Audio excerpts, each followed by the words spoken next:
All right, I guess we're on. Let me test. Back. Ooh, wrong button. Da, da, It says I'm live.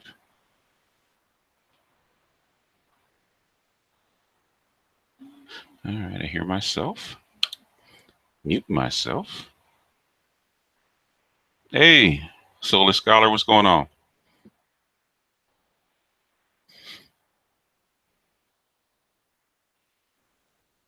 Hey,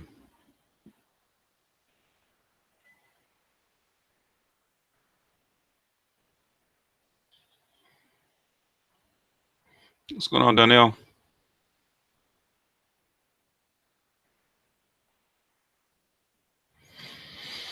CG3, what's going on? Hey, Richard, what's happening?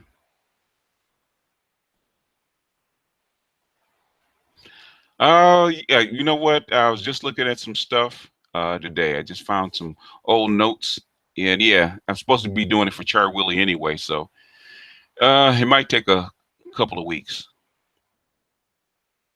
for the Zodiac thing. But I have a, I just found some notes on a Saturn cycle in the what is it, Saturn cycle and the Jupiter cycle. Yeah, so I might put that up first as a precursor, as an intro to the Zodiac. I'm not quite sure how to do it, whether do it in a series or do it in one. Well, it can't be done in one video, so it might have to be a ongoing series.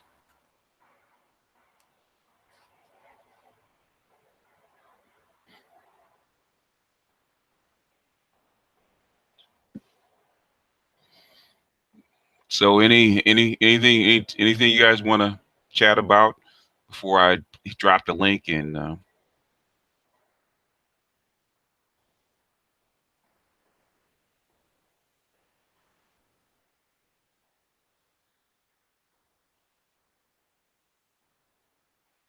just, Tauruses are good. Tauruses are good, man. If you, especially if Gemini, I found that for me as a Gemini. Um, Thanks, Charles. CG3, appreciate it. And I found out as a Gemini that my best two signs were Taurus and actually with my own sign, which is Gemini. Taurus is because they're consistent.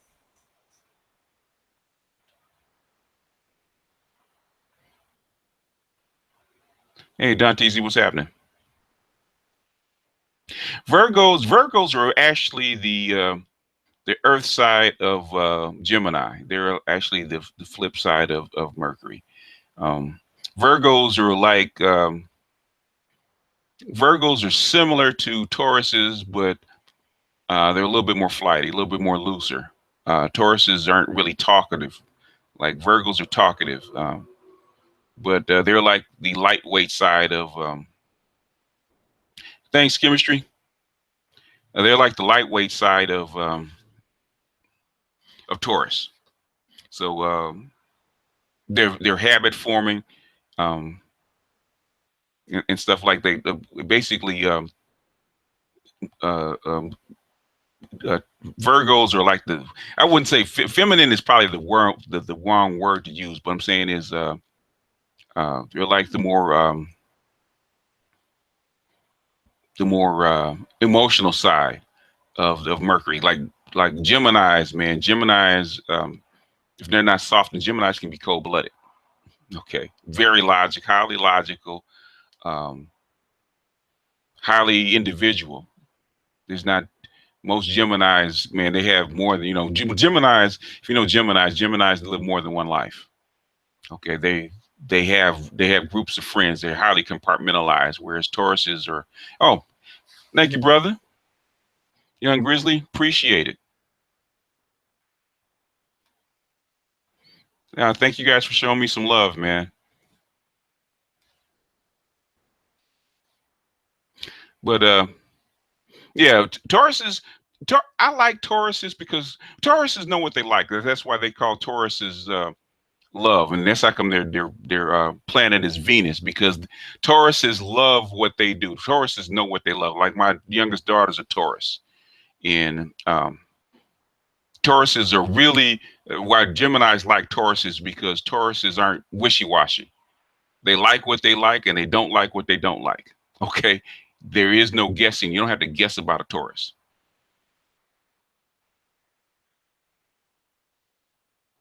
Yeah.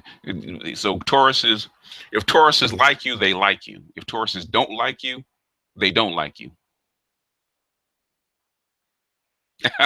Thank you, CG3. Hey man, anything is appreciated. Your moon sign, your moon sign is always your hidden side. That's your balance. That's your reflection side. So your moon sign is always your hidden side. That's your internal. So you have the sun sign, your sun sign, which is your outward personality that you project to the world, which is your face. And then you have your moon sign, which is your internal. So because my moon sign is Cancer, so which is softens the Gemini, which is good. So I am more uh that's how come children cling to me because I am a parent, to them. So children just gravitate to me because I have the father figure, but I have the softness of a Cancer. Yeah, I got Cancer moon. So in other words, you're a big mother. That's the crab. The crab, the crab is the mother, the big mother crab that has all the little crabs in her claws and stuff like that. That's a Cancer.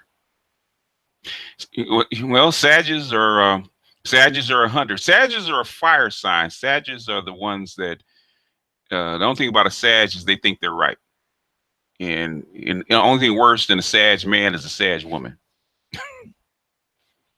because they absolutely think they're absolutely right. A Sag black, one woman you have to really have to put up with, man, is a Sagittarius black woman, man, because their need to be right is on steroids. Their need to be right is on fucking. My sister's a Sagittarius, man, and her need to be right is on. She's bossy, and her need to be right is on steroids. So you have to have a particular kind of personality to deal with a Sagittarius woman, or especially Sagittarius black woman. A Sagittarius man is um, is idealistic. Very idealistic, very straightforward. Um, uh, he's intellectually dominant because there is no, they like I said, the Sag is the hunter, man, the straight ahead, uh, on target. So they're a straight line. So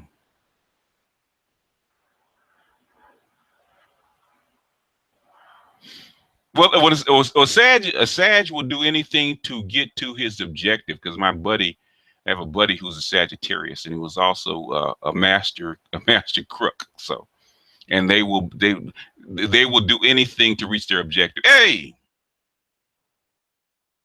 what I'm saying is Sagittarius is a hunter. They're like say Obsidian, like Obsidian's in the network. Obsidian is a typical Sagittarius. Okay, Sagittarius have an extreme need to be right. They do. And if you get into an argument with a Sagittarius, you might as well go ahead, pull up some dinner, get you some drink, man. Get in the easy chair because you're gonna be there for a minute, because they are direct and to the point, man. And like I said, they're like the Borg. They will not stop. Okay, no, like the Terminator. They will not stop. They absolutely will not stop. And it's, like I said, the only thing Sagittarius men are not, since they're logical, they're not that bad. But a Sagittarius woman, oh Lord. Okay, if you need to be a cap is different. Okay, because I think it's my eighth house, which is my mating house, which is my eighth house is Capricorn. Capricorn are a good corporate woman. If you need somebody to do your paperwork, take care of your bills, that kind of stuff, If you have the right Capricorn, okay, if you get her on a path, she'll stay on it.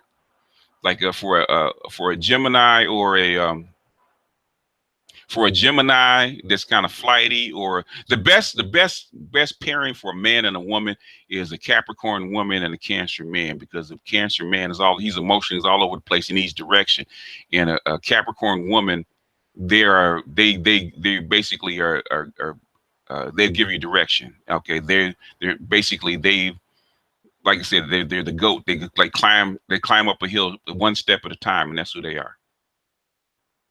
But like I said, I haven't done this in a long time. Pisces, Pisces or Pisces are the emotional, or like because water is emotional. Okay, anything with water, any water sign is going to have extreme emotion, and Pisces are like Gemini's, but emotional. Okay, because they have two halves. So you have a mean side of Pisces, which is a fish, the emotional side, because it doesn't have the logic, and then you have the kind side. So the thing is, those fish flip back and forth. Anytime you see a dual sign, okay, they have a dual nature, like Libras. Anytime you see a dual sign like that, in other words, they have a dual nature, like Gemini, Pisces, Libra. I'm trying to think, there might be one or other, but the thing is, those are dual nature signs. So Pisces is water emotional, so you have a dual side, which is emotion. So like I said, I have a partner. He's a Pisces, a musician, and he's cool. As long as he's calm, he's good nature. He's cool. He's loving and everything else. Man, you flip them fish flip. Woo! The devil will come out, man. The devil will come out. Yeah, Aquarius is the most air. I couldn't say airhead, but the air sign. They're the extreme air sign. Okay, because they're the cardinal air sign. So basically, Aquarius are the least grounded of all people. They have all these way out. If you want to see a way out thoughts and thought patterns and weird ideas, those would be Aquarius.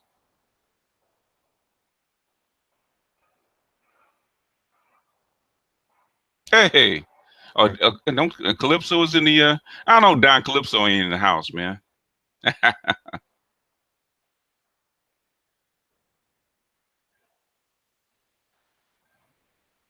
Anyway, everybody ready? I'm gonna drop the link if you guys want. You guys get ready for the link? No, Aquarius is the sign of pouring out of knowledge.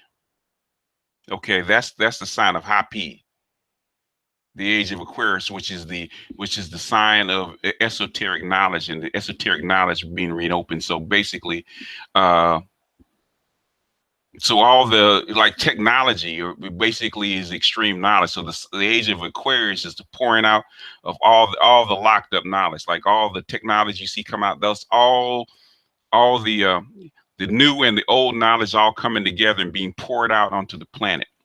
So that's the age of Aquarius. Aquarius is basically um, a flow, whether it's electricity or it's water, but basically it's the knowledge of the universe that's being poured out, and Hapi is the god of that.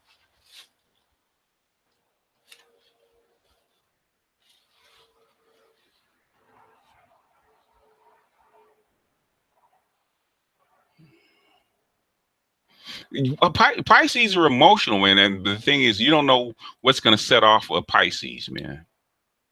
You don't know what's going to set off a Pisces. A Pisces, um, no, that's the difference between a Pisces and a that's the difference between a Pisces and a Taurus. A Taurus, you emotionally, you know exactly what you're going to get for the most part. You know what's going to set them off, know what's going to make them mad, you know whether they like you or not. But a Pisces, they're emotionally, it's not they're unstable. They have two halves, and you don't know which Pisces you're going to get. Just like Geminis aren't emotional, but the Geminis have a good twin and an evil twin. and I have a good twin and an evil twin. And my evil twin is cold blooded. You know, you ask any of my ex girlfriends about, uh, yeah, Pisces can be emotionally unpredictable. Now, Aquarius Aquarius actually make really really good musicians. Okay, they make really really good musicians. Whereas Gemini's make really really good. They make really really good journalists, believe it or not, because Gemini's like to explore because they are the double side of the mental state. Uh, but Gemini's also can be, if you see a Gemini that's not grounded, man, they can be a sociopath. If you ever want to see cats on Wall Street that are sociopaths, um, actually, it's the two people that are the worst kind of people that you want to see on Wall Street to actually fuck with are Sagittarius and probably Gemini's. Gemini's are cold blooded, and Baby Sagittarius are cutthroat. Uh, Cancers. Well, cancers are very emotional, and cancers would make really good pimps. Okay, because their cancers are really connected to their feminine because they're emotional like that. And the only thing about cancers is that um, because they're emotional, and that water will shift. Is that um, it's cancers are really funny, man. Cancers will cuss you out. Even men will cuss you out, man, and damn near cry, man, an hour later because they let their emotions get away from them.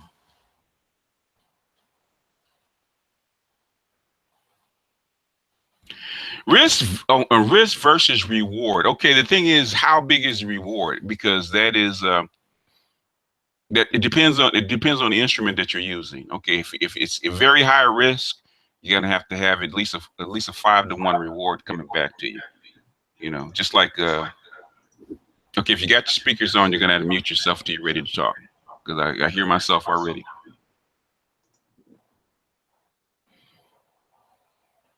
So the way I was taught about risk versus rewards, it's got to be at least 5 to 1. The bigger, in fact, if it's extremely risky, it's got to be something like 10 to 1. In other words, your potential reward has to be like 5 to 1 and above. If it's going to be extremely risky, if it's safe, then 2 to 1 or even 1 to 1. It just depends.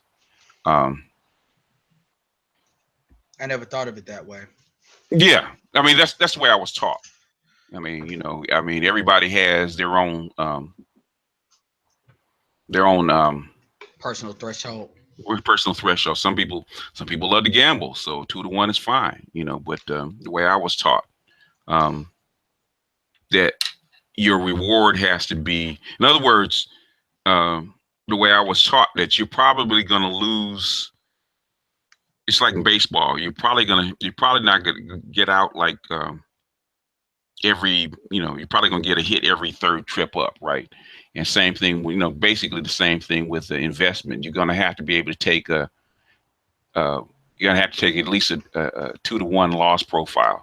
Probably depending on if it's really risky, it's going to be like a 4 or 5 to 1 loss profile. So basically, it's going to have to your rewards are going to have to make up for your losses. Okay. I do a lot of fantasy sports, like in basketball. And the Hmm. difference between basketball and football is basketball is just so much more variation because it's so many more games during the week, games on the weekend. It's like 10 games. So Yeah.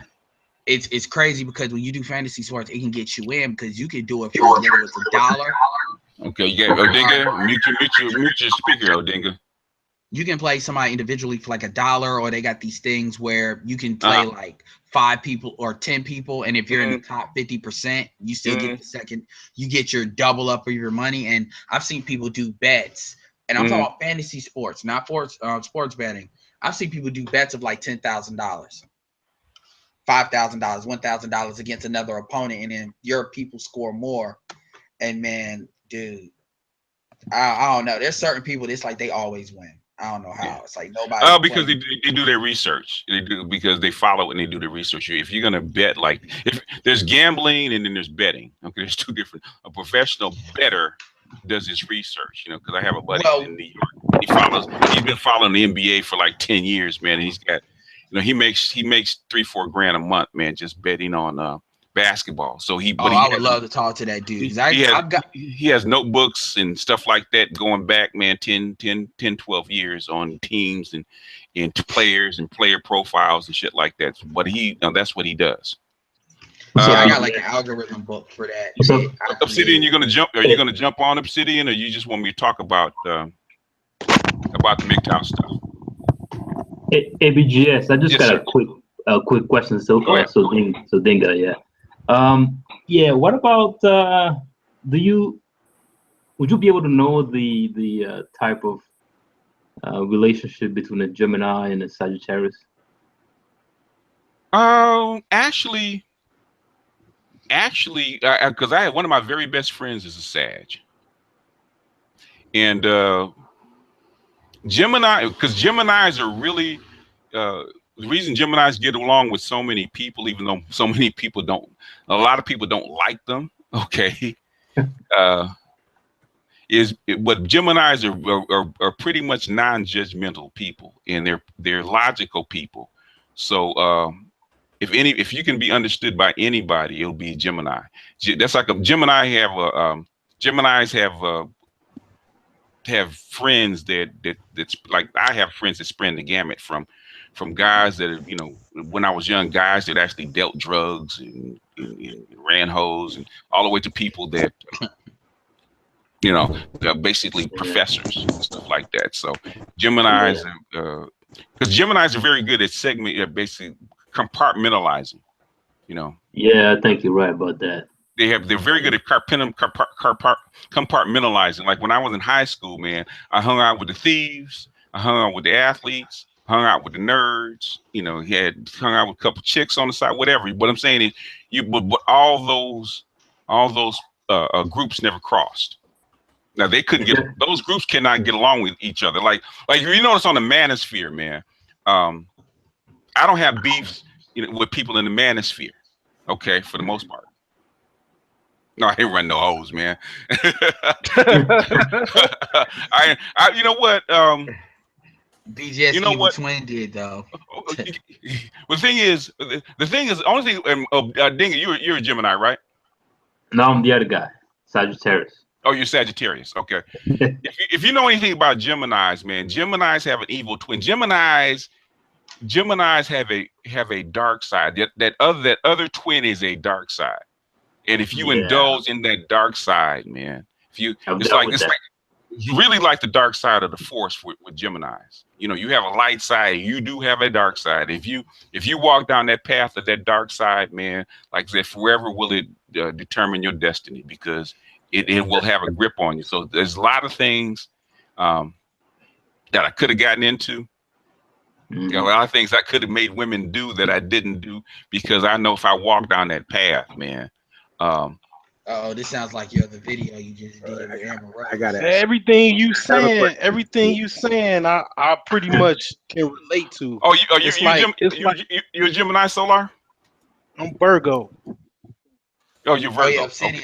You're Virgo. But Okay. you see, Virgos have habits. But I'm saying is, even though they're the flip side of Mercury, Virgos have habits. Okay. Gemini female. I've experienced a lot of evil. You can. Okay. Okay. That's the problem. Explain. Please explain. Because Geminis have a dark side. Geminis have a dark side, and when you say evil, what you mean by that? In other words, there's buttons. Geminis are one people that you cannot push buttons with. Very deceiving. They could be very deceiving, I think. Well, the thing is, they compartmentalize. Okay, in other words, the only thing about a Gemini woman, man, is that she can have a completely different life or completely different segment to her life that you will never know about. Oh, okay, that makes sense. And then they can. Yeah, And and, they- and, Yeah, I and, mean, Go ahead. then they can I'm always sorry. come back. Yeah, quickly. They can always come back and say, "Well, I was sorry about that yesterday." You know. Yeah, I met a Uh, chick. She was a banker, Mm. but it was amazing, man. In Mhm. bed, man, she was amazing. Yeah. I mean, and I think we went the whole night, man. Like, man. So she told me that she was she had to hook for a small period of time. She didn't have no money. She moved from Iowa to Chicago, and she had to hook for a little bit to get on her feet, to get off her feet or whatever. Yeah. Now, hold on a Yeah. second. Now, I asked you guys before I dropped the link, was there anything y'all want to discuss? Because once people come on, I take I take the questions inside the chat, inside the chat. So it's hard for me to discuss topics that are going on in the chat and handle people that are inside the call. So it can't be. So if you're going to ask me a question, it has to be something really, really quick. It can't be something. It can't be something lengthy. So in other words, if it's a really hot topic, you want to go into detail with, you're going to have to get on the call. But go ahead, finish, Solar. Yeah. She had like kind of like a hidden side to her. Like, like something like like you said, like a dark side to her. You know, Yeah. but yeah, she was in the bed, man. It was like we was we was on Mercury in the bedroom, boy. It was she was like probably the top 10 or top 5 chicks Because they have a vivid imagination. You know, I never hear nobody talk about Oh. Scorpios. That's the one I rarely hear brought up. Scorpios are emotional, but remember the water is always emotion. And Scorpios I are was with a passionate. Scorpio last week. Yeah, Scorpios are passionate, but Scorpio men can tend to be simps. Oh my! What? Wow. Yeah, Oh, I said tend to be. It's not. no. Remember, you have all these houses, and you have your moon sign. All these stuff influence who you are. But I'm saying as a class, because they're emotional.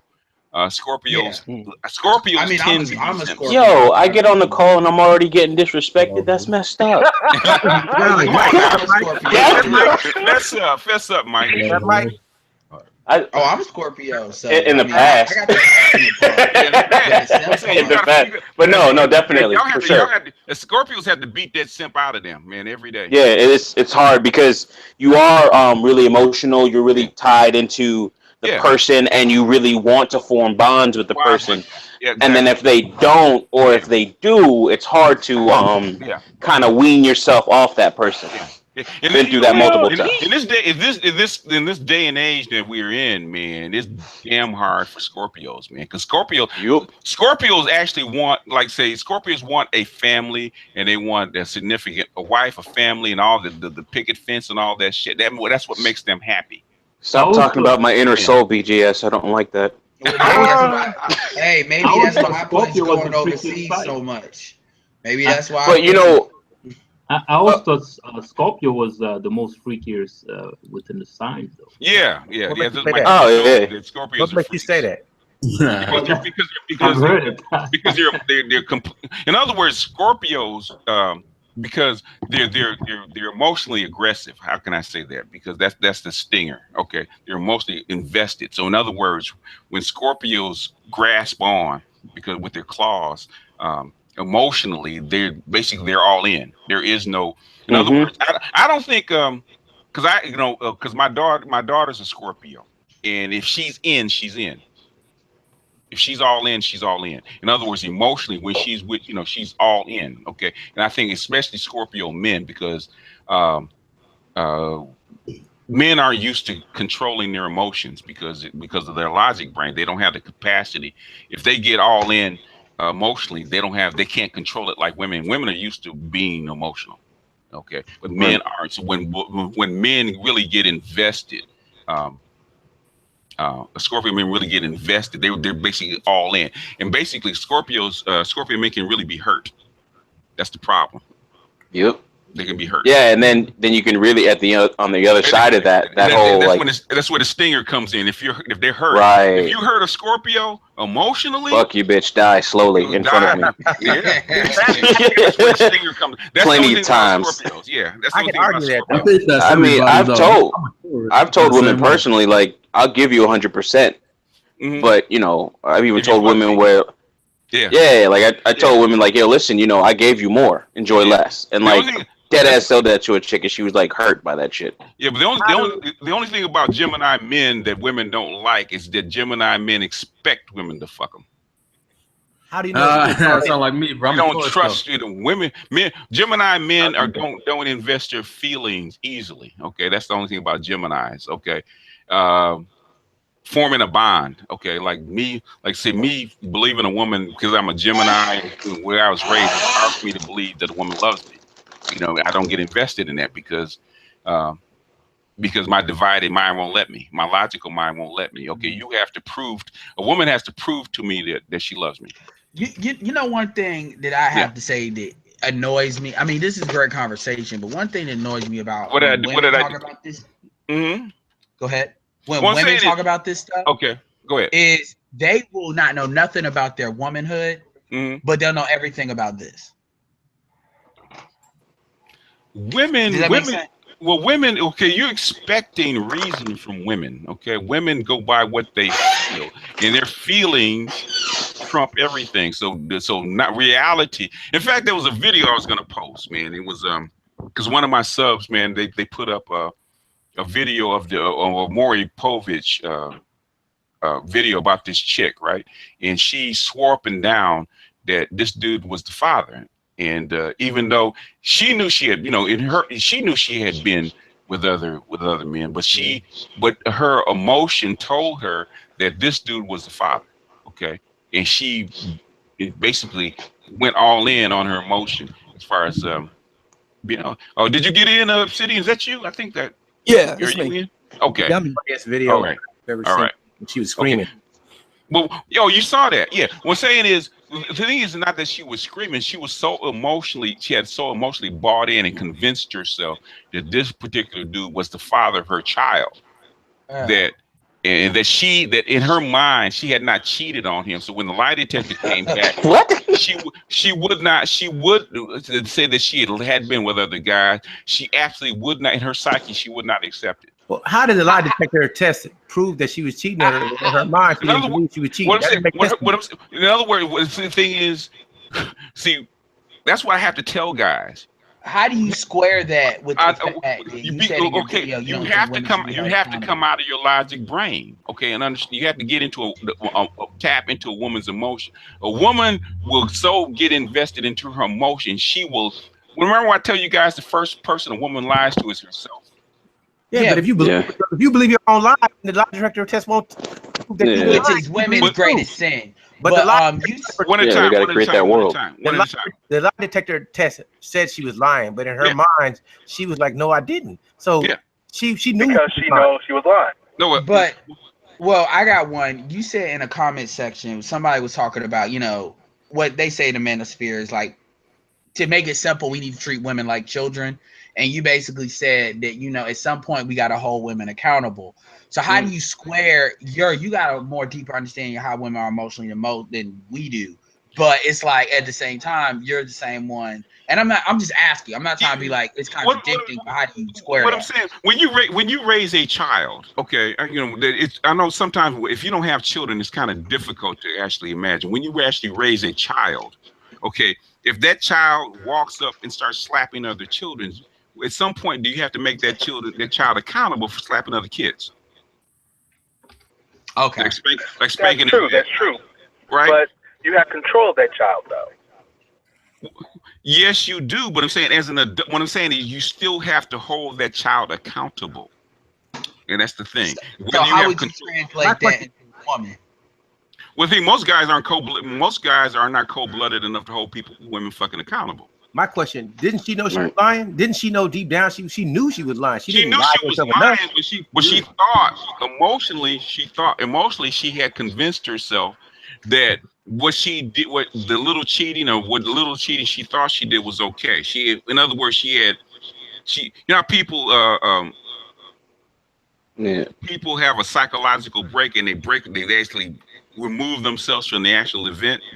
But that's like most women now, though. That's like, so it's like, how do you run a society? I was on another show. We talking about the Bill Cosby situation, and I can believe that with a lot of those women, like the chick that was on trial. I can believe that she wants to believe, so emotionally, because a lot of people don't believe in hypnosis. A lot of people don't, but I'm gonna tell you something. Hypnosis is very real, and it gives you an understanding of actually how hard-coded the subconscious brain can be if you know how to do it. It's actually very scary if you really understand what's going on. And and I take a lot of that into how I understand women, and I do believe these women can psych themselves out enough that they can. I would have been surprised if she would have been able to pass that lie detector test. Real talk. I think this is why women make great spies too, by the way. The thing is that there is one brother that doesn't have holding women to account. My thing is how you do that legally. That's a best-selling book. What's that? If you can have women, if you can write a book saying how does a black man hold a woman accountable legally. The Chinese do it very effectively. They use their women though. The Koreans. They use their women. The society. No, the society holds women accountable. Same way. The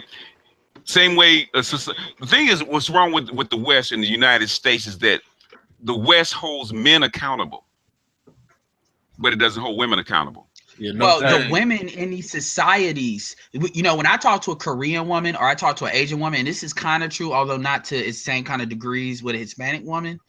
When I talk to them, they're more worried about what the older women or the other women in their family will think. I had a woman and she crashed her car and she was saying, I haven't said anything because I said, what? Because your daddy said, I'm not really worried about not that she didn't care what her father thought, but she said, I could tell the fear was with her mom, and she said her mom, her aunts. She said that judgment. That's why when I talk in the manager, I've always said judgment from women is far more potent than judgment. Women respond to that in a much more effective way than they do to men, because they can just write men off as we don't understand. But when you hear women say the same thing, I disagree. I disagree. Well, the thing is, in America, I've observed that. Only in America, bro. The thing is that because of the laws that are in place in the United States, see, men bring consequences, and the only reason that Obsidian, even though I'm a political agnostic, Obsidian is a conservative. One thing Obsidian has been consistently right about: if you want to change what women's actions are, you hold them physically accountable for it. That's what men do. Well, in other words, let's put it this way: if how many women would have 5 babies out of wedlock if she knew her and her babies were going to starve? Yep, without breaking the law. Even if she was a prostitute. Well, I mean. Well, my question is, how can men do that without breaking the law? Because I'm gonna tell you what you just said.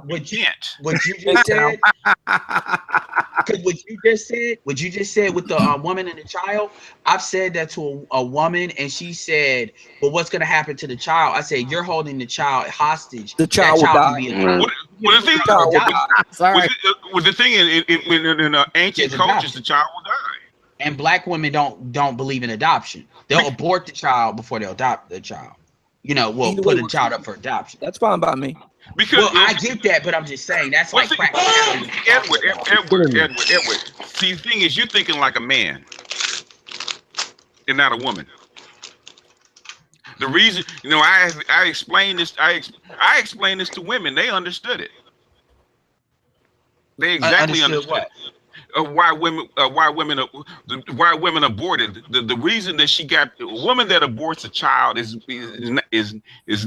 because the child was not there to be comfort to her. She didn't want to have a child. The child was a pawn. Her pregnancy was a pawn. So in other words, either she wanted money, she wanted sexual or non-sexual attention from that man. She wanted to lock him up as a mate, because he had money or there's no morality in it. Or there's no morality in it. I completely understand and agree with what you're saying. I mean, what I'm saying, I just short circuited to the point. I mean, if they can't use these, that's why I say most children that are born out of wedlock, you know, that's why when says bastard baby makers, that's why he's saying that. Because if these kids don't have a purpose, when women, and I'm gonna tell you particularly black women, because other races of women don't abort kids at the same rate. They don't.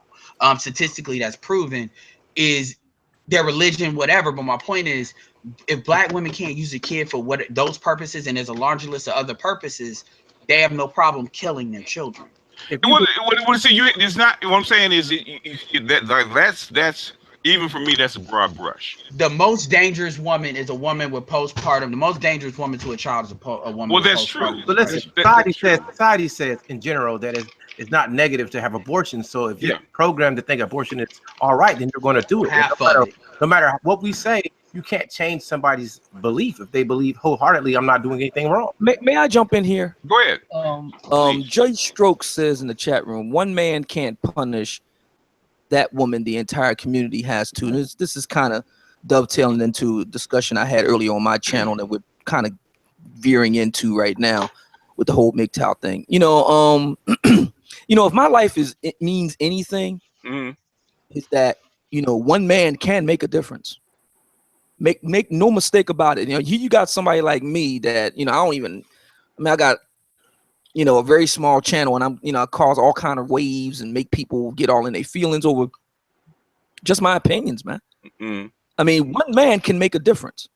You know, like I said earlier today, you know, it took less than 20 minutes to knock out America's two front teeth on September 11th, armed with box cutters. History has recorded a small group of men time and again doing major damage. So the idea that that one guy can't make a difference or a small group of guys can't make a difference, that's absolutely not true. Look at MGTOW. Yeah. Everybody's talking about MGTOW now. Everybody. City, I got a statement to go not against you, but most people don't realize it's all about timing. You have to have the right timing. So you can try to do something, but if the timing is wrong, it won't have an impact. Well, the timing is right because everybody's talking about MGTOW now. Well, everybody. Man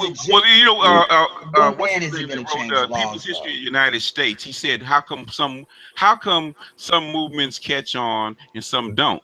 He said, it's not that it was for lack of trying. He said, what he said is that you strike matches. If you keep striking matches, most of those matches will like go out, but that one will find dry brush or dry grass, and it will spread into a prairie fire or forest fire. That's exactly what happened. In other words, you have a lot of. In other words, MRAs, you know, MRAs have been around since the 60s, and they've been striking matches. Okay, MGTOW in the 60s would not have worked. MGTOW in the 70s would not have worked. I think they were trying to be stuff isn't out of balance. One at a time. The reason why MGTOW, go ahead. Yeah, I'll be pretty quick. I think the men's right was try to be politically correct, where MGTOW is just, you know, whatever. I mean, this is how I feel, and that's how I do it, and who cares if you like it or if you don't like it. The problem, but MGTOW with one at a time. In my opinion, why MGTOW is catching fire now is because things have never been more out of balance than they are now. True. Men, it's completely tilted, and that's why MGTOW couldn't have worked back then. Now dude. I dealt with somebody today. This is a white dude, older white dude. So you're saying I have? Hold on, Mike. I apologize. Can I cut him there? Okay. Real quick. Go ahead. Edward, are you saying MGTOW are necessary? That's it. It's just, in other words, he's not saying they're necessary. It is what it is. The conditions that have set up. Like the things of value. Look, I'm not on. I have my things when it comes to MGTOW, but the value I see with MGTOW is, you know how you have those people that are like, I'm not calling MGTOW people zealots, but the people that's like completely on the other way. And MGTOW, a lot of MGTOWs believe that the system needs to be crashed, and women are like, okay, you're gonna either negotiate with us or you're gonna deal with them, and they got those dynamite ready to tear the whole system down. Pick your choice, and they have value there. They have value there. MGTOW is like all about I'll bring the gas. Well, I mean, no, the bonfire. Go ahead, City, and then I'm coming after you. Yeah, I mean, what the brother said does make sense. And for example, Sandman has gone on record in saying as much several times on this channel. over the past few years that I've listened to him. But the thing is with MGTOW is, if I can quote Tom Leykis, it's the perfect crime. It's deliciously passive aggressive. MGTOWs don't have to do anything. The system is already rigged to burn. Like I said today earlier on my channel, I said that you know, all this debate over dating and what men are doing, women doing, blah blah blah blah blah. You know, it reminds me of Jor-El and Man of Steel telling everybody else that Krypton is dead. Yeah, it's a done deal, man. It's already over. Yeah, it's done.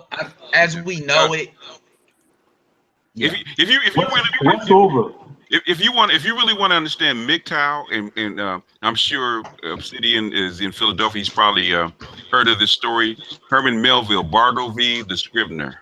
I would prefer not to, and that's MGTOW. They're not, you know, they might scream about women and bitches and whatnot, but at the end of the day, MGTOW say I would prefer not to. Yeah, I mean, because that's all they have to do. When you're negotiating whatever deal you're doing, if you have the power, and by this we're talking about basically men versus women, you have the power to say, you know what, I'm just not gonna do it because I know the system is built on the backs of what we do. It's not built on the backs of what women do. You know, the thing is, you're overthinking it. MGTOW is saying the system's fucked up and we don't give a shit. That's right. MGTOW. Exactly. Personally, even the past week. Even the past week, I've like pulled one or two women, gotten their numbers, and like they've given me their numbers and everything. And you just look at it like, oh, okay, you do like one or two texts, and then it's like, I just don't give a fuck. Yeah. Like, you know, they start saying some stupid shit, and it's just like, oh, okay, bye.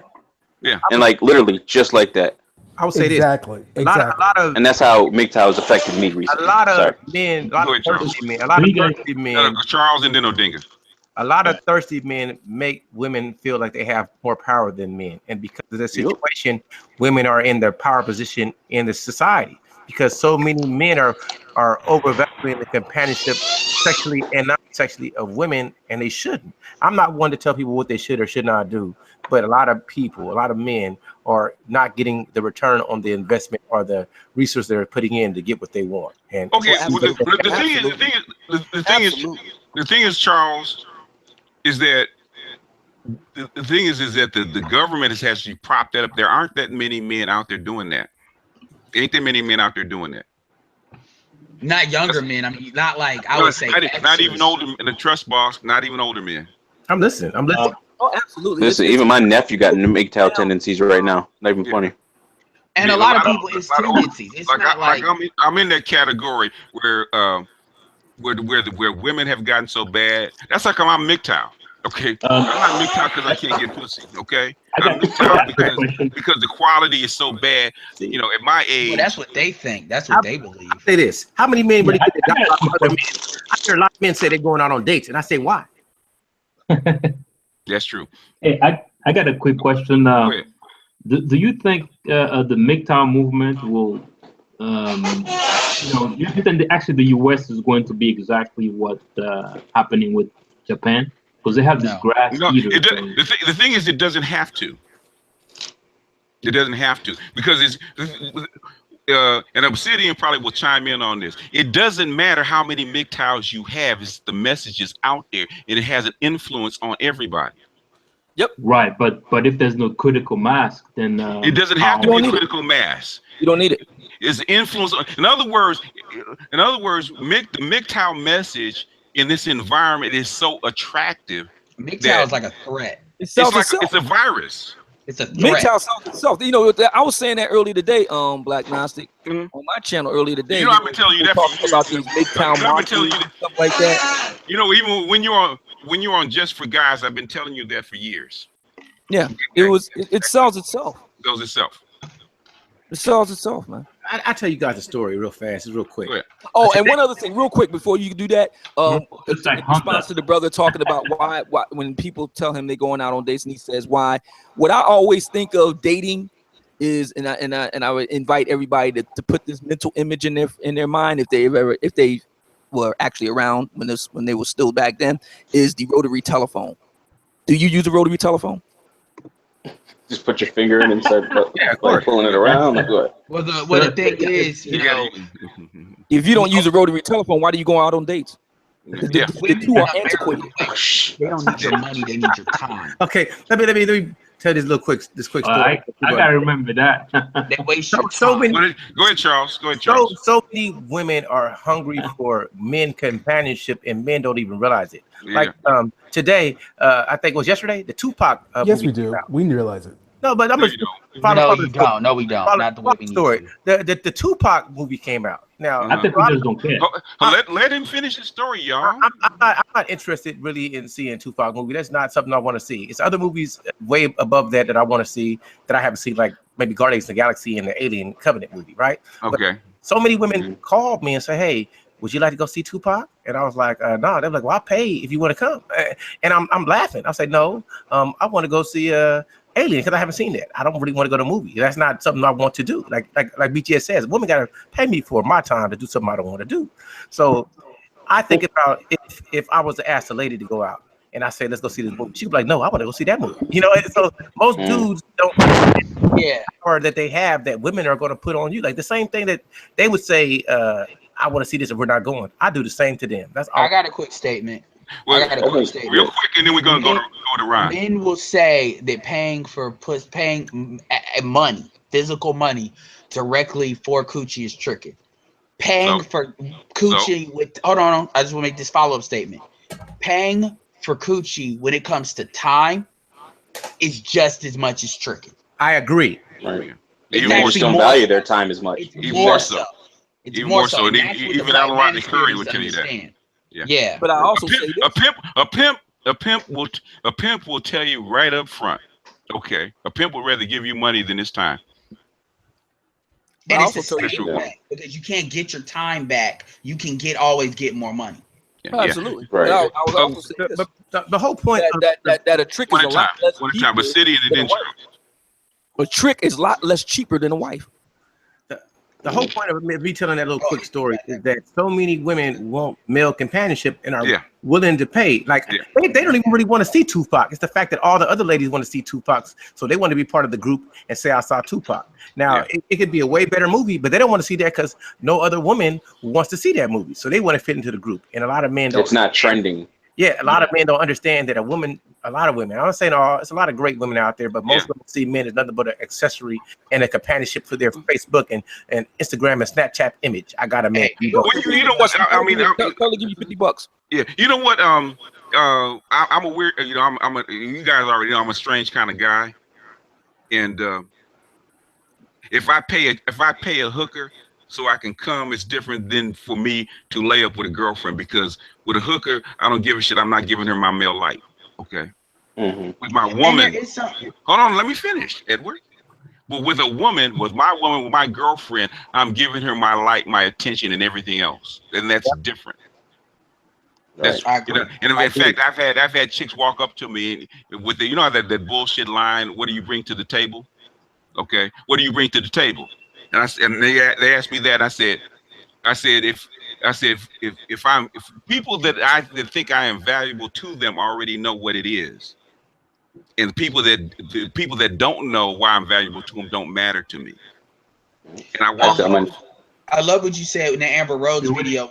Said that social media is like empty calories when it comes to attention. It's just like fast food, because that's exactly what it is. And you see it as no matter how much social media they get, it's never enough. So a lot of dudes who say these simps are giving these women all this attention and making extra average chicks feel like they're gold. But the reality is it's a false sense. So they it's never enough. So they do retarded and more retarded stuff. Like, I turn real quick, Mike, and then Ron hadn't had a chance to talk because he's been trying to get in for the last 10 minutes. Go ahead, Mike, and then Ron. Well, yeah, I have the belief in like MGTOW is like really infused a lot of confidence in me in a lot of ways that, you know, or brought it out. But I tell my nephew, when a woman asks like, "What do you bring to the table?" you tell her, "I brought the fucking table." What do you bring to it? The thing is, my nephew, he preaches that shit now. He's just like, he'll like you know, come out and say it every so often, and he'll laugh. But I'll be like, "Yo, listen." When they ask, tell them like, "Yo, listen, I brought the kitchen cabinets, I brought the fucking house, the front door, I brought the fucking table." What else you want me to bring? The thing is, you have just like a pimp accepts a woman. Am I valuable to you? And that's what I want to know. Not that I'm gonna acquire you, but the thing is, you have to be willing to take the L. MGTOWs are willing to take the L, and that's what makes MGTOWs dangerous. They are willing to take an L. Fuck it, I'll take the L. You can call me a simp, you can call me a pussy, a faggot, whatever it is, but fuck it, I'm willing to take all those L's. And basically, when you call them losers and simps and pussies and faggots, make them even more MGTOWs than where you just make them mad. Yeah, it makes it easier. Makes it easier. Go ahead, Ron. I know you didn't get in.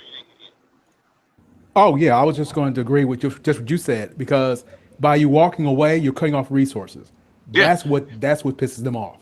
You know, and that's what makes the government scared. You know, because I did. In fact, it was the most popular video on my MGTOW channel, which is Why Is MGTOW Dangerous? I think it's done like maybe 50 or 60,000 views, right? And the title brought people in, but they didn't understand what I was saying.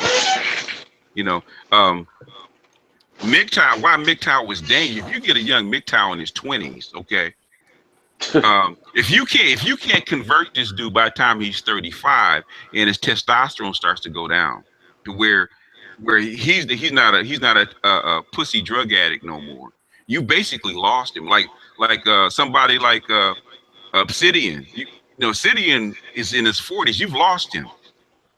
You've lost him. Right. He's not getting that back. He's not going to give up his lifestyle and his freedom and whatnot for pussy. He's not going to do that because that's over. Because now he's in control of his dick. His dick's not in control of him.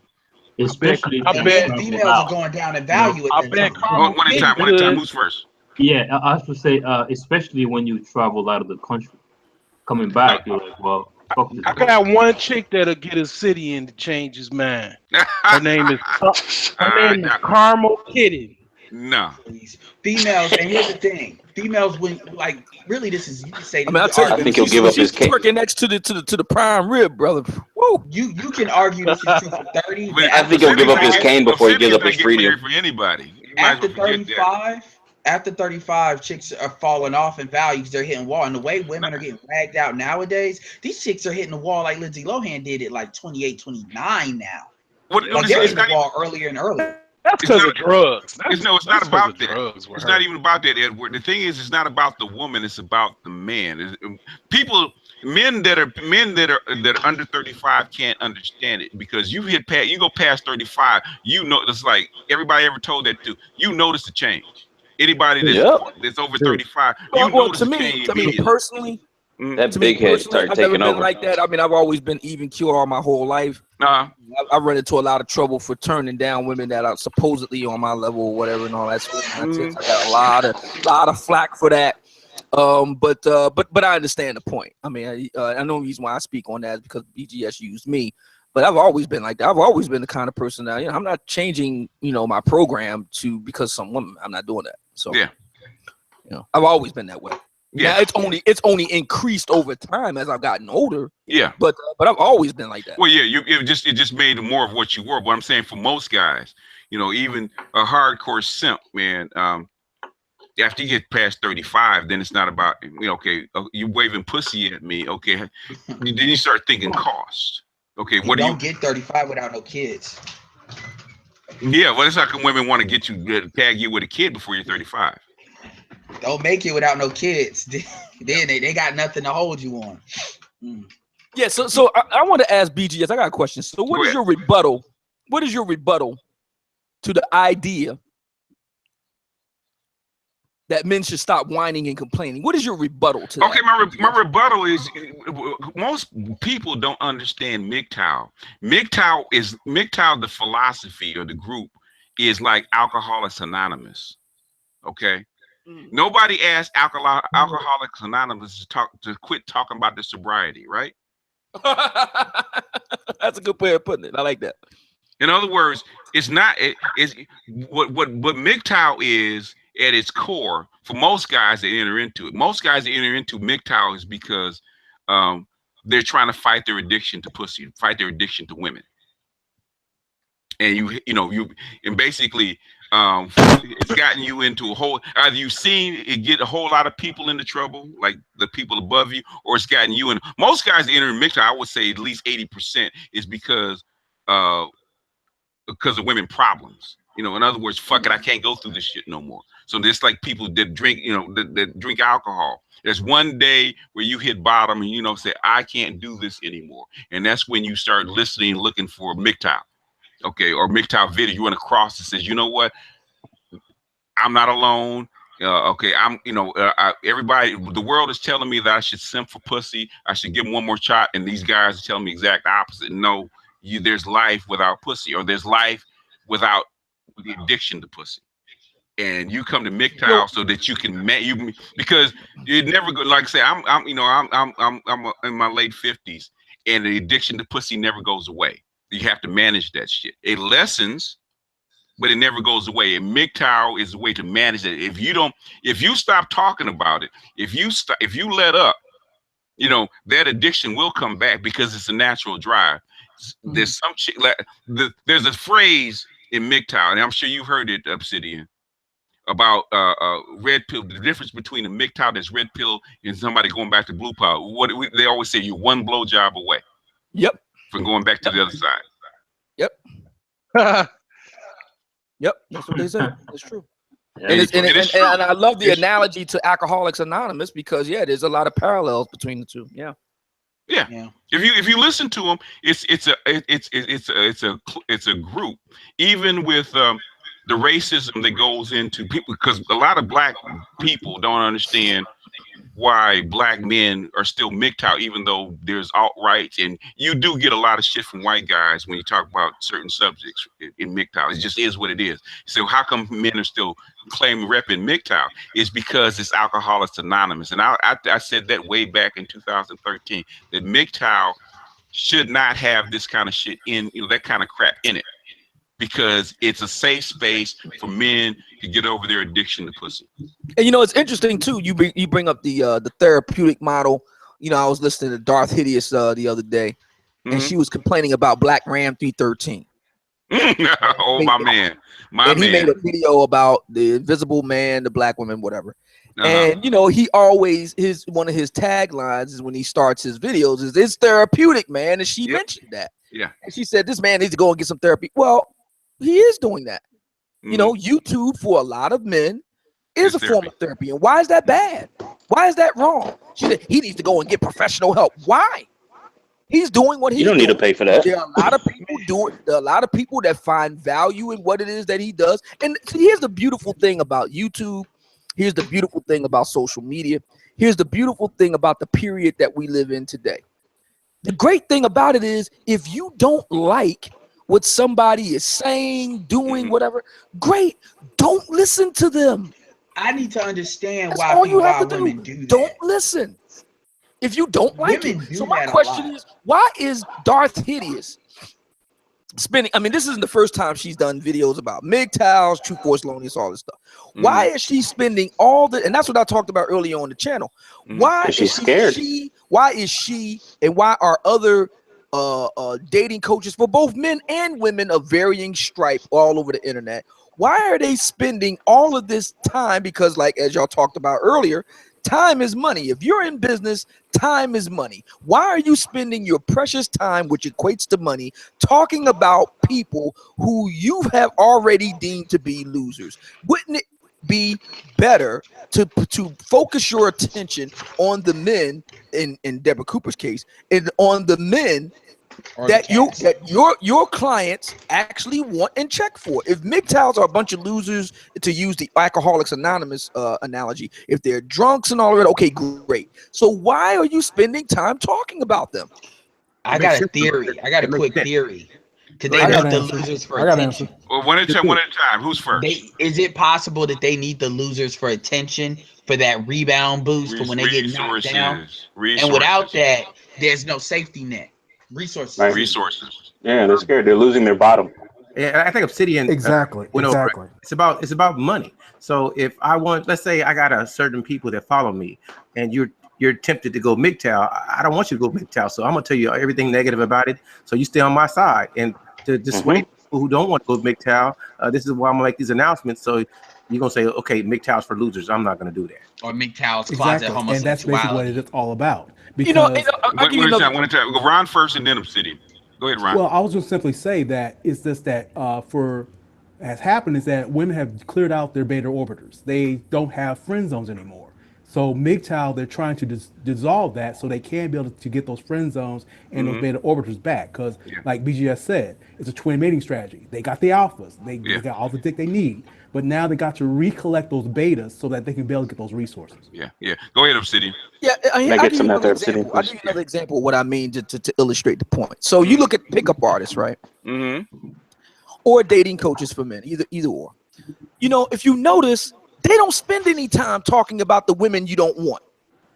They don't. They spend time talking about the women you do want. They don't spend any time talking about the women you don't want. I'm gonna disagree with that. Hold on, just let him finish. I'm gonna disagree with that one. Okay, well, you can disagree with it, but after he finishes. Yeah, I mean, they don't spend time. They don't spend time in the main. Now, you know, you could go and Return to King's War. I'm talking about the straight ahead pickup stuff, and I've been there. They don't spend any time talking about chicks you don't want. They spend time talking about the chicks that their clients and the people that are paying them want. That's what they focus on. And that makes sense because they're in business to deliver the goods for their clients. I remember Black Gnostic Speaks talked about this a little while back. It might have been real early this year or late last year one. And he was talking about it in relation to Crystal and Karazin. And in relation to the swirling coaches and stuff like that. And his point was similar, but it's the same thing. If your goal is to get your clients into the type of relationships that they want, male, female, black, white, whatever, it just makes it's not even, forget business sense. It's just common sense to focus on the people that is going to most help you bring that about. Why are you spending time on people that have nothing to do with your stated goal or purpose? What is that all about? I got one question. Go ahead. Before I can really respond to what you said, when you say people that you don't want, are you talking about physical, like somebody that you don't want physically, or are you talking about people that are wasting your time? Is you talking with regard to pickup artists? Talking about physically. He's talking about physically. No, I'm just trying to. I want. Yeah, I hear what you're saying. Are you talking about just physical? Because if you just talk physical, I agree with you. Then I have no argument. Because pickup artists aren't going to talk about busted chicks, man. Yeah, they're going to talk about the hot chicks. Because I want to go say that I disagree with you if I wasn't clear about what you were saying. But since you've made your statement, I agree. The people you don't want are men that women don't want are invisible. Yes. But go ahead, Mike. Jump in. Because if I let Obsidian go, man, him or Edward go, man, you got to go get your tea and sit back. Okay, well, go ahead, jump in. And the crazy thing is that a lot of these women are chasing these alphas, but they're literally suffering. And you're seeing it in Facebook posts, you're seeing it in videos, you're seeing it in YouTube comments, and it goes back to, well, yeah. Appreciate it. And the role. Let me get up on the pulpit. But you're seeing it. You're seeing them like literally losing their shit and going off. Yeah.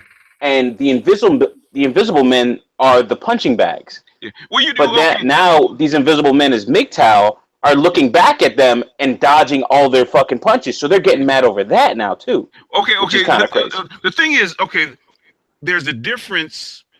You know, because I'm not a dating coach. Okay, I am a geopolitical analyst. I deal in structures. Okay, I deal in human structures. Dating coaches are not analysts; they're dating coaches. You know, dating coaches to tell you how to pick up women and get pussy, how to get the what you want out of a woman. Okay, it doesn't deal in the structure of a society. So when they tell you that the 80-20 rule, that the alphas are more important, that's bullshit. Okay, because the alphas cannot support a society.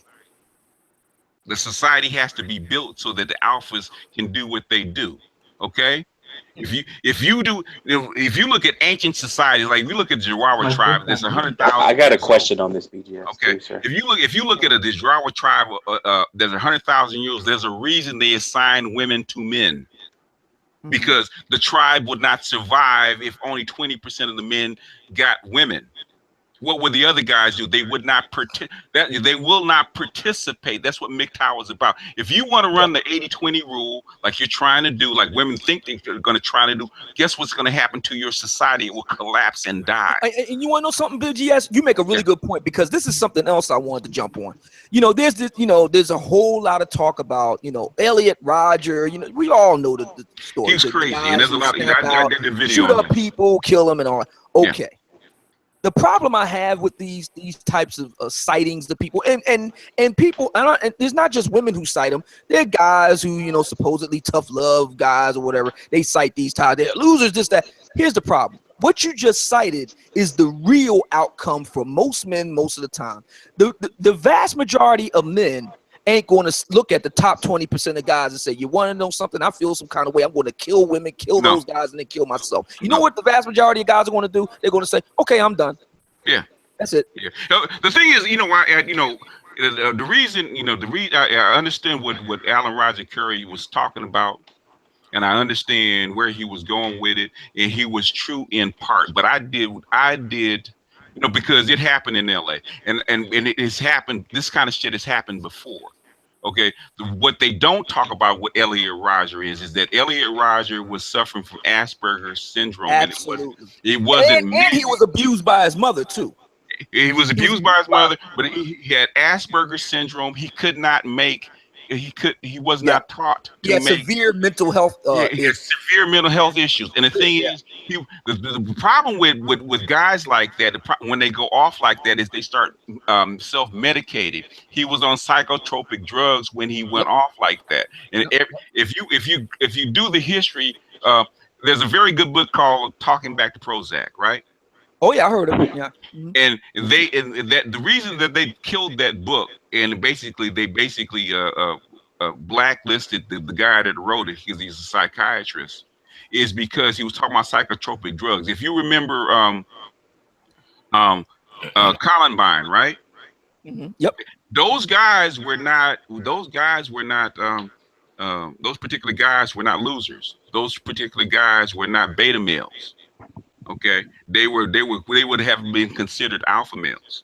Okay, why did they go out and start killing people? It's because they were on those ADD drugs, and basically they had a bad reaction one day. Not bad reaction to them, and over time it built up to where they actually went in and started killing people. That's what they don't talk about. Elliot Rodger was self-medicating himself because he was trying to come out. He was trying to self-medicate himself so that he could make connections. He wanted those women. He wanted to be those kind of guys. He thought that these drugs would help him, but it didn't. It turned him, basically it flipped him out, and that's when he went on that killing spree. But my point being, all that being said, my point is that nobody wants to look at the reality. I mean, you look at places like Japan. Nobody wants to look at the reality that when what you just got finished saying, you noted that hunter-gatherer example. Mm-hmm. When guys don't see any direct benefit coming to them, when they ain't got no skin in the game, right, they say, "I'm done. I'm done." And we got examples of that right in Black America. The nightclub culture and all the rest of it is completely dead. Here in the city of Philadelphia, is dead. It's done. Done. Mm-hmm. Mm-hmm. Done. Because if you hear black women, what are they screaming about? You need to come back and build. You need to come back and build. Where are the men? How come you don't come back and build? Blah blah blah blah blah. Yep, exactly. Right. They don't look in the mirror, and that's how come they don't like my channel. Yeah, they're scraping for scrape. What's it called? They're scraping for like scraps. It's crazy. Well, I think that the problem is so many people think life is fair when it isn't, and once people start realizing life is not fair, it changes your perspective. A big society is designed, or I guess our civilization is supposed to make life as equitable with everyone as possible, and when people equitable for women. Equitable for women. But women don't see it that way. We want to take all the sting out of life for women. I'm not arguing that. I'm saying this. A lot of men, because they've been programmed blue pilling their whole life, and when they find out that it's not designed for them, that's when they check out. That's when they get red pill rage. That's all I'm saying. And the issue is, no argument. And the issue is the problem, particularly with black, this is true for all men, but like by the time you come to that realization, you know, with a lot of white guys, they're either married or they're about to go through a divorce. I've seen it with middle managers and stuff I've done, or with black dudes, we getting caught up on child support. And so it's like a lot of dudes hit those landmines, so to speak. And then it's like, what have you lost? Versus when you get MGTOWs, which are a lot of dudes that can get there before they hit those landmines. That's what we're really, really afraid of. It's like I look at it. Mike and then Solar. No, I can go after Solar. I'll go after Solar. Solar, go ahead, sir. Yeah, I mean, it's like pretty much you have the middle age, beta male or whatever, or you could just say middle aged guy that provides pretty much for his spouse. She's usually, you know, comely in the face, and you know, he has some kids with her, and she leaves him or is about to leave, and he just can't take that shit because for whatever reason. Dude, can I say this quick thing? I had a dude that I was talking to him, and he just started opening up. He's going through a divorce, and I had to take him to a hotel. This dude, I think this dude was in a 5,000 square foot house in a very exclusive neighborhood. It was gated, right? He said that his wife, basically, he didn't cheat. Obviously, this is his story. This is a white guy. He said his wife cheated on him. His kids are grown, with the doctor that help his son with an injury he got playing baseball, because he plays like college baseball, right? And he said, my wife cheated on me by allowing the doctor to fuck her in the ass, and she got half. And I make $300,000 a year. Oh my god! And I was literally taking him. I was literally taking him to a hotel because he was gonna move into his apartment. He had been in that hotel for a month, and I thought of divorce. Wow, man. Okay, real quick, Mike. Okay. Finish it. Mike, go ahead. Mike, jump in. The way I describe MGTOW really is we see a problem or we see the results of a problem, and then we look and say, why are we going to work the problem out? We already know what the result is. If 1 + 1 = 2, we just go straight to 2. Like, you know, we already know, like, you know, I'm not going to work through trigonometry or anything else. I already see what the problem is. I already see the result of the problem is, which is how I look at it. Right. And it's to add to what you said. Yeah, this is Speak up, Adinga. We can barely hear you. Yeah, can you hear me now? Yeah. Yeah. Obsidian just mentioned something that's really interesting about Philadelphia. The clubs are closing. Is that something that's going on across the country, or is it that's going on across the United States, the whole country? Yeah. Trick and culture. The reason why dying. Yeah, the reason why is you got you know, it's kind of the revenge of the nerds. It's not economically feasible in the United States. You got the whole social media. You got, you know, basically websites and all of this. You don't have to go to the club no more. Really? Well, yeah. It's kind of quick. Let man start going overseas. Yeah, like I'm even actually in the process. Well, we'll be in the process with talking with somebody to start a webcam business, where we just have cam girls. We have them in a nice, safe environment in the house and everything like that. And probably just have them just do cam girl sessions, and then they rent the rooms out. I don't know how well it will work, but it's something I'm thinking about. You know, probably a year from now. You gotta find a niche market that hasn't been tried before, because the market is flooded, because they've been doing cam exactly. Flooded. Yeah. Cheaper rent. Oh yeah. I thought you were going to say nobody wants to one at a time. Go ahead, Obsidian. Say this is that, you know, in the Western world, nobody wants to say that a lot of guys are voting with the only person I've seen in print, and you can find her here on YouTube. Her name is Dr. Helen Smith. She talks about this in a book called Men on Strike. She's the only person I've seen thus far. You can make a case for Tom Michaels or whatever, but she's the only person thus far that I'm aware of that has actually verbalized what I'm about to say, and that is that men have voted with their feet. It's that simple. Yeah. Men don't want to date anymore because it's not worth it. It's not worth That's it. the bottom line. Yeah. They don't want to go to clubs and buy drinks and bottles. It's not worth it. You know, guys don't even want to mess around with online dating and stuff anymore. I've been saying this for years. For most men, most of the time, online dating, Tinder, OkCupid, all of that stuff, it's a waste of time, man. For most guys. Yeah.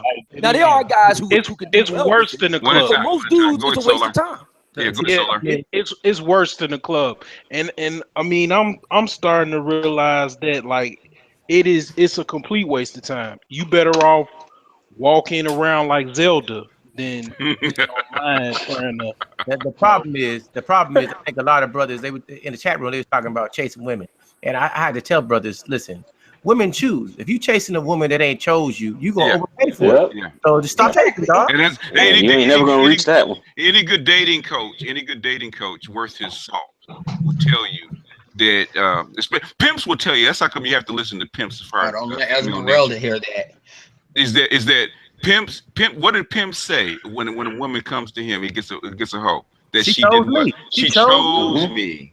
And my mother, God bless her, taught me that a long time ago when I was a child. She said, pick from the women that choose you. But here's the thing, BS. Here's the problem with most men, that the hard way. with black men. Well, in particular, because I care about black men. That's why I say that. Men see their validation through women.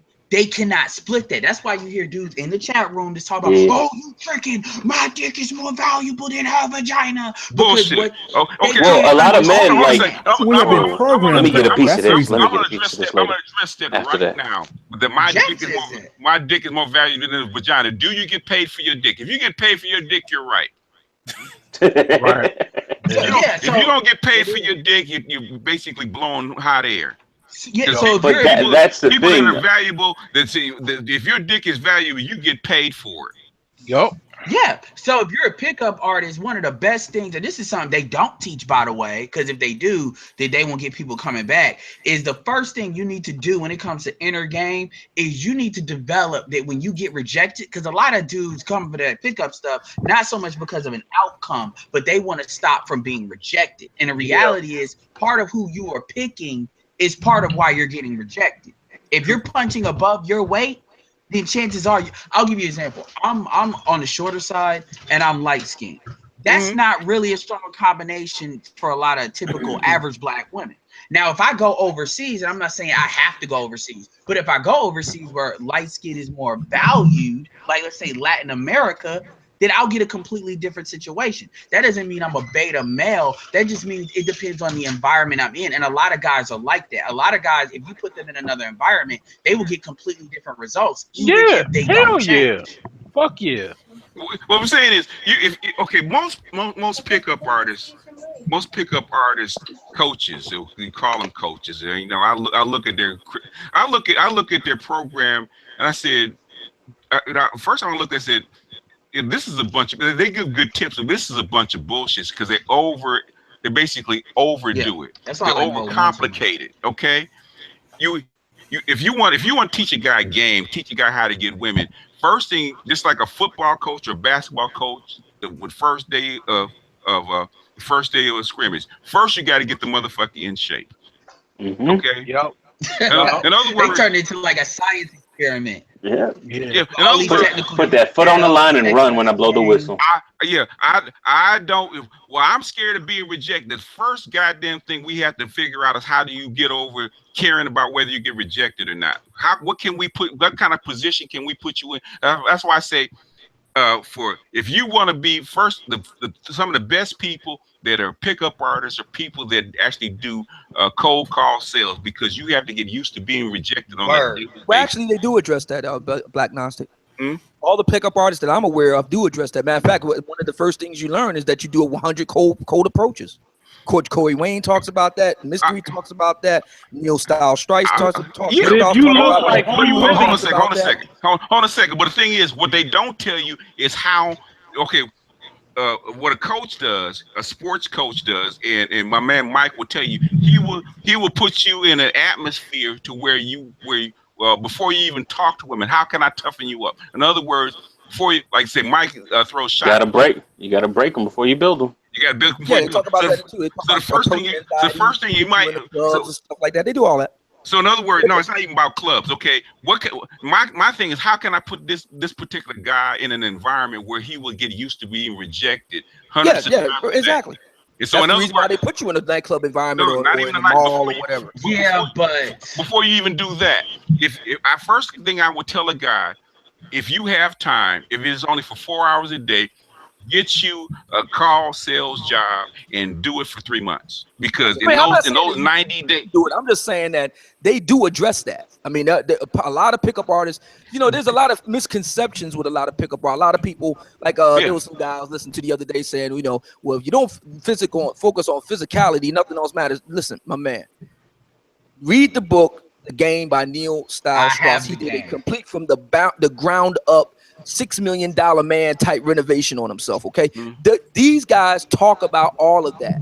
The problem is that a lot of people have a inborn bias toward men learning nuts and bolts to get what it is that they want out of women. We just have a cultural bias against that. Women have been doing it for decades. Nobody has a problem with that. You go right to the supermarket and see it. Cosmopolitan, how to get this and so out of your man. Nobody has a problem with it. They only have a problem with it when men do it in a systematic, systematized, scientific, applied scientific manner. That's I mean, and that's another reason why like women don't like MGTOW, because really it's men emulating or mimicking women's selfishness. Like me first. Yeah. Me first. I hear what you're saying. One time. Edward first and then Charles. I hear what you're saying, Obsidian, and they do mention it. But the reality of the situation, they don't ever put they won't say, if you don't get past this part, you can't go no further, because that will affect their money. And so a lot of the people that go back to them, and I understand PUAs, I'm not throwing PUAs under the bus, but a lot of the people that give them the most money are people that never get past this stage. It's actually Can I chime in? Here's hold on a second. We got Charles. Edward, finish your thought, Charles, and then Angry Man, and then Obsidian. My last part of this is this. It's actually a good case study. The pickup industry is how if you look at how men sell to women, or men sell particularly to black women, where they're not really selling them results. They're selling them kind of what they feel like they think they need. The PUA industry is a good industry to look at. Trust me, I know a lot of internet marketers that are PUA, David D'Angelo, for example. So they know how to kind of bridge it to where you can't really accuse them of not putting that out there, but they don't put the emphasis out there. Like, you are not going to get results unless you get this right. Yeah. Why would you have to sabotage your own product? CG3 and then Valdez. I'm gonna say, I try not to be too long-winded, but this is what I'm going to say. I don't care who you are. I don't care how rich you are. I don't care how Denzel Washington or Brad Pitt handsome you are. It's always going to be some woman who doesn't like you. So the problem is, people, when they think that you're supposed to get every girl you step to, it's always going to be somebody who doesn't like you. I don't care what you got and what you do. So you need to just find people who like you and understand that it's going to be people that don't like you. But it's moving on. But it's after. The bottom line is, before you go, if you're going to pick up women, you have to get over the fear of rejection. You can't go further than that if you don't. Go ahead, Valdez. I wanted to chime in because that is like what the statement that was just made, that pickup artists don't focus on that is categorically 100% untrue. Okay.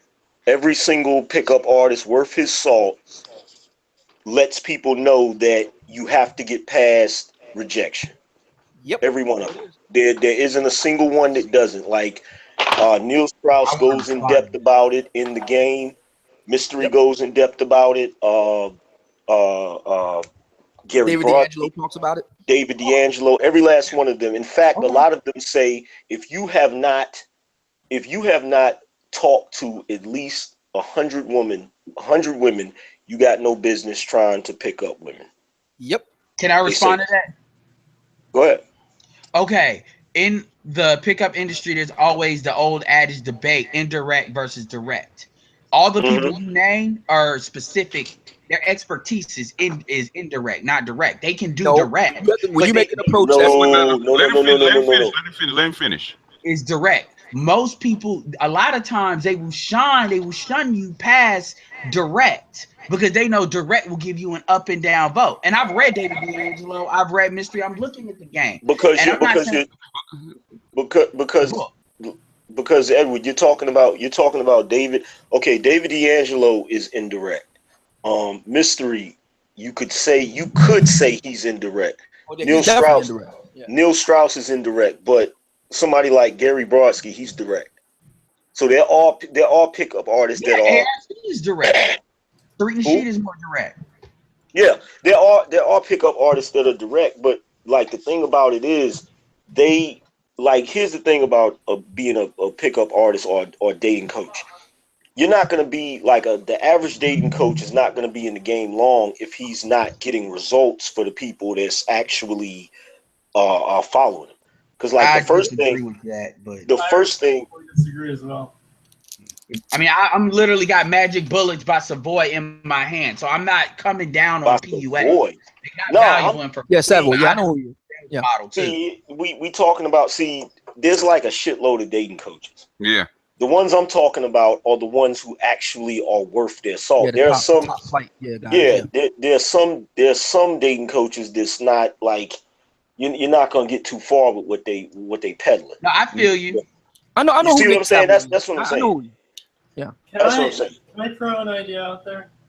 Because like personally, well, finish Valdez and then Tim. Well, personally, this is just from my standpoint. Anybody who is soliciting the services of a dating coach, if you haven't seen him in action, you wasting your money. That good point. Good point. If you haven't seen him in the game, Mystery, you've seen Mystery in action. Exactly. Yeah. Exactly. You got to see them in action. Yeah. And the average dating coach, that's one of the things they'll tell you. I'm gonna take you out with me and show you how it's done first.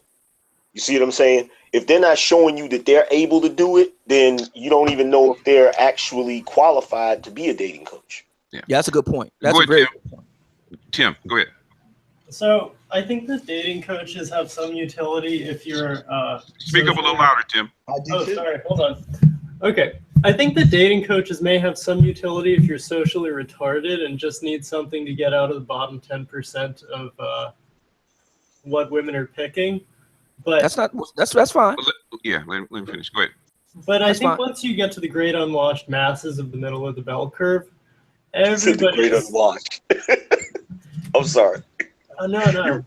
He's agreeing with you. He's not laughing. I know, but that's the first. I'm just laughing because that's the first time I've heard somebody say the great unwashed. Oh yeah.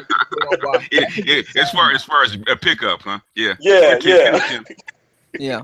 So I just respectfully, I think what you're aiming for once you're out of sort of the decisively unchoosable, you're just wandering through the dating market until some woman picks you. Because fundamentally what you all keep coming back to is the idea that it's the woman doing the choosing. What you need to do in order to get there is relatively minimal. And so what I suggest is that you look into Aaron Sleazy's minimal game. Thank you, Chart Willie.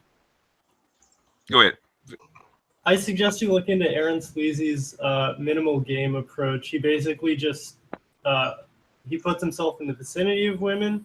He waits until he can read their body language to figure out whether or not they're interested. And then he moves on with the plausible deniability of not having put himself out there. That's fine. I know. I think Tim, that's more advanced. That's okay. Tim, I don't have a problem with Aaron. Let me hold on, David D'Angelo, whoever. That's fine. Strauss talks about that in the game. Pick a dojo, man. It's cool. What I'm saying is what Tim is talking about is something a little bit more advanced. That's basically knowing your prey, and that's after you gain some experience and you had women that you've actually scored upon. Then you can actually use that because I use that a lot because I know the prey that I'm looking for. I can tell when a woman's interested in me, but that takes experience. You don't get that right off the bat. That's not going to work for a newbie. Yeah, I and don't have unfortunately, a problem with sleazing. I don't have a problem with any form of pickup. What I say to guys who are interested is to go shop around, find out which style works, which teacher, which style, which methodology works best for you, and run with it. Well, you know what? Sleazy's working for you, getting you the results that you want. God bless you. What I would say. Go ahead, Edward. Well, two things I would say to that. The first thing is you could waste a lot of money doing that. I get it, but a lot of these dudes don't always give the best information until you pay. That's the first thing. But the second thing, a big way a guy can deal with his inner game issues is just putting himself in a different environment and see, is it really him or is it just the women in his environment? I keep saying this. Only 5% of black people have passports. So most black people view the way traveling costs money. Yeah, Edward read the Mac within. That's one of that's one of Tariq Nasheed's tactics. I didn't read that. I mean, that's just what I know because I looked it up because I've been overseas. But okay, that's good. Tariq Nasheed. Well, that's one of his tactics to go to different cities and see not necessarily to pay for it. But when you see how women respond, but traveling to other countries takes money. You get it. Takes money to go there, man. But cities, you hold on. I want to answer that. If let's get out of going out of the country. If we do the city by city thing, I can get one of them Greyhound buses for $50, $35 and be in Philly with Airbnb and all this stuff. It's not as bad as it used to be. So a lot of that is an excuse. I'm only saying that no matter how you slice it, money is going to come into the occasion. If you want money is. In fact, in the scientific literature, they call it mating effort. For the male, they have to invest mating effort. Now, it's true for the females too. They have to invest mating effort as well. But since we're talking about guys, for any male that wants to be successful in mating, they have to invest some degree of mating effort. So be that through a dating coach, pickup artist, self-taught, travel, whatever, or any combination. That I agree. That I agree. Be involved. Okay. I come from the Tim Ferriss school of doing anything. Okay, the minimum effective dose. Thanks. You break down what they need. You put them in an environment to where they will gain that. So in other words, when I say of doing something for free or almost free, where actually you're getting paid to do it by getting a telemarketing job, it's going to teach you to do what? Build up your muscles, your high to being what? Rejected. Because you're going to get rejected. You're going to have to make 100 calls to get what? 3 people to actually listen to whatever you're saying. And you're going to have to do what? Repeat that line constantly, the 200-300 times a day, just to get the people that you want. If you do that for 90 days, you will have made how many approaches? Okay, you have built up your resistance to being rejected because now it's nothing. I'm used to being rejected, delivering my line, and going on to the next call. Right? I did that. Well, it's interesting. I got one question for BGS, then you can continue. Somebody wanted me to ask this. They said, what do you think about the theory of the selected versus the unselected? Because this is from Black Superman. He says nobody really addresses it, and he wants to know if you think that the theory exists, period. Yeah, they're selected. They're selected and unselected. But the thing is, that's an easy question. The thing is, the human beings and human society, even though it's a mating market, it's also supply and demand. It's the forces of supply and demand. Women demand certain things, and the selected cannot and will not supply all the needs for all these women. The only reason that they can't do it artificially right now is because the government is footing the bill, like Obsidian says. Another thing is the selected depends on the environment. So you can control who's selected here could be completely different in another country or another city because the laws and the needs are different. And that's what they never say. And the thing is how do you overcome it? What do you do to overcome it? Pickup does it. They'll give you the principles. The thing is, just like if you're playing football, Mike can give you the principles of playing football, but your ass still has to get in the gym and get stronger. Yeah, it has nothing. You got to keep practicing. You keep practicing, but you got to get stronger. You got to build up a certain muscle. In other words, if you're not strong enough to hit that line or tackle that guy, you're gonna get run over every time. The best technique is not gonna work for you.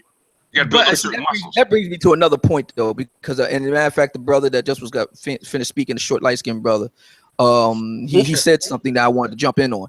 And, you know, there's this idea that, you know, and I've heard a lot of guys say this, white, black, all different walks of life. They say, I like the women that like me. Now, see, here's my thing. Liking is a mutual thing. It's a two-way street. See, my thing is just because a woman likes me don't mean I'm going to like her. That's true. But what if I find her repulsive? What if I throw up in the back of my mouth, in the back of my mouth a little bit when I think about her? What about that? Well, I tell dudes to put themselves in That creates a nice taste. You know what the problem is though? A lot of brothers don't realize they like we say we overvalue women, but a lot of brothers overvalue themselves. A lot of brothers ain't nothing but yeah. All men ain't owned no. Most men undervalue themselves. But there are a lot of men that do. I agree with you. See, what's fascinating when we have this conversation. Hold on a second. Charles first, Obsidian, and then Edward. Can I hop in after that? What I'm saying is this: you do have some brothers that extremely undervalue themselves. Like you are a prince among thieves. Most. Okay, but I'll go with that. However, you have some brothers that think they're supposed to have 10s when they can get 6s all day, but they don't want the 6s, they want the 10s. Then they say, and usually brothers like that get 10s. Yeah, because they're willing to wait. So I hear that. I'm just saying, but I'm just using that. But see, here's the thing. What's fascinating about this is that if the same conversation we're having right now were reversed, where it was women, and we'll use for sake of argument here, black women. We wouldn't be having this conversation about what the women overvalue themselves. No, you know what it would be? Women have a right to their standards. End of. They're delusional. There's no argument from me on that. I'm just saying so many people have unrealistic or expectations that don't fit what they're at. And they have the right to have that. They do have the right to have that. Only do that and I think I know the reason why we do that. See, this is something a lot of black men don't want to admit to. And when I say black men here, I want to be clear about this. I'm not saying the black men who are unselect or the betas. I'm not saying the black men who are the alphas or the select. I'm talking about black men, period. Black men across the board, their view is any pussy is better than no pussy. That's true. Okay? That's a black male thing. I always have a problem with that. That's a black male thing. Yeah, you said why is there? When you go outside of the black community, white guys, Asian guys, they will be like, listen, if that's who I got to fuck, I'm going to go home and rub one out. Yeah. Hold on. Somebody said, why is that a problem? Okay, can I get my turn? That proves my point. Hold on. Answer that, Valdez, and then we're going to Tim. Like, I think I heard somebody say, why is that a problem? I'm going to tell you why that's a problem. It's a problem with black men because it starts there and it translates into other areas in his life. Boom. Well, actually, I'm the one who said that, but I said I do have a problem with the fact that. Real quick, Dinga, and Tim, because Tim is next. But go ahead, real quick. Yeah, I said I do have a problem with the fact that black men just accept anything. It's low standards. It trickles down into the women and overvalue themselves. Yeah, personally, I reject women all the time. I mean, if I don't like you, I don't like you. Yeah. Just like, that's how I see it. And what does it matter? Question. What does it matter for you? Everybody, okay, you can't stop jumping the line, y'all. Tim, okay? Because they will jump the line.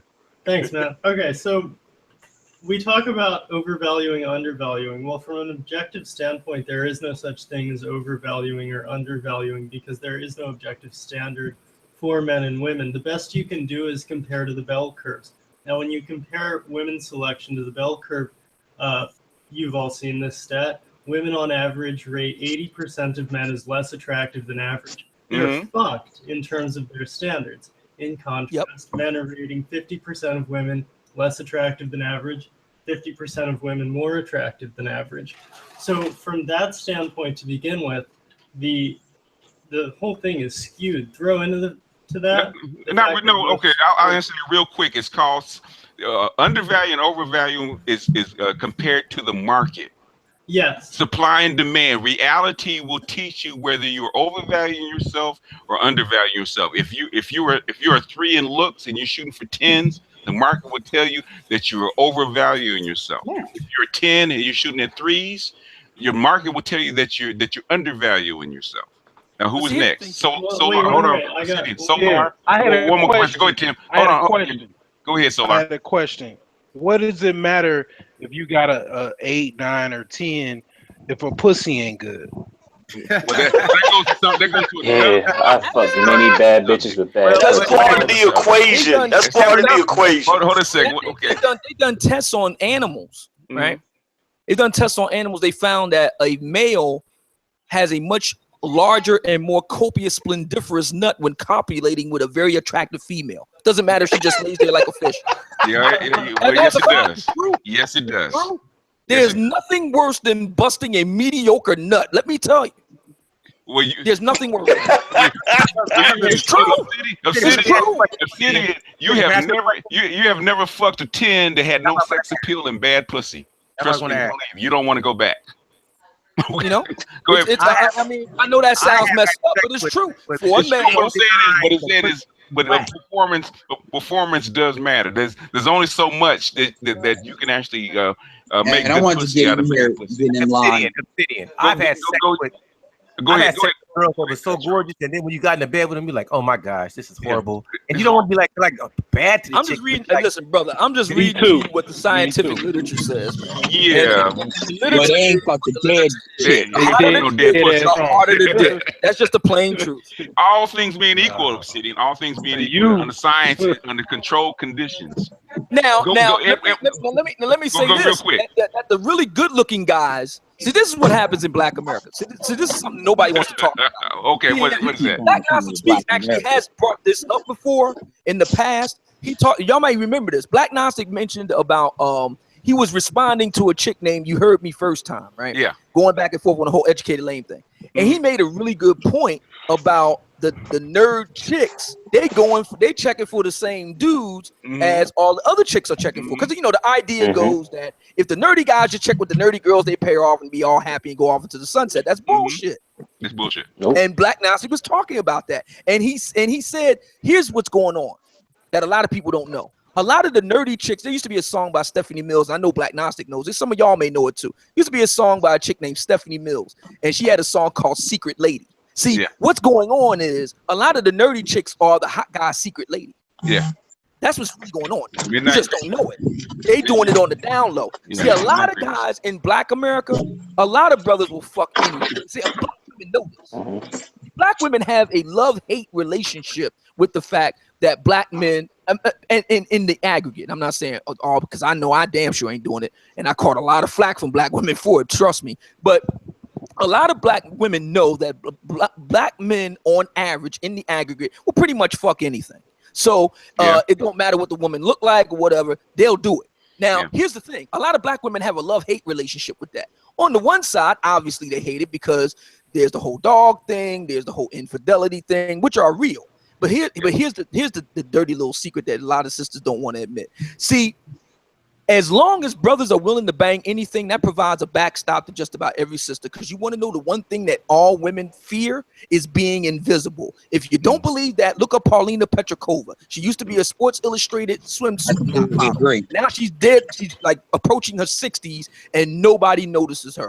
When a woman hits the wall and goes into invisibility, she's done. That we know what that means? That means men don't want to fuck you anymore. That's what it means. You know what? Man wants to fuck you. You're still viable, at least to some extent. The day comes when men don't even want to fuck you anymore. You're done as a woman. That's hell on earth. Right. Well, I've had like a friend of mine. She was like, "Yo, Mike, why are all these ugly women getting pregnant?" I was like, "Well, ugly pussy's good pussy. I mean, it's really not that bad." You know what? She was just surprised by it because she's always been trying to get pregnant or get a guy that stay order to get pregnant, and she's one of those big booty chicks that will. Has a big old ass. Well, let me tell you. I wanted to answer. I really need to answer the comment that I made about all men are not owed 8s, 9s, and 10s. The reason why I made that statement is the big reason what Mike just said. A lot of dudes will fuck anything because they're afraid to compete with white, I'm talking black men. They're afraid to compete with other races of men because they know in order to do that, they have to have a higher level of income. So a lot of men don't like to be judged on how much income they have. They like to be judged on how many hoes they can fuck. And they don't care how good they look or how good they don't look. That's why you hear these dudes that'll be in the chat room even right now talk about don't trick. When a lot of other races don't have that big of a problem doing that. You know, a lot of cats that say they don't trick are fucking lying. Okay. Right. Yeah, well, they base their manhood. They base their manhood on what. No, they're lying. They base their manhood on what they can do without money, and usually the result of that is you're dealing with a lower quality shit. Because what Obsidian said, it costs money. Beauty costs. Every dude is tricked. Every dude. Right. Well, what I'm saying is, let's assume they aren't lying. Beauty costs, like Obsidian said, and a lot of dudes don't like to compete on that level, and that's why they sit there and they front. And that's the real truth. Why black men will fuck anything. Some degree of truth in that, yeah, definitely. You know, a lot of black men, because black men with money won't fuck anything. About the money piece. A lot of black men, and Black Gnostic Speaks has talked about this. He's laid out the stats and the data. I mean, it's all there, and you don't have to take his word for it. You can go to the U.S. Census and all kind of stuff. He's laid out the stats. The vast majority of black men, the black upper middle class, defined as making over $200,000 a year in part. I mean, that's like, I think it's like not even 2% of the entire black population in the United States. Oh, that's less than 1%. That includes black men and black women. Yeah, so I mean, if you just isolate it out to black men, it's not even 2%, man. The vast majority of black men ain't making $200,000 a year. Not even close. That's just the reality. So I mean, a lot of black men. Yeah, aren't you in the top 5%? Would you pass like 60,000?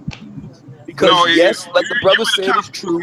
Men are, rightly or wrongly, men are still measured by what they can bring to the table in terms of resources, status, and all the rest of it. Black men as a group don't have a lot of that. That's just the plain truth. And that's where colorism comes into play too. It's amongst the higher quality men that have the status, as well as the mass men, as well as the men that have the dick power. Is because the higher status men, black dark skinned women, or Little Miss Chrissy to the world, are saying they're getting denied because those men have a greater option of choice. And that's where a lot of colorism argument comes from. Well, there's so few of them. That's where a lot of the complaints are. With the educated women that can't find the man, they can't, because there's so few men of status. Well, because most of them are not attractive either. A lot of them educated women are small. There's some attractive women that can't find men of stature because the pool is so small. You got to remember, Claude Anderson said that 50%, right, especially right now, 50% of black men are not in the workforce. You got 40%. Hold on, let me finish. Edward, let me finish, okay? Thank you. I think it is my channel.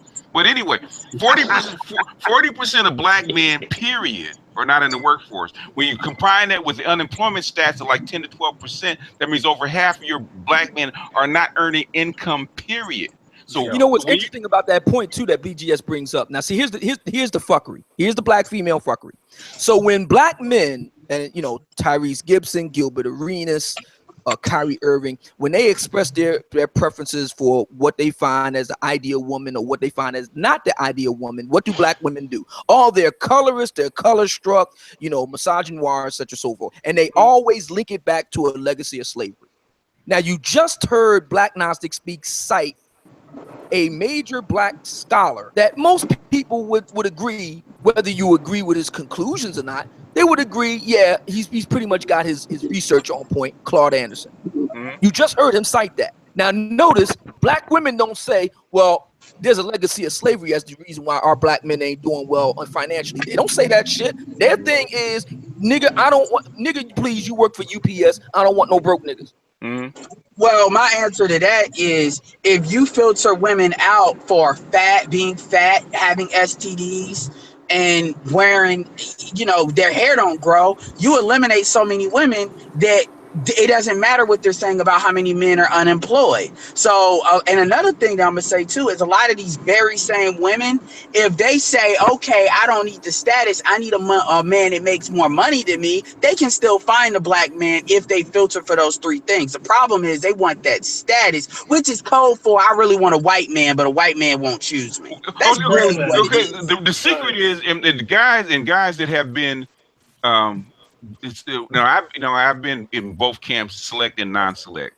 What they really don't tell you is that those women that are complaining they can't find a man to marry for their social circle, but those guys are still fucking them. So the UPS man may not be able to come out in public and date the chick, but she will put the key under the mat at 10 o'clock for him to slip on by and be gone at 5 o'clock in the fucking morning. Yeah, they don't tell you that. And those women are not marriage material if they're doing that. Whether they are, they're complaining, but they're also causing their own strife, which is the crazy part. Exactly. I understand his point that a lot of the stuff that's going on, and the brother makes a good point. That a lot of sisters, it was what I refer to as the Miss Ann syndrome. A lot of sisters. See, here's the thing: a lot of people have to understand. And my brother, Professor T. Hassan Johnson, I'm going to have him back on the show to talk about this. Yeah. And he really does really good work in this respect. There's a serious class divide, and I talk about this a lot on my channel. There's a serious class divide among black men and black women that nobody really wants to really dig in on. And that is that a lot of black women see the white world. All right, they have a day pass to the white world. That a lot of black men, even those black men who work in corporate America, the majority of black men in the workforce right now work in the white collar professions. Okay, but even their day pass to the white world isn't the same as black women's day pass to the white world. See, a lot of black women, a lot of them will go to school with white girls. They will, high school, college, undergrad, grad school. They'll hang out with them, go to lunch with them. It's rare to see brothers going out to lunch with white guys on the job. That's rare. Okay, where it's a common occurrence with women, they'll get together in mixed racial groups and go out and hang out and all kind of stuff like that. And they see what the possibilities when you're Becky. They see the possibilities, and it's so close but so far away. And I call it the Miss Ann syndrome. They want the expectations. Yeah. They want the lifestyle. They want all of those things. And to a large extent, they do have access to it. They have the degrees, they have the incomes, they have the jobs, but they're not quite there. Okay? But they want to be white women. And for a lot of black men, particularly, and this is the reason why it's so much friction for guys like me. For a lot of guys, like I did a podcast, really famous podcast I did about dating older women from the perspective of a retiree blue collar brother. And I said something in that podcast that really pissed a lot of sisters off. And what I said was, a lot of sisters of that particular ilk, they love to travel, they want to go places and do things and all the rest of it. And a lot of brothers like me who worked all their lives right out of high school in dangerous jobs where you could either get killed or seriously injured. Your body is banged up over after several decades. When you do retire, you just want to sit down, man. You don't want to go anywhere. You want to sit down. That travel shit is kind of crazy. That shit is annoying as fuck. Joke on women. It really does. On black women, I mean. It's America's cruel joke. You know what the big problem that women have that men wish they really, had, that black women have, is that they pretty much, like you said, BGS, they're dealing with dudes. They're not, it's only a small percentage of black women that are actually celibate. Like that they not screwing. They not dealing with nobody, the UPS man, the mailman. They're lying. Right. So they actually are screwing, whereas black men, we want to screw too and not get the complaints about it. They want the monogamous relationship, but they ain't, not going without no dick. Well, a lot of dudes don't want to get themselves to the point. They don't want to get their economics in order, get their physical stuff in order. We got a lot of dudes that want to be dirt riders. They celibate, all right. They celibate and they give a little bit away too. Yes, dude. Yeah. They sell a little bit, a lot of bit. And not only that, First you got to remember, women in particular, black women lie. Okay, they lie. Yeah. Edward, and you're promoting that there's an even playing field for the black men in the economic sphere, and we know that's not true. We know that there's real and documented institutional racism and all the rest of it. We know that that's true. Oh my God, I can't believe you just said that. Okay. We know that's okay. Let him we go. know that's true. We have documented evidence of resume studies. We got all kind of stuff of discrimination against black men at all levels. Listen, man, I come from a union. I need that time. I can tell you from experience that that's a real thing. Be nice, Edward. That's a real thing. Oh man, what did he say that was so groundbreaking to Edward? Like, when we talk to black men, we act as if none of this matters.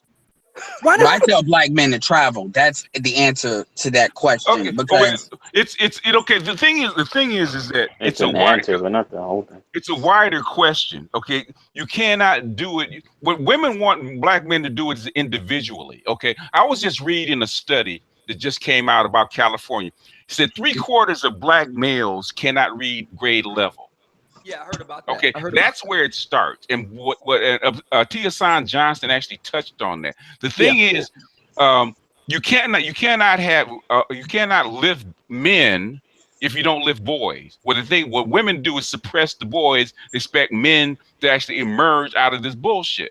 Yeah, the factory's fucked up. The factory's fucked up. If you tell a woman, of women complain about that, and you tell them the factory's I had a staunch dyed-in-the-wool feminist. I made her cry when I told her the factory's fucked up. That's how come you don't have good men. Mm-hmm. Oh, that's why I keep saying that black women are cultural diseases. But you know what? Go Valdez. It goes even deeper than that. It's like one of the things that we really don't want to acknowledge. It's like it's like a 500-pound elephant in the room. There's a lot of black women that really suffer from narcissism, like plain and simple, like mental disorder, because they're basically when they make these claims about what black men should do, they're not stupid. They know they're raising the bar to a level that a black man can't reach, and that's just to keep brothers in a state of always being perpetually wrong, because that makes them feel better about themselves. Yeah, you know what I'm saying. And what happens when women, when the men start to reach that and don't want the women that have set those bars? That's where the anger comes in. That's where the hatred comes. That's why. No. I want to hear Angry Man Yeah, let me respond to that. The thing about it is, especially when it comes to black men, what BGS said is true. The factory is messed up, but even with the factory being messed up, black men will still figure out a way.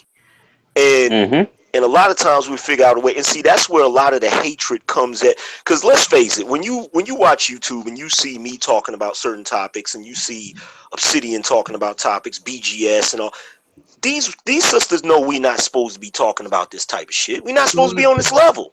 Good point. Yeah, you're not supposed to expose. We're not supposed to be on this level. We're supposed to be on YouTube looking at twerk videos and talking about dumb shit. You know what they hate? Yeah, they're trying to rock you back to sleep. CG3 been trying to get it. Go ahead, CG3. Okay, I don't know who it was that said earlier about men getting like education and getting in shape, all that stuff. Somebody said that was me.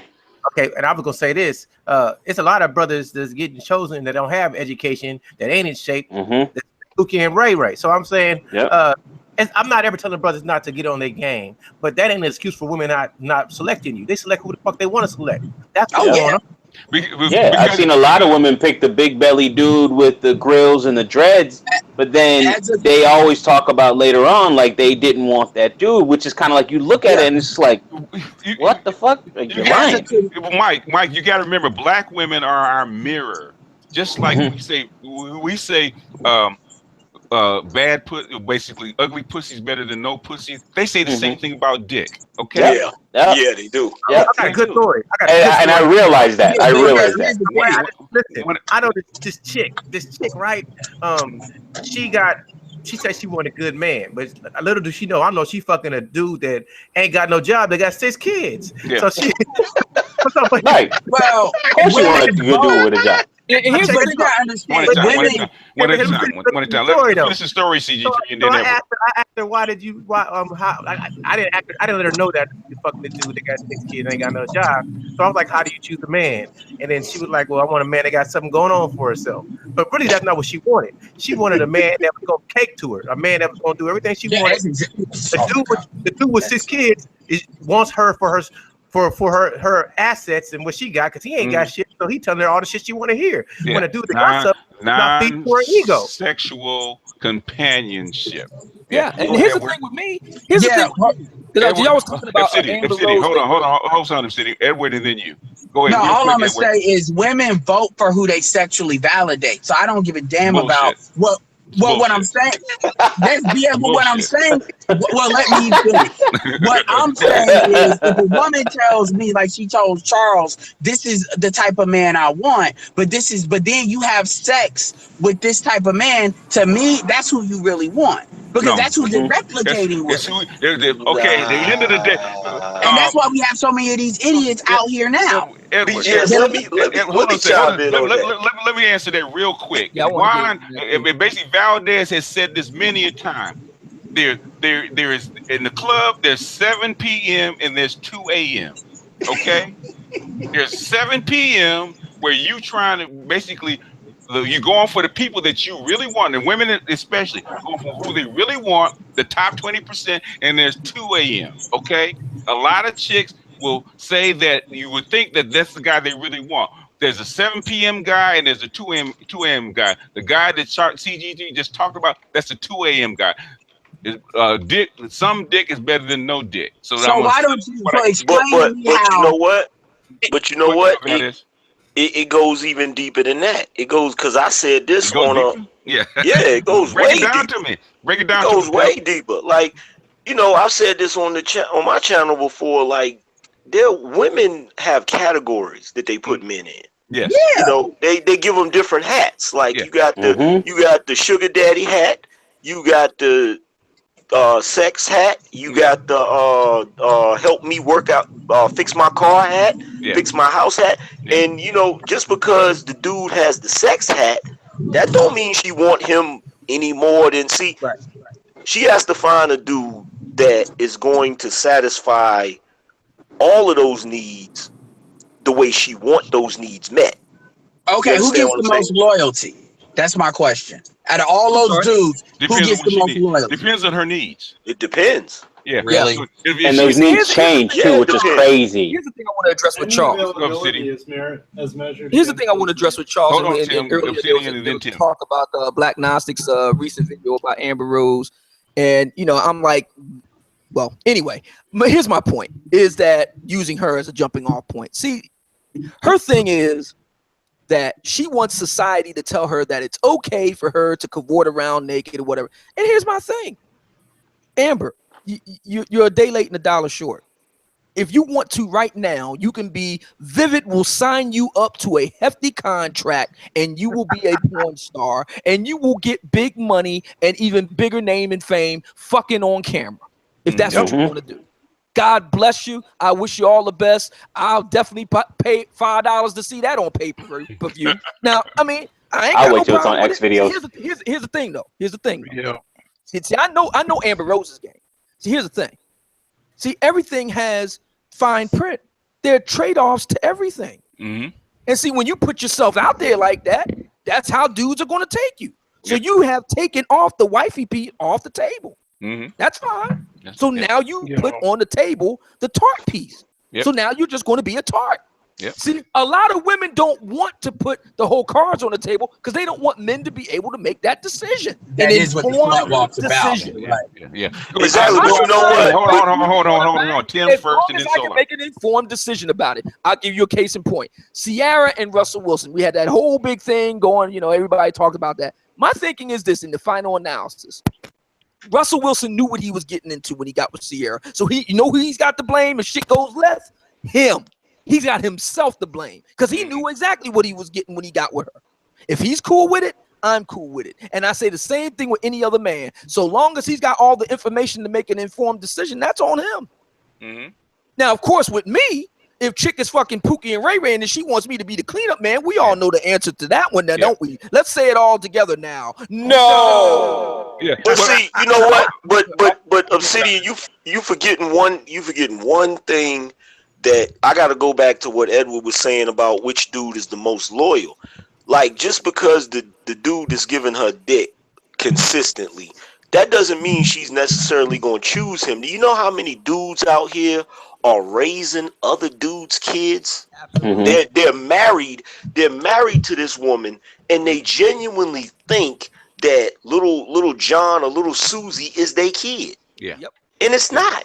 And the reason why is because what the dude may be able to sling pipe like a fucking plumber, but he doesn't fit those other categories of security that she needs. You understand what I'm saying? And if she had to choose, and I'll tell you something else too. If she's put in a position where she has to choose between the two, she's not gonna go with the dick. She's gonna go with what's the best option.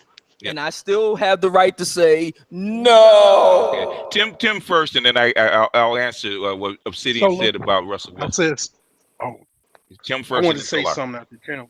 Yeah, go ahead. Go ahead, Tim. Okay.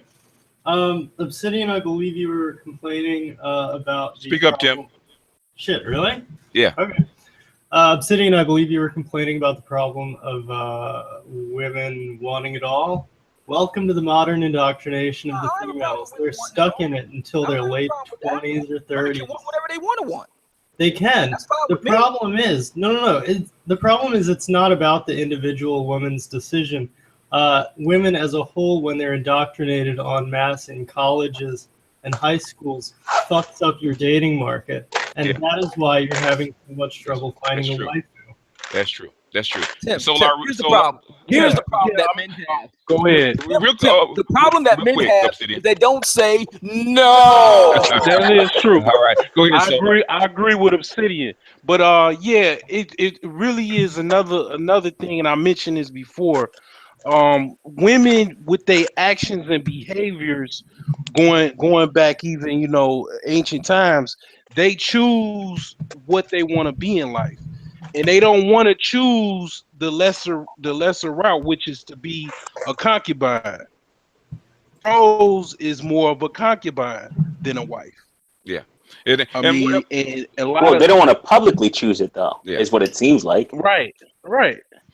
Oh. And that's what a lot of these women are. They concubines, which is fine. If you want to be a concubine, you want to have your children on the side, and you want to, have your peace of mind, that's fine. But live that, own it, and be that. Yeah. Don't complain. Yeah, but I want to answer. But they're not going to do that though. Yeah, I want to answer something about my piece and I did yesterday about Russell Wilson and Sierra and Amber Rose. What I was saying about Sierra and Russell Wilson, especially Sierra, is that if you are a slut and you decided you don't want the slut label on you anymore, so you're going to enter into a marriage with a square guy that's going to do right by you. Okay, you took the vows, you took the square guy, you got into it. So for now, so it's not his fault that you took your vows and you violated them. Okay, he may have made a mistake that he married a slut, tried to turn her into a housewife, but that still does not make you right. You still are morally wrong for going outside your marriage, especially after he took you and your baby on. Now that's on you. You will have the X on your back. You should have the scarlet letter. Okay. Yeah, he made a mistake by trusting your ass, but you're still a slut. You're still a hoe, and basically they should downgrade your ass for the rest of your life. It ain't on him. Like he should be. He should be able to stop you from tricking. No, that's bullshit. But women don't want that punishment, which is the crazy part about it. Go ahead. You did say one thing incorrectly though. What's that? She's a talentless slut. Don't forget to include the talent. That's fire. She's good looking. That's talent. She had a couple hits back in the early 2000s. No, she's tall and good looking. That's all you need. You said in the early 2000s? Yeah. Russell or something? Excuse me? No, she hasn't yet, but she might. I mean, time will tell. Well, she probably will. But I'm saying is everybody's saying, oh, he's not an alpha male enough to keep her from doing. That's it. He shouldn't have to. That's all. No, he shouldn't. Right. True. He shouldn't. True. Oh, I see what you're saying. Well, my thing is this.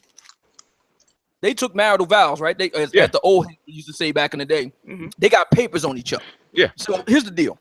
If she or he, either one, goes outside the marriage, that's adultery. It's adultery. Yeah. That's what it is. That's what it is. So if she cheats on him, I hope it doesn't for the sake of their child or whatever. I'm hoping everything works out for them because they got a kid on the line there, and we don't need any more of that in Black America. But if it does happen, I'm with Black Nonsense Speaks. She violated the contract. Yeah, violated the contract because that's as simple as that. Because in the reverse, they wouldn't blame her if he did the same thing. Mm-hmm. It's violate. If you play the game fair, if you don't play the game fair, especially nowadays where you know about each other, you know, if you didn't want a square guy, you should have married Future like he asked you to. If you wanted Future, you should have married Future. Because he did put out the ring. So one thing I have to give Future credit for, the motherfucker put the ring out and you threw it back at it. But yeah, that's true. You know why? Yeah. That's true. You know why? Because she's making the same mistake that any woman who's supposed to be pretty. I don't really think she's that pretty, but supposed to be pretty, successful and all of that. She's like, she thinks it's never gonna end. She thinks she's always gonna be able to do. She think that wall ain't coming. And it's already, my personal opinion, you know, she's about to hit that motherfucker like very soon. Yeah, man. I was going from work one day. I was going from work one day and I saw a woman that was like approaching 70, if not already 70, with some shorts and a shirt. And I thought to myself, I was like, she still thinks she got it in her head. Yeah. Oh, somebody's in the chat room trying to cape for it, talking about she's beautiful. Okay, first of all, let's just go ahead and get one thing clear. Let's just go ahead and get one thing clear. My definition of, like, if you looked at the industry chicks, my standard for an industry R&B chick is Aaliyah. So tell me again if you think Ciara matches up with Aaliyah. Yeah. No. No. Hey, you know something? Black Gnostic brings up another good point when he brings up Ciara, and that's this: the whole marital piece. And I've talked about this before. You know what's fascinating with a lot of women in general, Black women in particular, is that they don't want to be, and it goes back to this whole theme about being held accountable in everything in life. And I remember reaming out Derek Jackson on one of his videos. He talked about this, and I reamed him out on that. Everything in life has terms and conditions, man.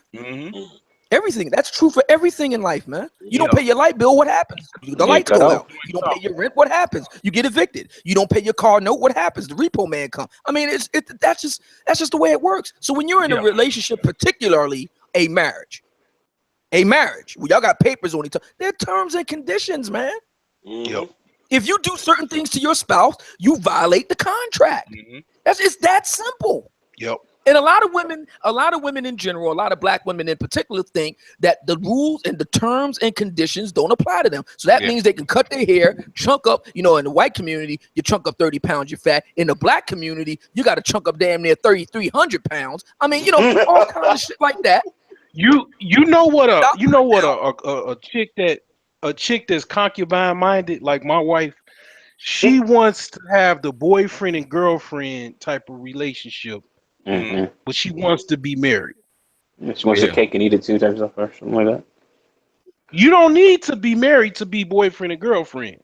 You just see each other on the weekend, fuck, or see each other whenever, fuck, have babies. You take care of them, you know, financially as the man, and that's it. But women love labels. Like they love labels, something that they could almost defend in a sense, like, oh, that's my man, that's my boyfriend, so on and so forth.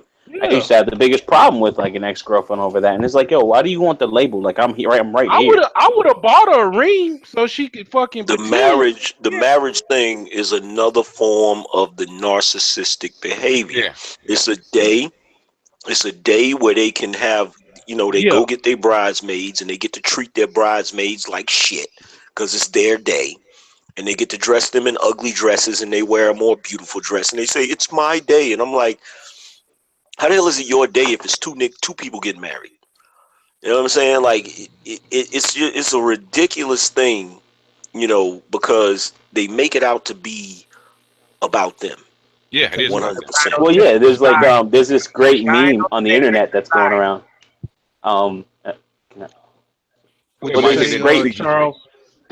There's this great meme that's going around on the internet where some guy's proposing at someone else's wedding, and then a chick goes, "If you do this at my wedding, I'm gonna have a baby at your baby shower. I'm gonna die at your funeral. I'm gonna shit in your bath." It was some weird stuff, but like it was just kind of like you can't fuck with their day. Like you can propose, but you better do that shit tomorrow or yesterday, not today. Yeah, it is what it is. Well, again, all of that is not good. The issue here is more men, black men in particular, must say no. And you know what? I'm gonna tell you something. That's real. I'm gonna tell you something about that too. Solar. I'm gonna tell you something about that too. I actually wrote an article. They never published it on A Voice for Men, but I was talking about that. When you look at how women tell men that they need to grow up, if you really sit back and think about it, what is it that women do that they don't do as a child? Everything they do as a child, they do as an adult. They play dress up. They pretend like they get married. They play with little baby dolls. Like every single thing they do as a child, they carry it into adulthood. You know what I'm saying? So women, they get to have their day and get married and live out their fantasy. Meanwhile, I'm never going to get to be Batman. That's never going to fucking happen. You can do it. You can do it. You just do it. I don't talk to women the way I do. You can do it. I make a the way. bifurcation with women between, say, 35, 36, and on. Under that age, like, me and Alan Roger Curry were going back and forth with a whole mood. One thing. I'd have no problem with him or any other man wanting to do the smooth and seductive. Hey, if that's your thing, God bless you. But my thinking is this.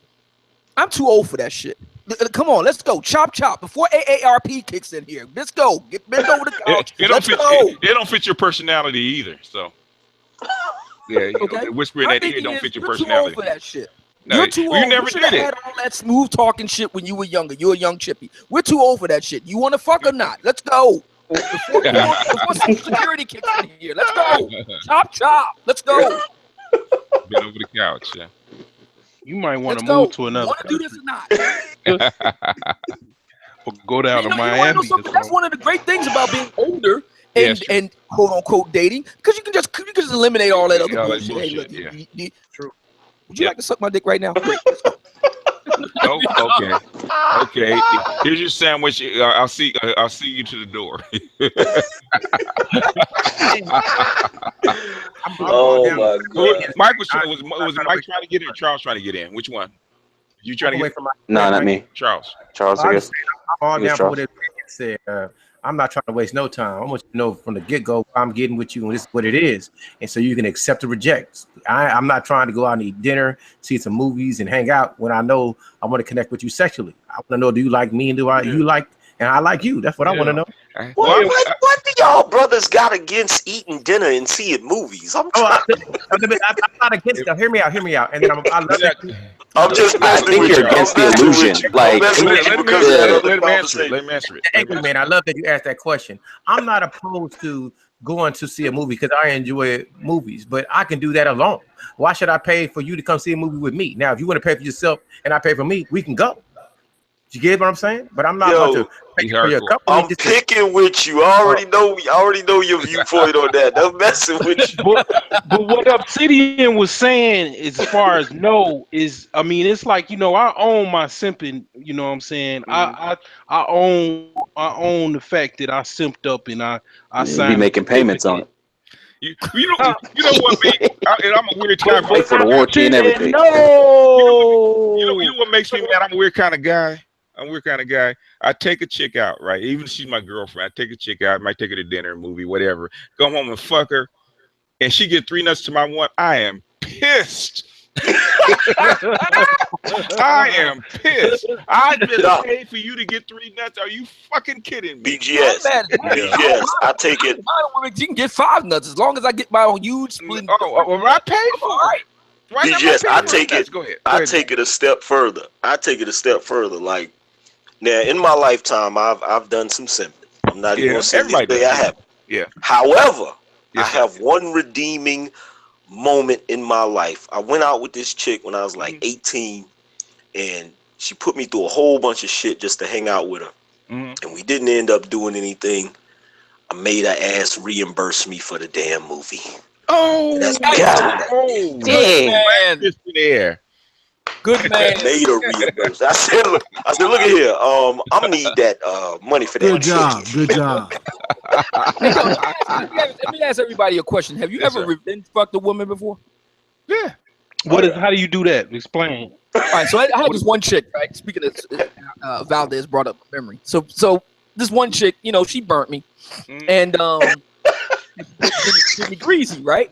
Yeah. So what I ended up doing, right? It was funny because her thing was, she gave me the let's just be friends and all that. I said, all right, cool, fair enough. So a week later, I met another chick who was like, if you was to look at her from about 20 paces out, you would think that she was like, related to Amber Rose, right? As a matter of fact, I used to call her Goldie back in the day. She had the short. The only difference between her and Amber is that she didn't have blonde hair. Her hair was short like hers, but dark. Okay. So I met her like a week later. So she called me at the crib and in my little bachelor pad, and Goldie picked up the phone and handed the phone over to me, and she said, "Who's that?" I said, "Oh, that's a new friend of mine, Goldie." So she said, "So is that supposed to be your new girlfriend?" I said, "No, absolutely not." I said, "Doesn't matter. So what's up with us?" I said, "You told me that you didn't want to be bothered no more. We just be friends, so we could still be friends, So does that mean we can't even see each other no more?" And I said, "Absolutely. You can hang out right now. Nobody come said on that. over." Yeah, come on. I mean? All 3 of us. Yeah, she could hang on right now. As a matter of fact. So what ended up happening is that for my birthday, she brought me over dinner and sucked my dick and banged her really great over the couch, and then I kicked her right out.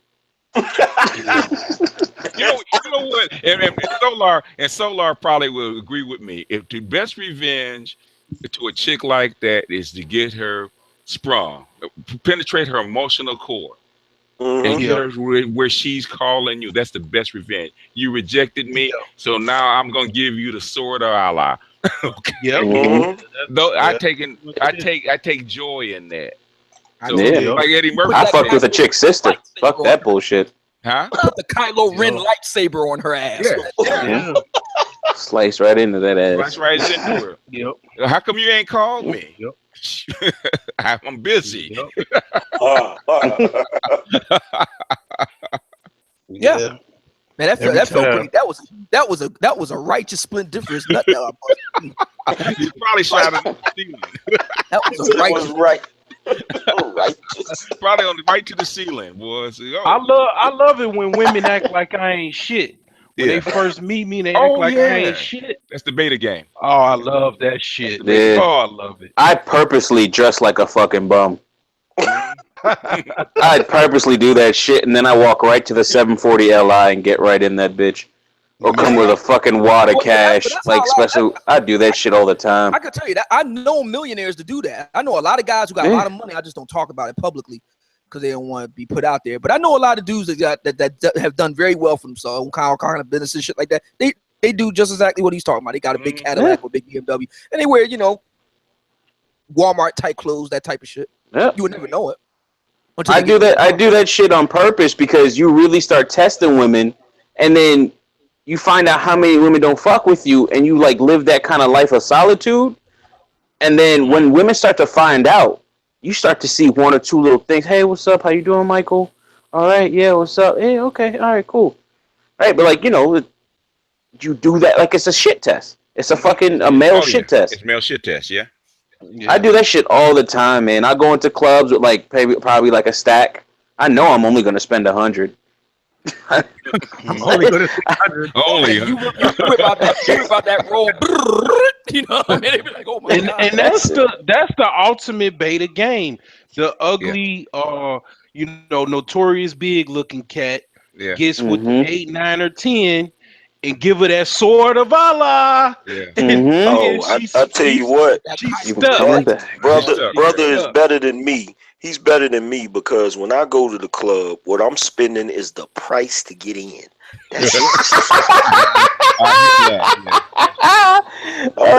You know I ain't buying nobody no drink because I'm not even buying my damn self. You know something I always said to myself. I always said this, and I've done this a lot over the years. If anybody needs to be having a drink bar for them, it's another guy. You need to buy another guy because the chances are those dudes are working their ass off to try to make some action happen, and they're hoping against hope. A lot of women go to these places just to get free drinks and attention from these guys. That's just for the most part. So if you see a guy in the club and he looks like he's down on his luck, buy the brother a drink because he could use it. Yeah, I mean, I see it all the time. Like, you see these chicks, they'll be in a club, there's 1 or 2 dudes checking for them, and then you see them on Facebook complaining about, like, they can't find anybody. And it's just like, are you fucking serious? You're literally complaining about thirst in the fucking water. It's attention. If you don't have that sword, it won't work. But if you got a sword, it's like you got a punch, right? And you got it cocked and you ready to punch. Yeah. If you ain't got it, you gonna have to trick for the rest of your life. Well, you can't play the beta game. Yeah. Yeah. If you got that sword ready, all you got to do is put that trap out. Yeah. She takes it. Yep. The cheese. Yeah, that's one of the ways I used to turn the tables back in the day. Yeah. Quick. I totally agree. I knew the moment that joint happened, it's a wrap. I know I'm gonna be able to be a straight asshole after that. Yep. By the way, what I said earlier only applies to older women. Don't try to do any of that with younger women. This is for older women. My thing is, once you get past 36, you cross the Rubicon over to 36 and beyond. We're not. Listen, this is about fucking, and we go from there. Oh my God! You know what? You can't do it with young chicks, though. I think you know what? You know what? Patrice O'Neal had. He said something on a comedy show about that. He was like, "Yo, what did he say?" He said, he was talking about young chicks and old chicks. He was like, "I'm gonna tell you something right now." He was like, "I'll eat some old Cracker Jacks, but I want them right now."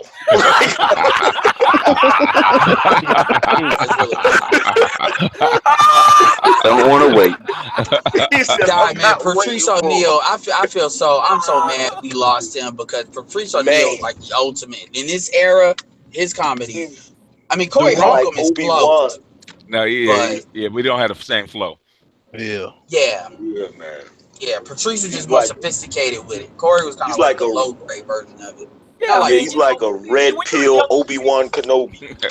When you're a young chippy, I mean, let's face it. When you're a young chippy, I'm talking about 18 to 30. I mean, if you're a young chippy, listen, I get it. You're young, you're at least moderately attractive, and let's be honest. A big part of a woman's attractiveness is her youth. I mean, I get it. So those are the years you got 18 to about 30 or so to get whatever it is that you're looking to get, whether that's just dick and attention, you're looking to get a baby, you're looking to get a marriage, whatever it is you're looking to do, you need to have that shit done by the time you hit 30, 35 at the latest. Once you cross the Rubicon over 36 years old, you in my hut now. That's what? That's why I'm laughing. What's crazy is that they continue like to feel like they actually are wanted, but then nowadays what I tell women is like, hey, listen, you better get it while you can, because after a certain point, they're gonna be looking at your little sister. Oh yeah, and not you. Yeah, they got that more better. They got the more better options syndrome really bad. And that's why I was laughing. It was an article story. Some of y'all probably hear about what's going on with T.I. and Tiny. And it's this Instagram thought by the name of Bernice Burgos. I mean, she's very attractive, but she's a built chick. Everything about her silicone. But the point is, she actually got upset no, it is for real. I'm not. Yeah. But she got upset about the fact that T.I. might go back with Tiny. And I said, you 37. Like, what do you think he was gonna do for you as far as long-term commitment? Cheaper to keep her. Yeah, T.I. can't play around with that. He got too much. See, here's the thing. Here's the thing a lot of people don't realize. Like, if T.I. was a white guy, like, in that situation, the first thing he gonna think about is his bottom line. Yeah. Because I don't think he signed no damn prenup. How long have they been married? They haven't been married that long, have they? Yeah, They've been but she together for a got long his time, kids. right? I mean, she's in there. She's in there. Yeah, she. But I is. feel like she would have pushed that damn trigger on him by now. They But I got don't in know. Georgia. I don't know what the laws are in Georgia. Just be glad they ain't in Cali. But they was in Georgia, so I don't know what the laws are with that. But Well, see, you got to realize she not stupid. She got that wake up call from Floyd Mayweather. Like she realized, like she was playing that game with Tiny's the Floyd. ugliest light skinned chick out there. Exactly. Finish. Yeah. She was playing that game with Floyd, and she realized Floyd won't gonna wife her. Like she was definitely trying to monkey branch, but she realized that she would have fucked around and grabbed and reached for that branch and it won't gonna be there. Won't be there. Yeah. She realized. Lala can might be able to pull that shit off. It would have sounded like Wile E. Coyote. Well, she already. I gotta ask the angry man. I gotta ask BGS opinion. Chris Rock is simping. Did Toddy buy T.I.? Yeah, I think so. I think that's the same as the Jesse Williams situation. It's similar. Similar. But see, my thing T.I. was wanted back in the day. Going back to the whole to the whole thing that the angry man said, that shit is funny. Patrice O'Neal. I mean, I don't have a problem with older chicks. See, here's the thing with older chicks. Did y'all everybody seen frustrated Black American men in Brazil? Yeah. So there's this part in there, right, where the one brother, older brother, and he said, "Yo, man, one of the problems with a lot of sisters in America, man, as soon as they meet you, they start telling you all these problems. And man, he ain't never lied about that shit. You dealing with older broads, all these problems come. I'm like, yo, I am not Lucy from the Peanuts. The doctor is not in. I'm not here to listen to all your problems. Yeah, that's but you know, you got a lot of. I got a question. Let's go back to this. I don't want to hear about your problems, your health problems, problems with your mom, the problems on the job, problems with your kids. Hey, angry man. I don't want to hear about all these problems, man. Go ahead, ask the question, Charles. All these problems. Okay. So let's go back to this Jesse Williams T.I. analogy, and this is for the whole chat. I love to hear everybody's opinion. When hasn't Tiny got her investment back? Other than his kids, he has no real reason to stay with her, correct? Yeah. Hell no, she ain't got that's her not how Black investment women back. think. Black women don't think that way. They what? She got her investment back. Not okay, BGS. From our standpoint, from logical thinking men's standpoint, she got her investment back. Yeah. But from her standpoint, she ain't got her. That's a debt you can't pay. It ain't a debt. Like she ain't gonna be. She wouldn't be satisfied if you took that nigga's blood. Yeah. Until he died. Yeah. She still wouldn't feel like the thing is what she did is unforgivable. Yeah. If I was T.I., there wouldn't even be a question. You'd be fired. That's that simp logic in T.I. Yeah, that's what that is. In other words, she you can already have knows. whatever you like. In other words, If she had the money, she'd be buying him back right now because she knew she hit a deal breaker. He's not coming back. Mm-hmm. I think it is too. I think it's like the Titanic. As a rapper, as a guy that's supposed to be a hard cold punch, you know Valdez, you my honorary street nigga, okay? You my honorary street nigga. Street liaison. Can that nigga have his wife flirt, cavort, and maybe even fuck somebody else, another celebrity in public on camera with pictures, and come back and act tough if you go back? Hell no. That's why he went over there and risked getting beat up by Mayweather, because he had to save face some kind of way. Yeah. I mean, Carmelo didn't even put up with that shit. He can't do that because T.I. You look at T.I., you know, one, he's the self-proclaimed king of the South. Ain't nobody questioned or challenged it. Yeah. You know, he has this great career as a rap artist. He has this great career as a freaking movie star. You know what I'm saying? And then on top of that, he has his quote unquote street cred. There's no possible way. Like, he's supposed to be like Don Corleone. Like, you can't let your wife just be running around. You know what I'm saying? And then on top of that, it's even bigger than all of that, because she went out and fucked with a nigga that could potentially be an upgrade from T.I. So that was an attack at his manhood. See, chicks do this in the hood on a lower level. You feel me? Like, you have a chick.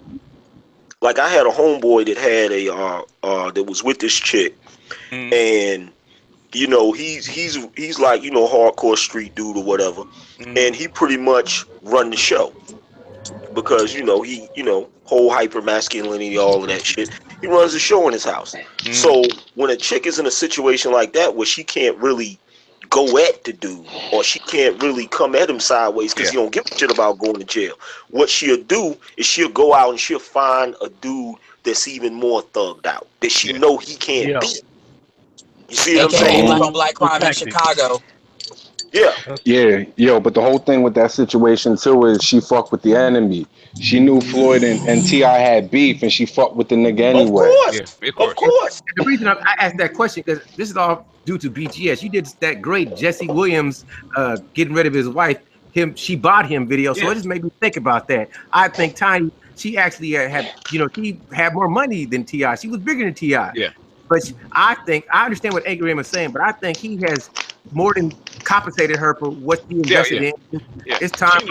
And once she, like you said, once she disrespected him and stepped to Mayweather, the enemy, it's time to go, ho. But we know that's not how black women think. No, women, period. You know. Yeah, that's an old tactic. Angry Man, did you get that email I sent you with Dwayne Wade? Yeah, I saw it.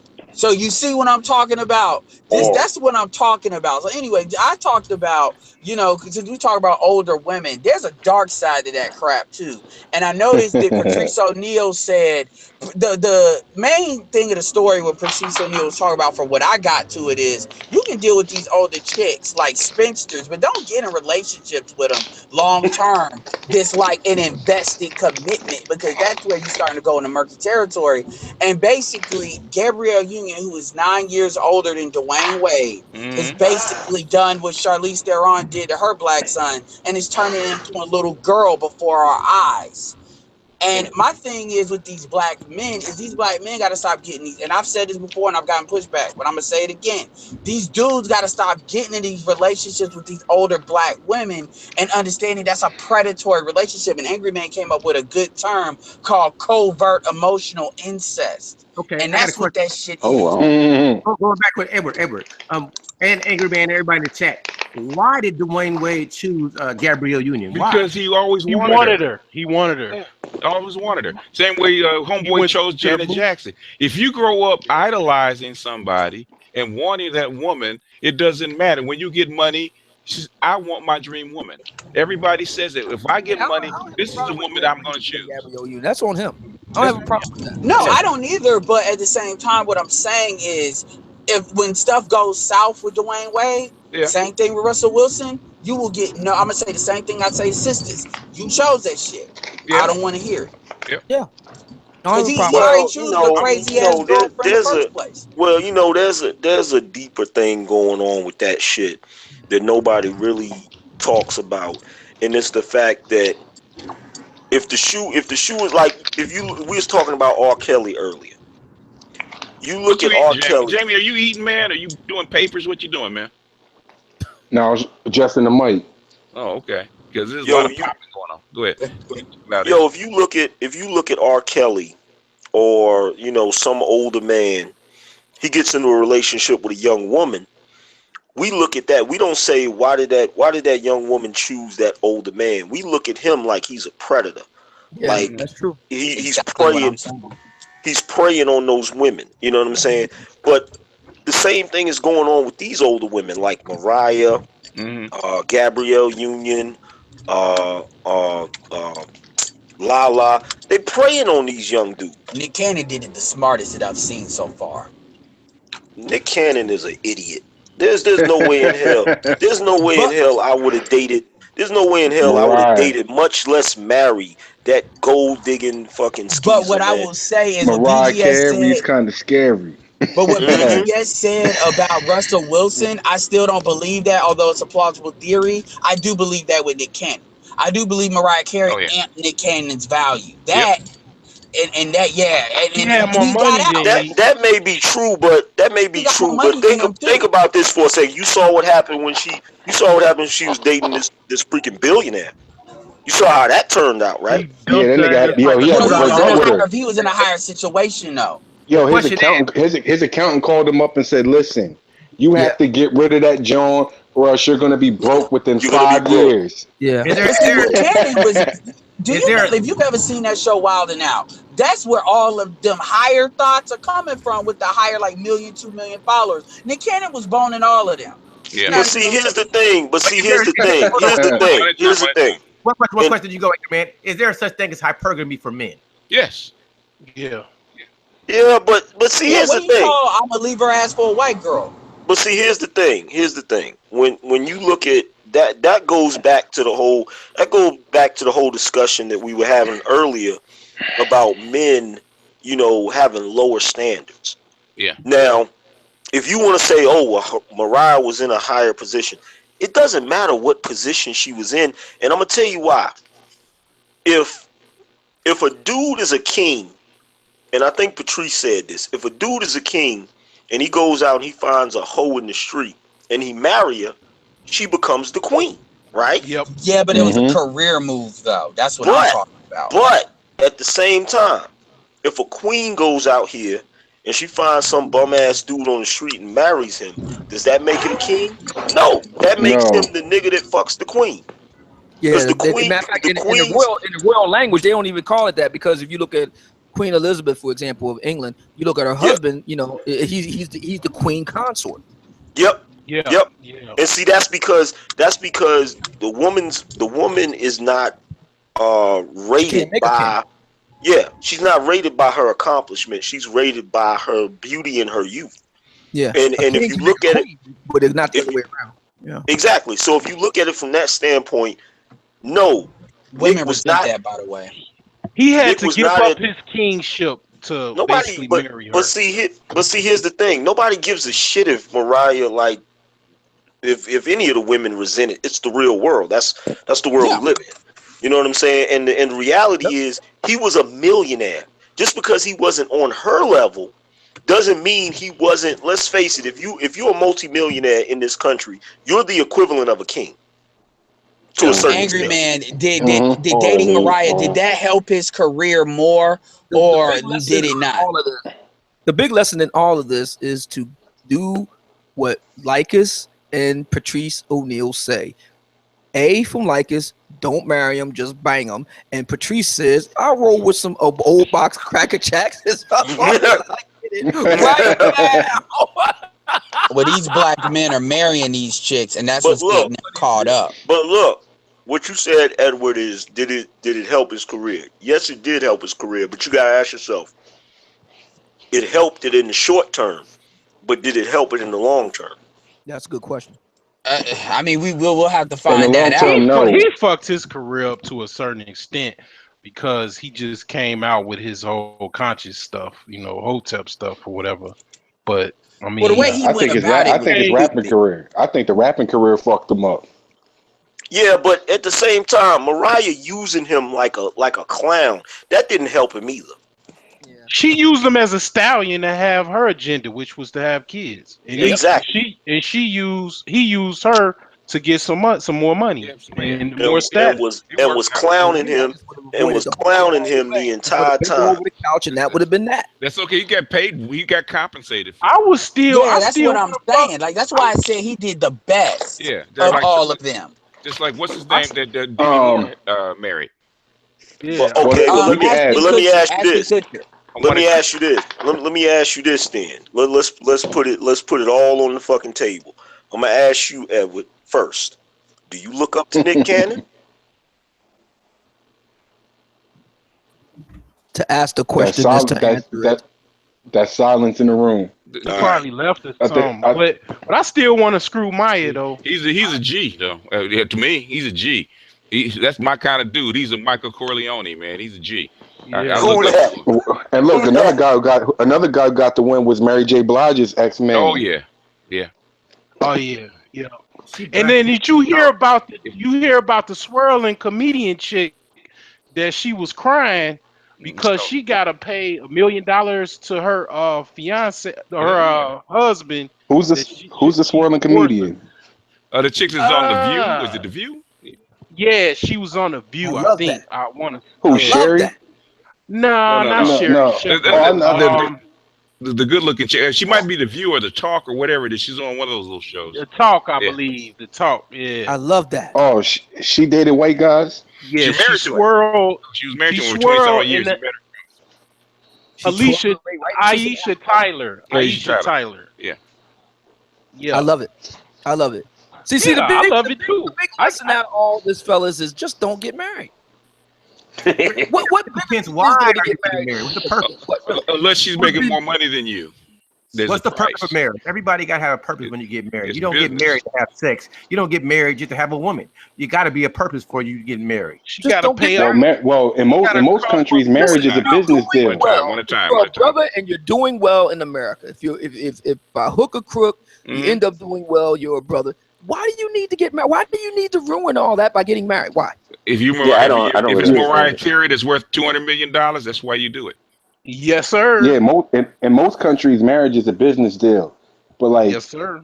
It should be. But it's a business deal in America where Western men ain't winning. I'm not marrying Gabrielle Union. I'm not marrying T.I. I'm not marrying Mariah Carey. I ain't marrying none of them. I think a lot of people get married for family and children. And I'm not saying you're post-war. They do it, and they do it for economic reasons. That's my belief, Obsidian. Yeah. I think young dudes should flip the game. I mean, in fact, OK Cupid said that. Young dudes should flip the game. OK Cupid said it. If you want dates and stuff like that, you should. If guys in their 20s should date like 5 to 10 years older. Yeah, they published that, and it went over like a lead balloon. Yeah. But I mean, you just don't. I mean, going back to the older broad thing. I mean, I got no problem with older broads as long as they don't come with any problems. They come right over and assume the position bent over the couch. Yep. It's great. Yep. Come on. Bang them and clang them. And basically, you got your nut, you got your head, you still got your $20, $30 in your pocket. But I guess most of y'all can tell. An older broad without any problems is like a 76 Cadillac that don't leak oil. That's what I was about to say. You can look at social media. Just look at social media. These old women are crazy. I said as long as she don't come over there talking about her problem. I don't care about her problem. It depends on how much I'm getting paid an hour. Yeah. See, they want you to feel that empathy, like in what's that movie called? White Man Can't Jump. When she was like, Billy, I'm thirsty. He got her a drink. She was like, I didn't want you to get me a drink. I wanted you to say, I too know what it feels like to be thirsty. That's how these drunks. And you know what he should have did? He should have dumped that bitch as soon as she said that crazy. I mean, who are you, man? Like the great Karnak? You got this knucklehead in the Who's you know what I mean? Talking about Obsidian sounds like he doesn't get laid. He's the great Karnak now. He knows what I'm doing. Wow. All right, by way of his skills and powers of clairvoyance. I mean, really? What kind of crap is that? Where do you go with that? All right. I mean, it's funny. I mean, I'm talking from experience. I'm talking from stuff that I've actually known and done. It's funny. A lot of people think that I really don't like I don't really say these things in real life and stuff like that. You have no idea. You have no idea. Hold on, GG. I remember one time. Me and Black Gnostic Speaks was on the air together, and it was a lady. It was a black lady, and she was in Australia at the time. I can't remember her name now. And I had said something to her, and she was so beside herself. She was like, "Is he serious?" And Black Gnostic was like, "Oh, he's dead serious." GGG, if you want to clown, man, get on the call, man. Don't snipe from the shadows. Yeah. If you want to clown somebody online, there's a spot open for your ass. Get on. The older I get, enter the field of battle. See, I love this conversation. The older I get, the more I think of Stedman. Yeah, I should be more like him. Yeah, Stedman, if she's gonna take care of it, if I had to go back, I'd be a financial mercenary. I ain't lying. I'm not mad at nobody. I'd be a merc. I'd be a merc. I love to hear women, like so many women I get into conversations with, and they say you should be married. And in my head, I'm laughing. I just don't engage with them. Like, why should I get married? It makes no sense for me. Now, if you are Oprah, they're not gonna understand me marrying you. You know what I mean? Because I'm gonna get paid for fucking with you. But Oprah didn't get married. No, but I'm saying. Yeah. A lot of women say, "Oh, Charles, you're a cool dude," because they hear my dialogue. Why aren't you married? You need to find a good woman. And I say, I know lots of good women, and I'm not married. Doesn't that tell you something? I have stacked pillows. That's a death right there. I have stacked field pillows that I sleep on every night. Yeah, that's a kiss of death. You don't ever want a woman telling you, "Oh, you're such a nice guy. You're so great. Why don't you get married?" I don't ever want a woman telling me that. I want a woman treating me like Darth Vader, Lord of the Sith. That's what I want. I was at a customer site and they were saying the same shit. When you have to work with women, all they know is the you at work. And remember, when you work somewhere, you're in like a social justice environment. So they only know the Charles they see working with. I never had to deal with that. I always worked around other men. So yeah, I understand. See, the military is different, and depending where you work, you gotta always be conscious because your destiny is in women's hands because they can say, "Oh, and you fired." See, with me, I was always able to just let her rip. I tell women right in the way, just the best view that you have is walking away from me and then bending over in a 3-point swing. That's the best view you got. I say that shit, I get fired.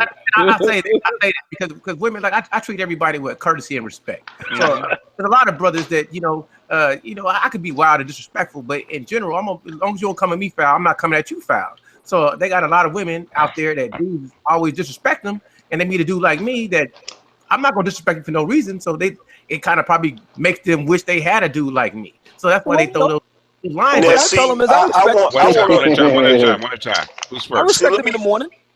Let me point something in the morning. Let me point something out. Now I'm gonna show you something that just happened with this conversation. Mm-hmm. Now I understand where Charles is coming from, because I've had a job where there was nobody but women on the floor. Like I was the only dude that worked on that floor. But at the same time, when I was younger, I worked in textile plants and furniture factories where it was nobody but men. Yeah. The thing about it is, what Obsidian is talking about, you see the transition where they kind of pulled the okie doke on us. Because first thing they did is they integrated work where they put women in the same places as men. And then ultimately, they just went ahead and pushed all of the men out. So now you got all of these freaking places where men go to work, and you gotta basically, censor yourself and not say certain things, because now the workforce has become this service-based workforce where everything is feminized. So you got to have these freaking HR meetings where you got to have discussions about sexual harassment and all of that dumb shit. And Patrice did. Yeah, no, go ahead. And they tried to do that on my job too. They tried to do the integration thing and all that. It failed miserably. And women don't want to do, the kind of work I was doing. So it pretty much stayed a all-male shop for my tenure there till I left.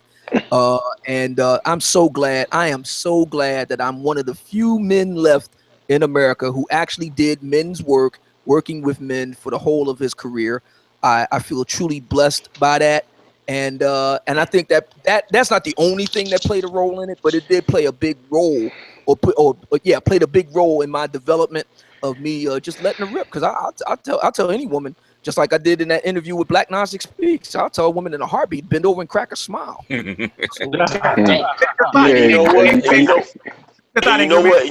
know who I blame? You know who I blame for that bullshit? I blame Bill Clinton. Before that whole damn, what was it, NAFTA? What was that shit? The North. NAFTA. Before that, I had a awesome job in a textile mill with my floor was nothing but men. So we cracked jokes, talk like men. You know what I'm saying? And I was even in the union, and they just completely Like Bill Clinton's bullshit completely destroyed that for me. Like I probably would have retired with them. That's how good that job was. And you know what's crazy? Yo, they even conquered like construction jobs, like those type of jobs. You see a lot of women working them jobs. It's like it's crazy, yo. I don't know. I'll blow you away. At my job, I say it's about 80% women. I mean, you have women in management, women run everything. That's my job right now. It's crazy when you look at it, and there's so many women and they single. So all they doing is hunting for a man. So that's why they come at me so hard, or they ask me these questions, because women are competing against other women to say they got a man. Yeah. So They need it. They need male light and male attention. They actually crave it. You know, they actually they can't live without it. Now, and anybody who knows, go ahead, brother. But you know what? Here's the thing. Here's the thing that I've noticed that bugs me out. And BGS, you've probably noticed this too. Mm-hmm. Nowadays, in this day and age, when we went from an industrial country to a service-based country, right? You have a lot of women get paid a shitload of money to basically do nothing. Yep. Because if you really think about it, the only thing they're doing is they're pushing papers around. They're not really like, we're not producing anything. We're not. And when you sit there and you think about it, man, data entry. Yeah. I tell you, I see at my job, I see hired like it's like I said, it's probably like 80% women, and it's not that dudes don't want a job. It's the fact that the people who are hiring only want to hire women. Yeah, because women are doing the hiring. But it's men too, and the men is only like they only hiring. They may hire one ugly woman, but out of the 7 or 8 of them, is all got fat asses. They all look good. So I ain't gonna front. The women in my job are bad. If you could see the women at my job, it would be like, damn, man. Hell yeah. Yeah, I really feel sad for a lot of guys today. I got a lot of like paying customers to my show. Very fortunate and blessed about that. And I see Black Nancy was getting a lot of super chat guy stuff and whatnot. I'm really happy to see him doing that, because he deserves the support. And a lot of the guys that I have, you would think, a lot of people say, you got guys that are misogynist, they hate women, listen to your show, they cretins in mama's basement or whatever. In reality, the vast majority of my followers, interestingly enough, are what I refer to as respectable brothers. I'm talking about guys that are like career military, they work in medicine, they're doctors, they're lawyers, they, law clerks, all kinds of, surgeons, all kinds of shit. And these guys work like Charles in female environments, and they can't say the things that I say on the job and then they still keep their job, and they listen to me, and they tell me, they listen to me in the car before they go into work. It's like, I gotta listen to you before I go to work, bro. And then they go and do a job. And then they come back and they listen to me on the way back home. They don't listen to me at home either. It's the truth. They listen to me in the car. Like I'll tell you something. Most people don't know. If you don't know, I'm retired military. I did 7 years active duty, and I did the rest reserve, so I got 22 years. And stuff that I can say now is no way in hell I would say when I was in the military. I'd get kicked out. So I have a little bit more freedom now to speak my mind. But I still don't say what I can't say, because if I say something wrong and it gets to the wrong person, next thing you know, I don't have a job. So I'm always supportive of brothers who start their own business. I got a question for Charles. Yeah, you said you're ex-military, correct? Yes, sir. So did women actually help you? Like, did they actually help the army or military, or did they actually hinder them? You would know, since you would know firsthand because you in there. I'm gonna tell the truth. It hindered it. I'm not trying to diss women at all. It's the fact that women can't do what men can do. So they put women in power positions, but you can't. If I get shot in the field or something blow up, you're not gonna be the first to lift me up and drag me to safety.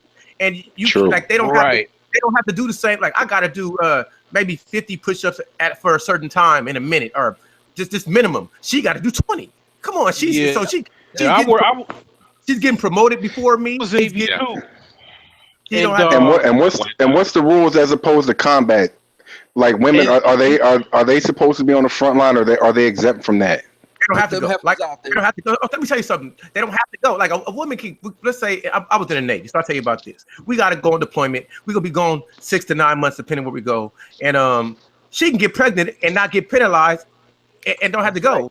Men don't have that excuse. Like for instance, now we've changed to urban warfare. Every service has changed to urban warfare. So we all do the same combat. We all go to the situations. They send the people in the Navy to Afghanistan and Iraq.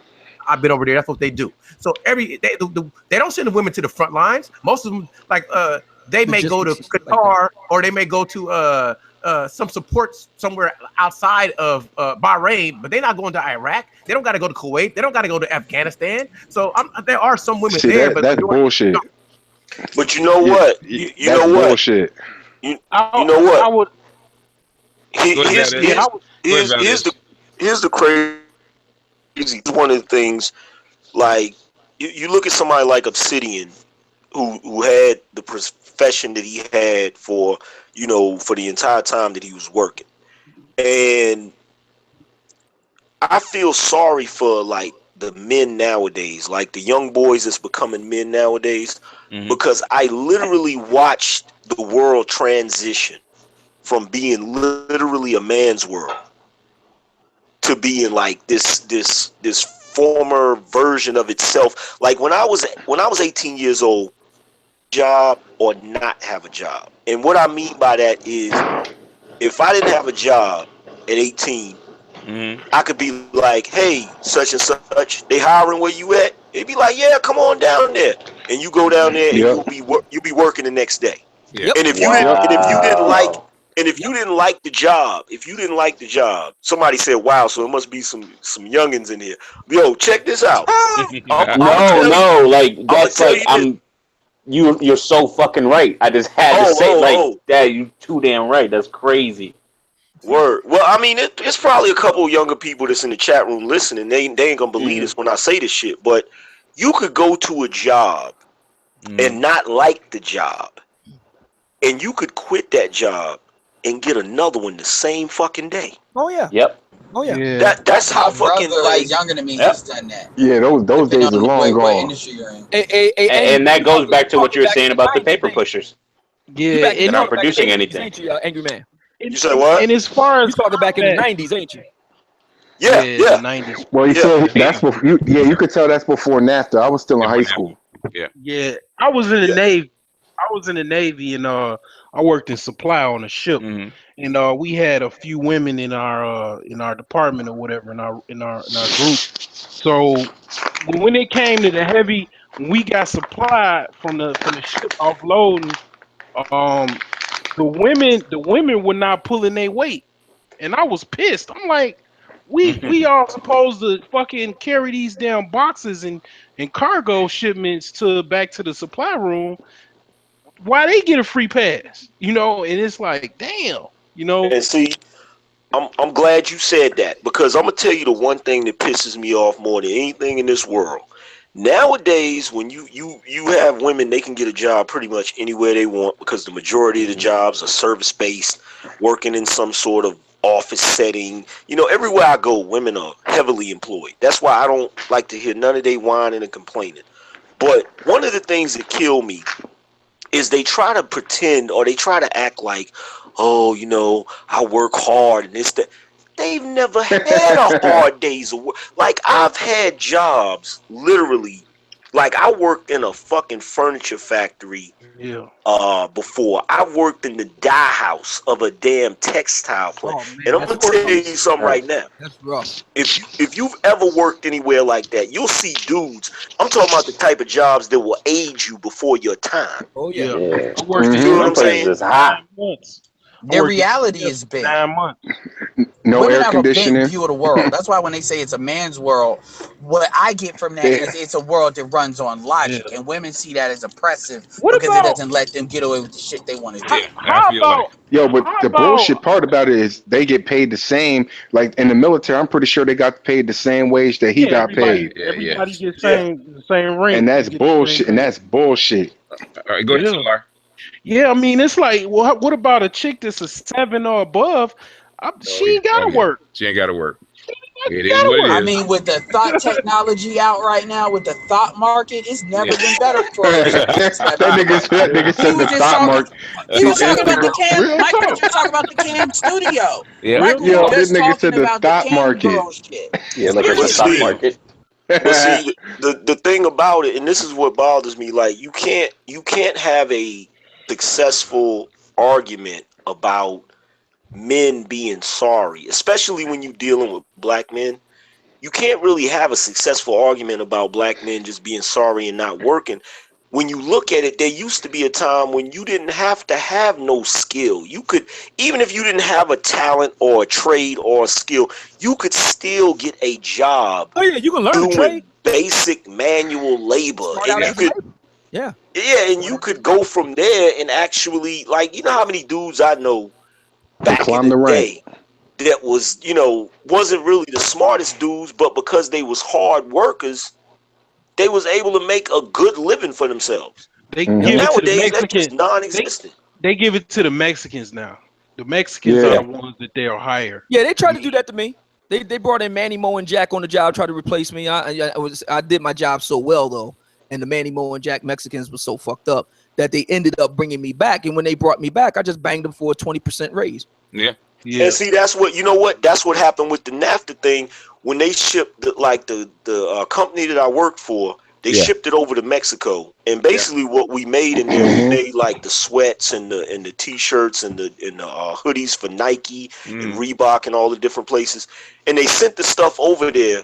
They messed it up so bad in Mexico that they had to bring the stuff back, and everybody that they had laid off, they called us back and was going to rehire us to fix everything. But by then, the damage was so bad that they ended up having to go bankrupt. Damn. Jesus. Yeah, but that was like in the initial stages, but they got better. Like a lot of those countries. So now it's like I don't think a lot of people really understand how much less they pay these foods. It's pretty much what automation is gonna be before automation. It's a precursor because they pay them nothing. Yeah, and they paying like $3 a day probably. No, they made talking about shillings. Because when Valdez was probably working, you were making what, 10, 12, maybe $15 an hour. I was making like $9, but once I got hired into the union, I got a raise. I got like 12 or something like that. Yeah, they were paying $3 in Mexico, and they were paying $2 in China because my advisor told me, Craig Hewlett told me, he said NAFTA was a precursor to them shipping the jobs to China. That was the first step. Yep. And this is the same thing in the call center industry too, because in the call center industry, that's why it was such that Mexican dude made so much money amplifying the telecommunications. The dude's like the third richest dude, because in these areas, once they got the telecommunications he's not Mexican. He's Arab. I know who you're talking about.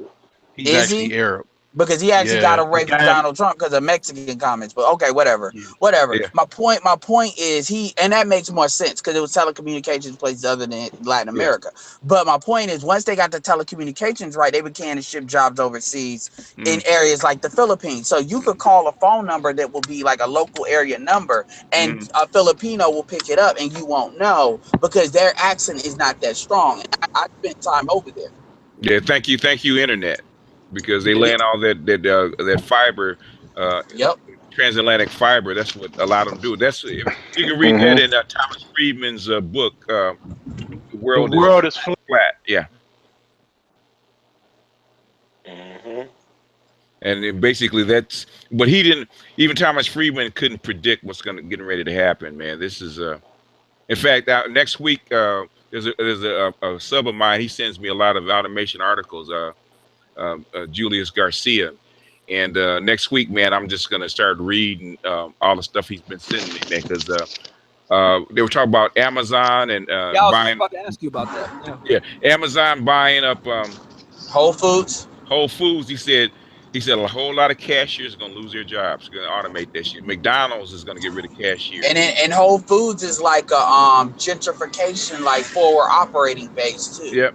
So that's they're doing a lot in the Walmart green stores too. One at a time. Mike first and then Valdez. I'm not sure if it was mentioned in this hangout or it was a conversation I had personally, but somebody was saying that about the Walmart green stores, with their grocery store chain. Yeah. That a lot of the stuff, there's barely any cashiers in there. There's probably like one person running like a whole bunch of automated or self-checkout stations. Walmart finally started getting self-checkout stations. I put it on Facebook and I was like, yeah, there's a lot of them now. I got tired especially in the newer ones. Yeah, Walmart's got too many customers that are too dumb to use that stuff. So the thing is, what they're trying to get, they do have help at the front. What they're trying to get people to do eventually is do the NFC where the phone with the phone or whatnot. What they really would like to remember Tom Cruise doing, I think it was called, what was that movie? Minority Report, where they actually focus in on the eyes, and your eyes are basically like your use biometric. Yeah. You know what? I don't feel bad for the people losing their jobs at McDonald's and shit. And the reason why is because I'm sick and tired of going to restaurants that got hateful ass black women. Hell, thank you. But they never wanted that job anyway. But somebody got to start dropping the bombs. Made from the Jetsons any day of the week over them angry heifers. Yeah, but see, we got Chick-fil-A out here. Yeah, and Chick-fil-A, them black women act right. Yeah, but Obsidian. If they don't work for Chick-fil-A or the cashier, they gotta be taking your tax money. No, look, because I went to Chick-fil-A and there was a black chicken there that was like, I'm tired of that shit, man. I'm tired. You go to a place to spend your money and the motherfuckers act like they doing you a favor. Right. Got that right. You got go that ahead. Right. What do you That's want? the reason why I don't go there no more. Part of the reason is because I know I ain't got no business be eating that junk food to begin with.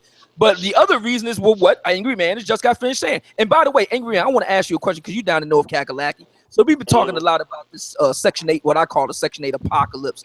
You talked a lot about the EBT piece and the welfare mind state piece before this whole thing went down. What do you see, and you deal with the Walmart and all the rest of it, what do you see going down in your neck of the woods with regard to the Section 8 cuts and all the rest of it? I just talked about this on my channel today. The Trump budget proves that women are more expensive than men. It costs all this money to support this welfare mind state crap, and the cuts are coming.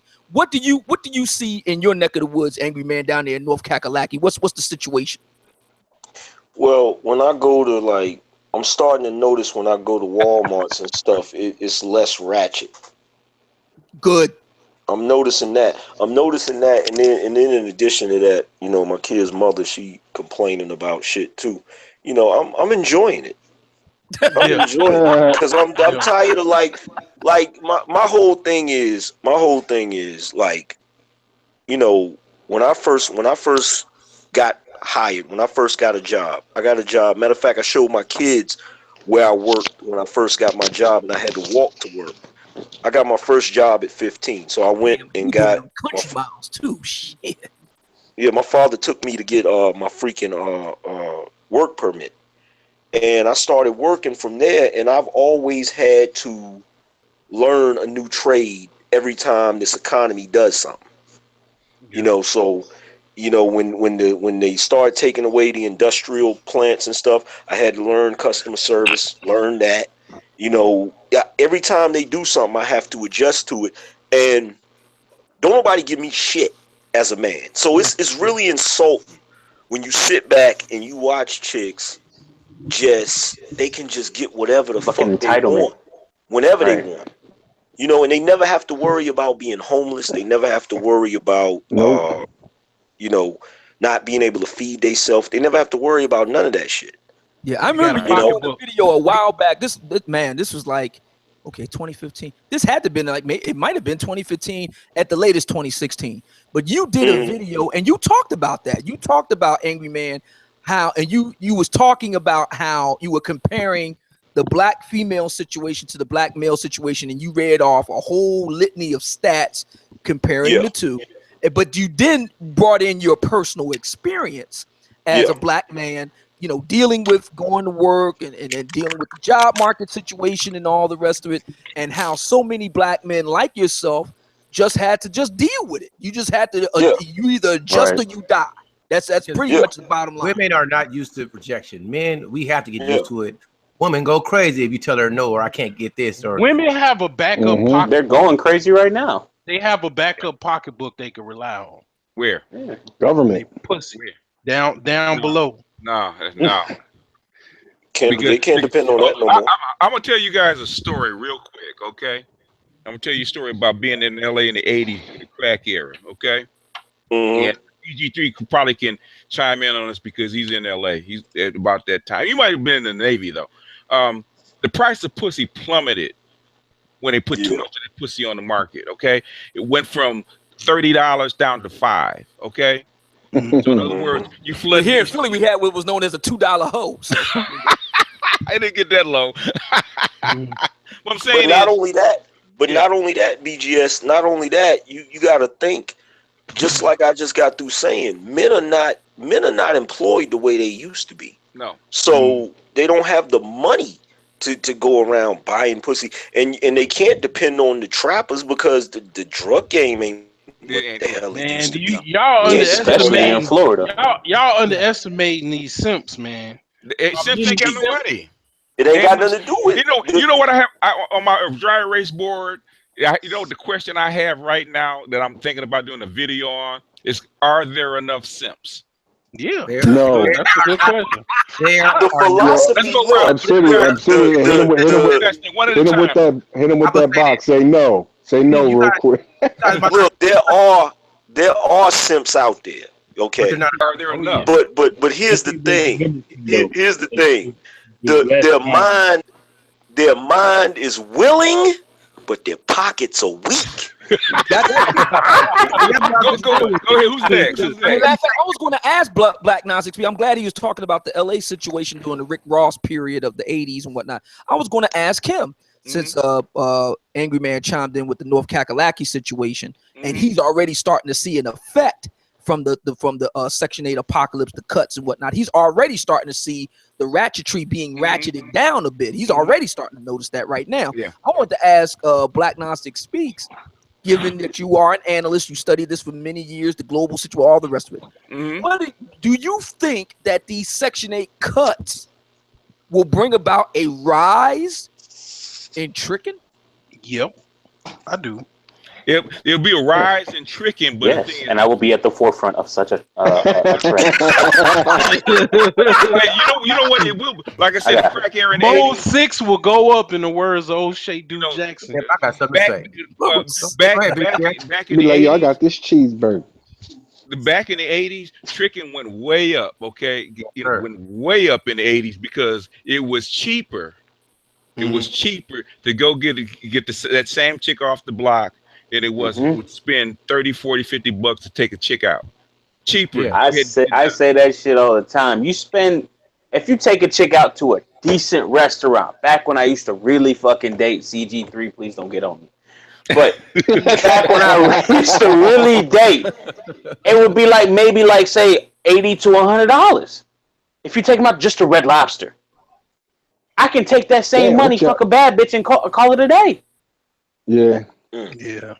This is where I think that BGS is correct. Sandman, everybody knows who Sandman is. He did it. If you go over to his channel, he has a playlist of prostitution, right? Click on that and you go to the prostitution in Germany video. He talks about this. Now, I don't know if you guys know this. In the country of Germany, prostitution is not only legal, they got entire skyscrapers. Yeah, like that are basically their whole houses. Man, them hoes be in the window. It's devoted to whatever it is that you're into. Okay. Now, the situation is in Germany that going back to Black Gnostic Speaks, what he said, the price of pussy is so low over there and we're talking about professionals now. We're not talking about $2 hoes walking the street on crack over here. We're talking about professional hoes and tricks over there. Standing prostitutes. They are now working for the equivalent of a $5 Big Mac. They will be escorts here. Well, that's a fact. Well, see, here's the thing. Here's the thing about that. And see, that's why I say it doesn't matter what we as people think. It doesn't matter if we come up with these new ideologies. It's some shit that's just concrete that ain't never gonna change. And the rules of the economy, is never gonna change. What they've done over there is they've saturated the market. Yeah, they would. And unlike unlike with the cell phone era, when they saturated the market with cell phones, but what can they do with cell phones? They can come out with a new model every year. Yeah. These bitches can't recycle their pussy every year. So they try born again pussy. You know what I'm saying? It's a wrap. You know what I'm saying? So they've saturated, they've reached market saturation. You know, but this is a big reason why I tell brothers. Actually, they do have pussy transplants. They are. I totally agree with what but this that's nasty. I got guys. They have a lot of, especially in Arab countries or Indian countries where virginity is means money. They actually will go. It's expensive surgery, but you can actually go get a new vagina actually put in, and you become a virgin. Wow. Yeah. What? Yeah. Oh yeah. Yeah. Oh, that's nasty. Well, my point is that's why and real talk. That's why when I hear a lot of brothers that like have never been like, here's the thing. I'm not trying to act all elitist about it at all, but I get annoyed when I hear brothers try to talk about going overseas and they ain't never been nowhere. Like they try to down it because white dudes have been doing this for years. And black men are just now getting put up on it. And when you really only 400 and some change thousand black men that are non-military and non-immigrants have passports. Adult black males have passports. So when I hear dudes talking about, oh, you just go in there to trick, and it's because dudes, black men get emotional when it comes to tricking. They don't ever actually talk about the tactical philosophical thing. They just do, don't trick, stop tricking. Like you see it in the chat, and I get mad because I'm like, you already losing. That's a part of you're already tricking. But you gotta understand, Edward, at the same time, you gotta understand black men in America, what we go through with black women and what we've gone. Democracy. A lot of black dudes have just said, fuck it. You know what I'm saying? Like they don't want to. Like it's bad enough. It's bad enough you over here dealing. Fuck it, I fuck ugly chicks.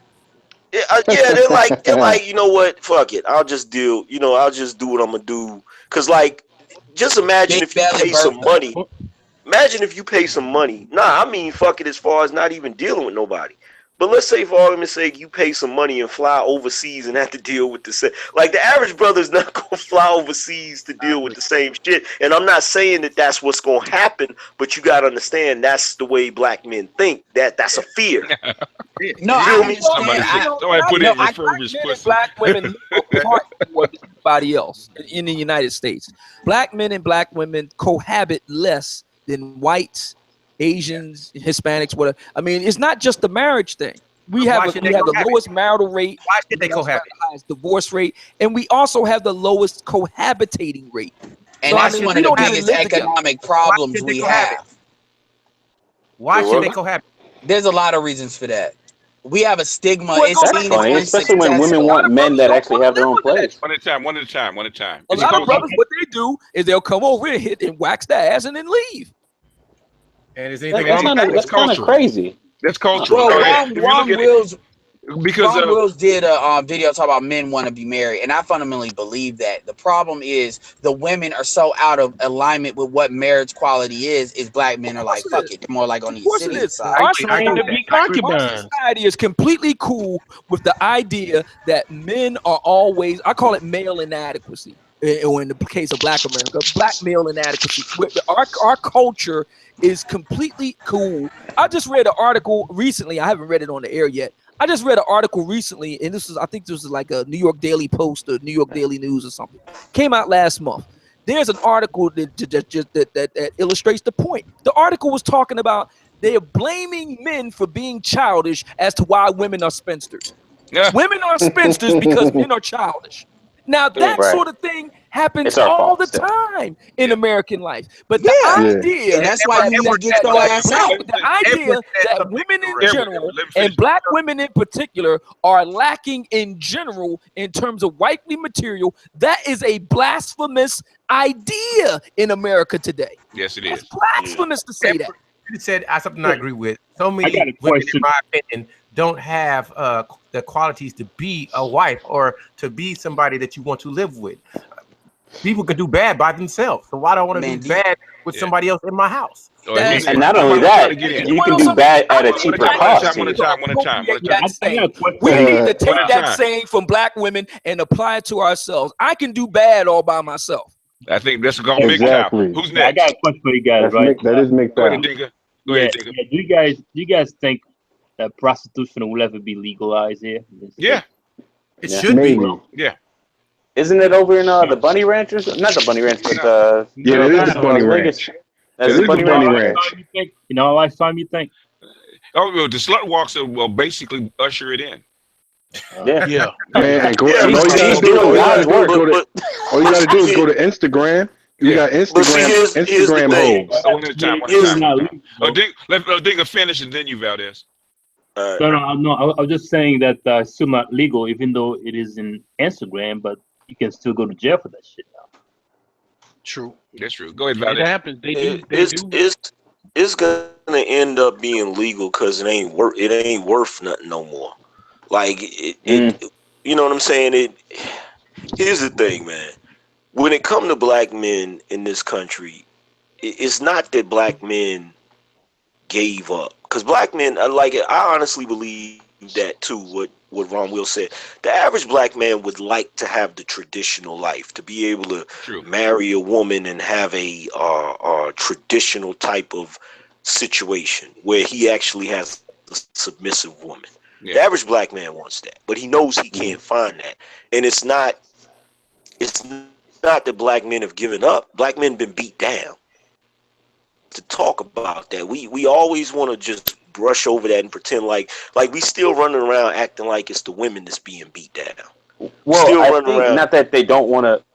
I gotta interject because I don't think it's that they don't want to talk about it. It's when they do, they're being seen as weak or told that you're whining too much. Who don't want to talk about it? I think that's the complaint. No, I don't think it's that people don't want to talk about it. It's when they do talk about it.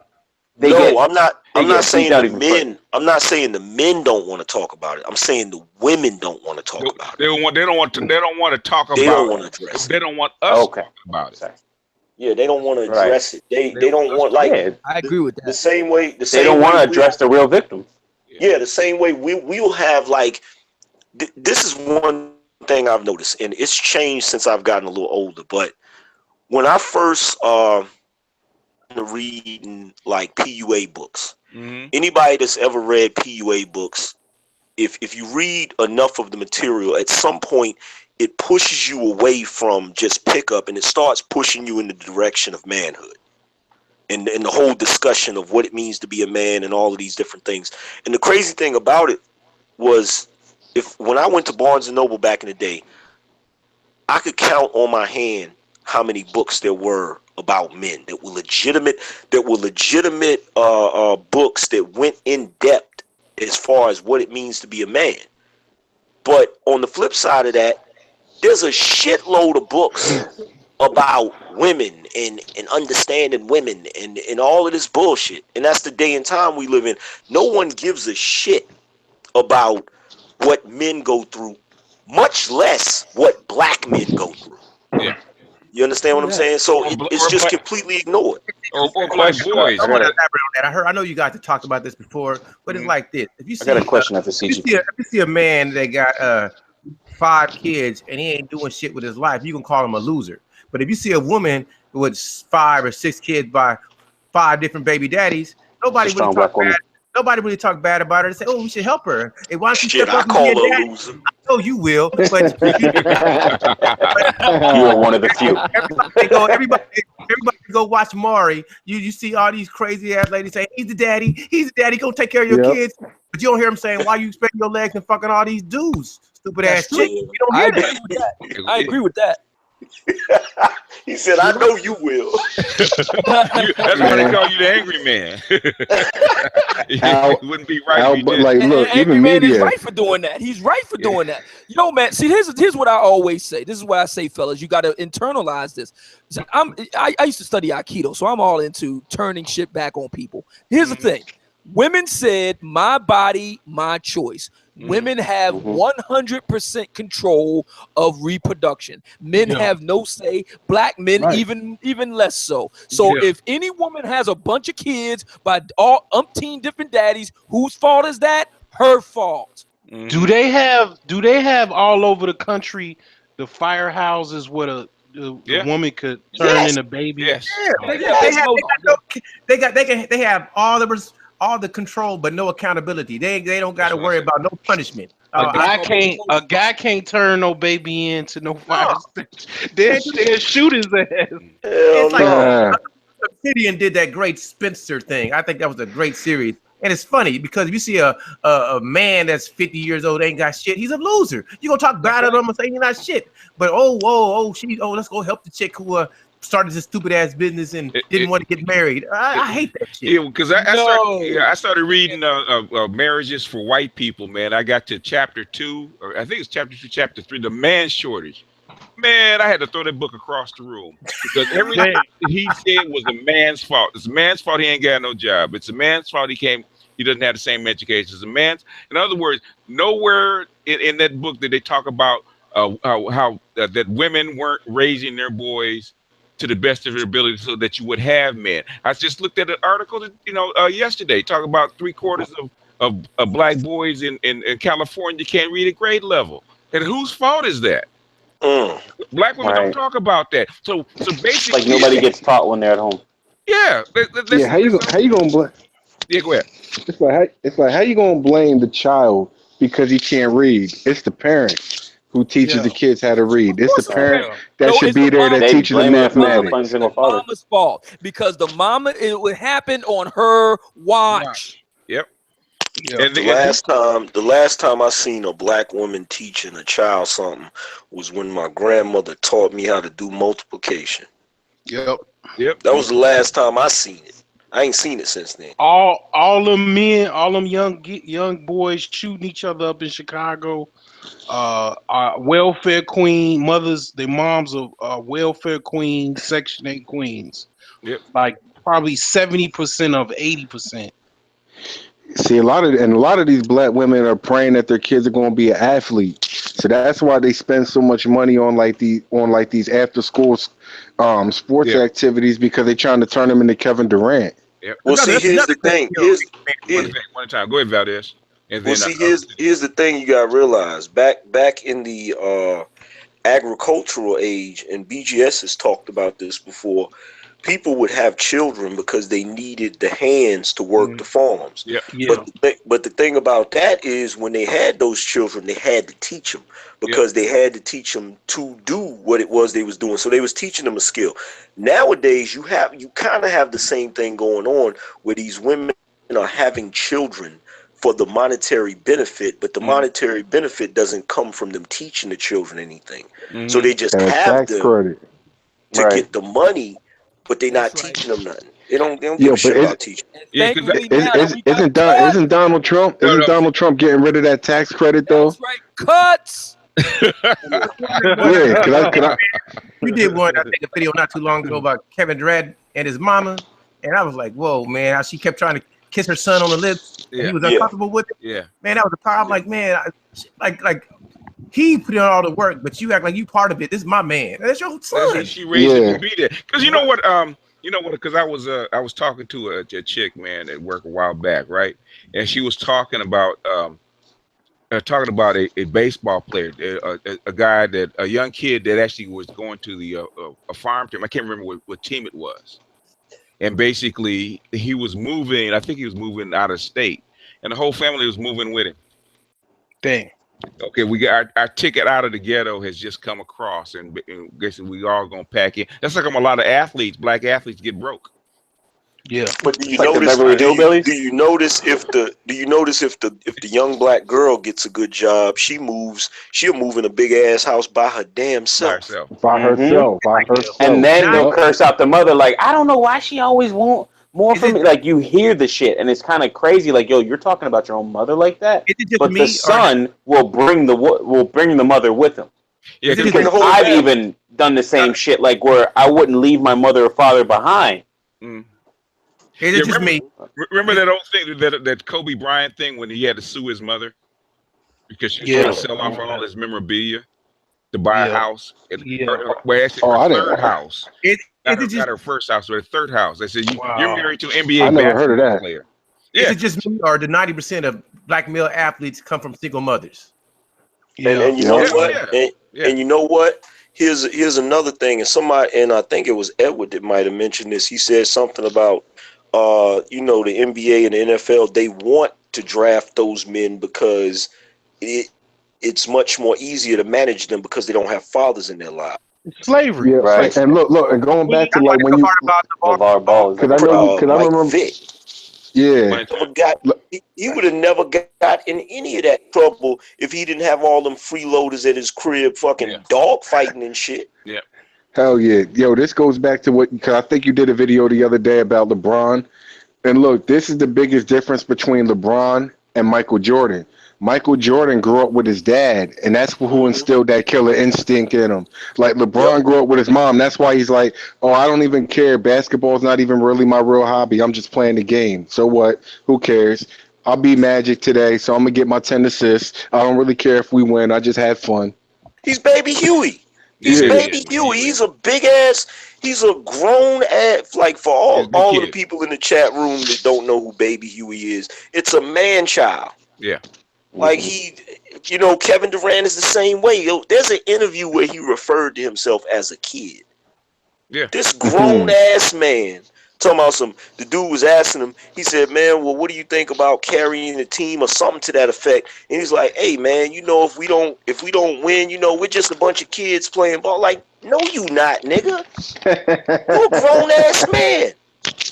Like, yo, I've been in the grocery store and seen a child that was probably like 8 years old in a stroller. Oh yeah. And I'd be like, what the? That's crazy. Yeah. Yeah. They treat them like baby dolls. And I had to get on my daughters about doing that to their kids. They're not baby dolls. They'll buy them a pair of Jordans before somebody will say it's just a kid. I'll be like, man, that's a grown ass man in that damn stroller. Right. So like, it's a degree of social engineering at play. I mean, it's a degree of social engineering at play as well. I don't for one second think that black women are omnipotently powerful to basically construct this whole devious plot to. Well, they're just pawns, and they don't realize it, or they do. No, they realize. Gonna keep playing it. No, they realize along with it. No, they don't realize it. Trust and believe. No, I think there's some that really don't, because what's happening is you're seeing a lot of women that are just. They're like, I don't know what's wrong with this system, blah blah blah. But you see one or two women that kind of see what's going on, and that's because there's a man on the other side of it that they're close to, and they're like, yo, this is wrong, and they feel for the dude. Yeah. So what do y'all feel? What do y'all feel about Zaza Ali? She look good. Oh, the real story. The real story. Oh yeah, I don't know too much about her. The real story. She's disingenuous. She's a whole. The real story. She's a Hotep hustler. It's the real story. I don't think about her. She's disingenuous. She's not being real. Like, if you really look at her, she's trying to kind of pretend a certain way, but she's really not that way. But she's trying hard. Because I'm connected with the conscious community, and that's what they say about her. Here's my question: why are we paying any attention at all to Zaza Ali, Cynthia G, all these? Why? She's pretty. Why? Yeah, she look good, man. I would. She's comely in the face, Obsidian. That's why. Yeah, that's all. Comely in the face. Yeah, literally. I'm sure they probably do that, man, in the background. Yeah. She couldn't even get along with Professor Griff. Because she is who she is. She's an opportunist, from what I heard. I heard she did. I heard she got in trouble for like check appreciating fraud. a woman's beauty. I have no problem with that. But it goes back to the Amber Rose thing. Come on. But you're not a simp. Feminist, come on, man. Obsidian, you're not a simp. You don't understand. What did Zaza Ali do lately, though? She got that, as they have to find a message to get attached to and actually rebrand themselves. Otherwise, she's gonna be floating from place to place to place trying to find some money. Because I've heard about her doing that. Griff back in the day, I would say Griff back in say like the 90s and maybe the early 2000s was pretty hot as far as getting out there on the conscious community circuit. But the thing is, there's only so long that you can tell the same message before it kind of dies off. It's kind of falling off. All these like disingenuous. Are you following me? All of these, a lot of these disingenuous feet chicks, man. The YouTube monetization has dropped significantly, and the money is drying up. You know who I have to give kudos to, and I think Angry Man and Obsidian by getting on her has actually helped her. Is Sansa Ray, because I'm looking at Sansa Ray and she's changed her delivery, she changed the way she looked, she changed what she talks about. She's being more genuine. Yeah. And I noticed that her views are up, her subs are up. In other words, I said she did a total 180. So I don't know who got on her about changing her message, but I gotta hand it off to Angry Man, because Angry Man went in something fierce on Sansa Ray. God damn. I mean, man, the sweet baby rays was dripping all over the place the way he was roasting that ass. He sat in the chair, BGS. Yeah. Question, for Obsidian and Angry Man, I know you guys are close to Minister Jap in some form. Jap, I can't fuck with Jap no more. Every time I see one of his titles, man, I fall out my chair. I told Jap, I can't fuck with you. And like, he has great pictures too. I can like you took an Angry Man class with those pictures. But question, like, do you think Jap is starting to soften up on his talking points against tricking? Because I honestly, I kind of feel he is. Like, he's doing it slowly. A little bit, like he's starting to understand. Your thoughts? I don't know. Well, he's like he's strong. He comes strong with the whole anti-tricking thing. But I think he does understand that. Like, if you're a man, at some point you're gonna spend some money some kind of way. Yeah, you're gonna spend something. You're gonna spend something. You're gonna spend something. You know what I'm saying? Like I had a funny situation. He used to go hard though. Like, I'm talking allergic, breaking out in rashes type hard, it seemed. When he talked about it, because I remember I called him one time and we talked and chopped it up real quick, and I sent him some money, and then he had mentioned it in the video, and then ever since then I kind of just fall back. But then now I go back to listening to his stuff, and it's like it's changed a little bit. I'm not saying totally, but it's changed. Yeah, everybody. When everybody make their content, they're gonna evolve and adjust a little bit. Like I had a funny situation happen a couple of years ago. I got into an argument with my girl because I was talking about how men pay in some kind of way. Okay. I was like, every man pays in some kind of way or whatever. And she's like, oh, so what are you trying to say? What are you trying to say? Women are whores? I was like, yes. No. Yes. I said, no. So you can't fall for that. You can't fall for that. You got to be smoother. Like when she said that. No, I'm not really saying that, but I know. Nah, that's not what I said. You can direct questions because you know what I'm. You can say, the cupcake whisperer. Look, you can say the shit without saying it a simple way. You gotta. It's chess. It's chess. So what I said no. A whore is a woman, a specific amount of money to have sex with numerous dudes. I said that's entirely different than a woman who's in a relationship with one dude and she's getting money or something out of him and she's having sex with him. She's like, so what are you saying? Have you ever paid? I said, I'm paying right now. A typical date night costs about $40 to $50 with the dinner, with the dessert, with the drink, and then the movie and the popcorn. That's a bottom hole right there. True, but listen, even if you don't, but listen, here's the thing. This is what you got to understand as men dealing in any sort of long-term interaction with women. the interaction we have with them is so taxing most of the time. Even if you don't pay monetarily, you're gonna pay. Yeah. You're gonna pay Them through 2-hour stress. You're conversations. gonna pay through. Yeah, you're paying some kind of way. Yeah. It Especially ain't when no you should be total. doing paperwork or billing, you're talking to her ass. Yeah, you're not gonna come out. You're not gonna come out unscathed. Like you can't. It's like going to And war without getting some sort of. Are you paid for the room and she got 3 nuts to your 1? Yeah, BG is still exactly. He just trying to even the score and I shit. feel Years some later. kind of way, man. Shit. Here's my thing. Here's my thing. Need to get with a Gemini shit. I can't speak to the whole situation with Minister Jap. I don't know. But I'll say this. See, the problem that I have with all of this, the whole tricking. See, the thing is, I'm agreeing with Angry Man. Barring a one-off, that is to say, a one-night stand, possibly a weekend fling, or barring something like that, damn near every man, if they're going to be going on any ongoing basis with a woman, either directly or indirectly, is going to be making some kind of outlay of cash and or resources. That's just the plain truth, though. Yeah. All right. Yeah. Again, barring a one-off, a one-night stand, or a weekend fling, there are men out there. I was talking to Alan Roger Curry about this. We talked about it. We went back and forth on it on my channel.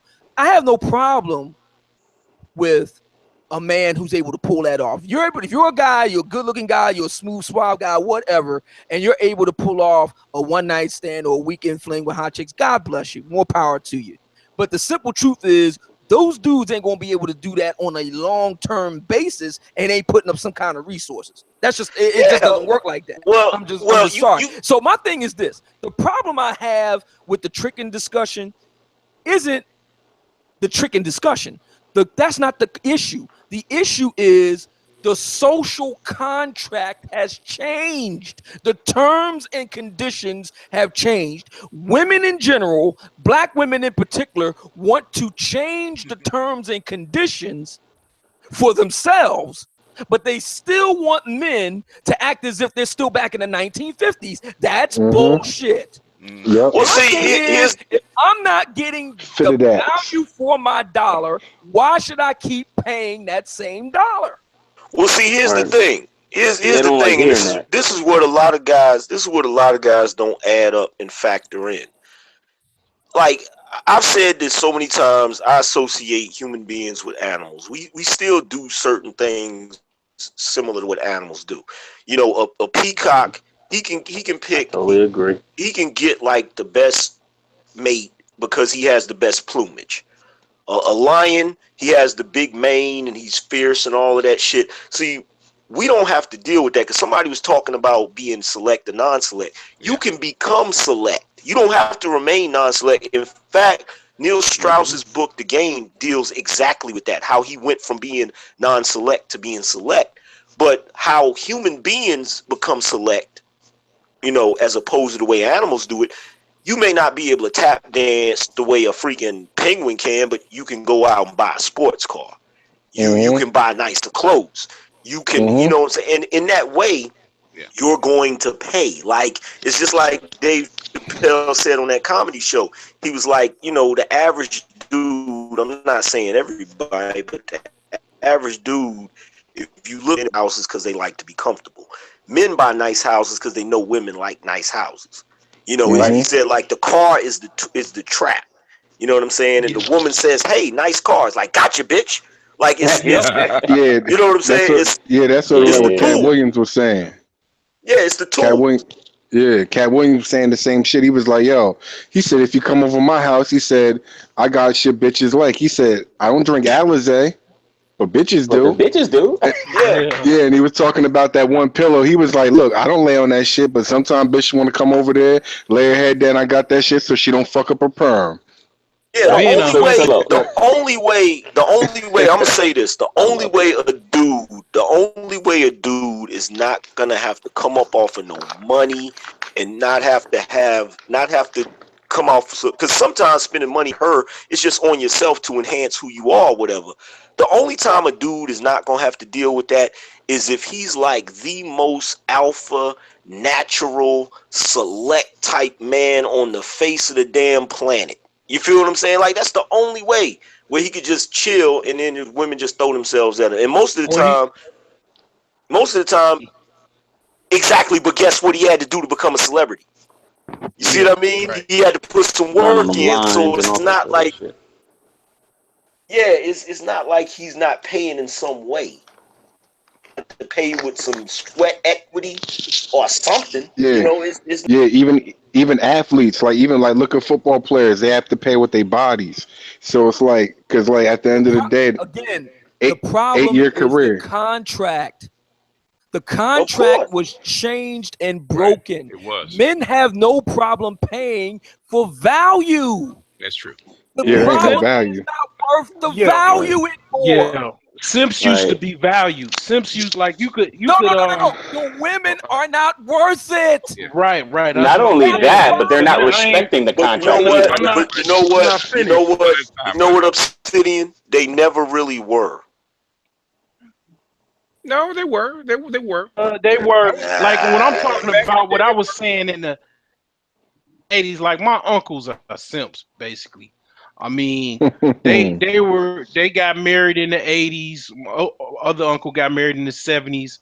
I mean, from the exception of the shit that they got to deal with, they pretty much, their wives are loyal. I mean, they don't cheat on them and shit like that. They were respected. Yeah.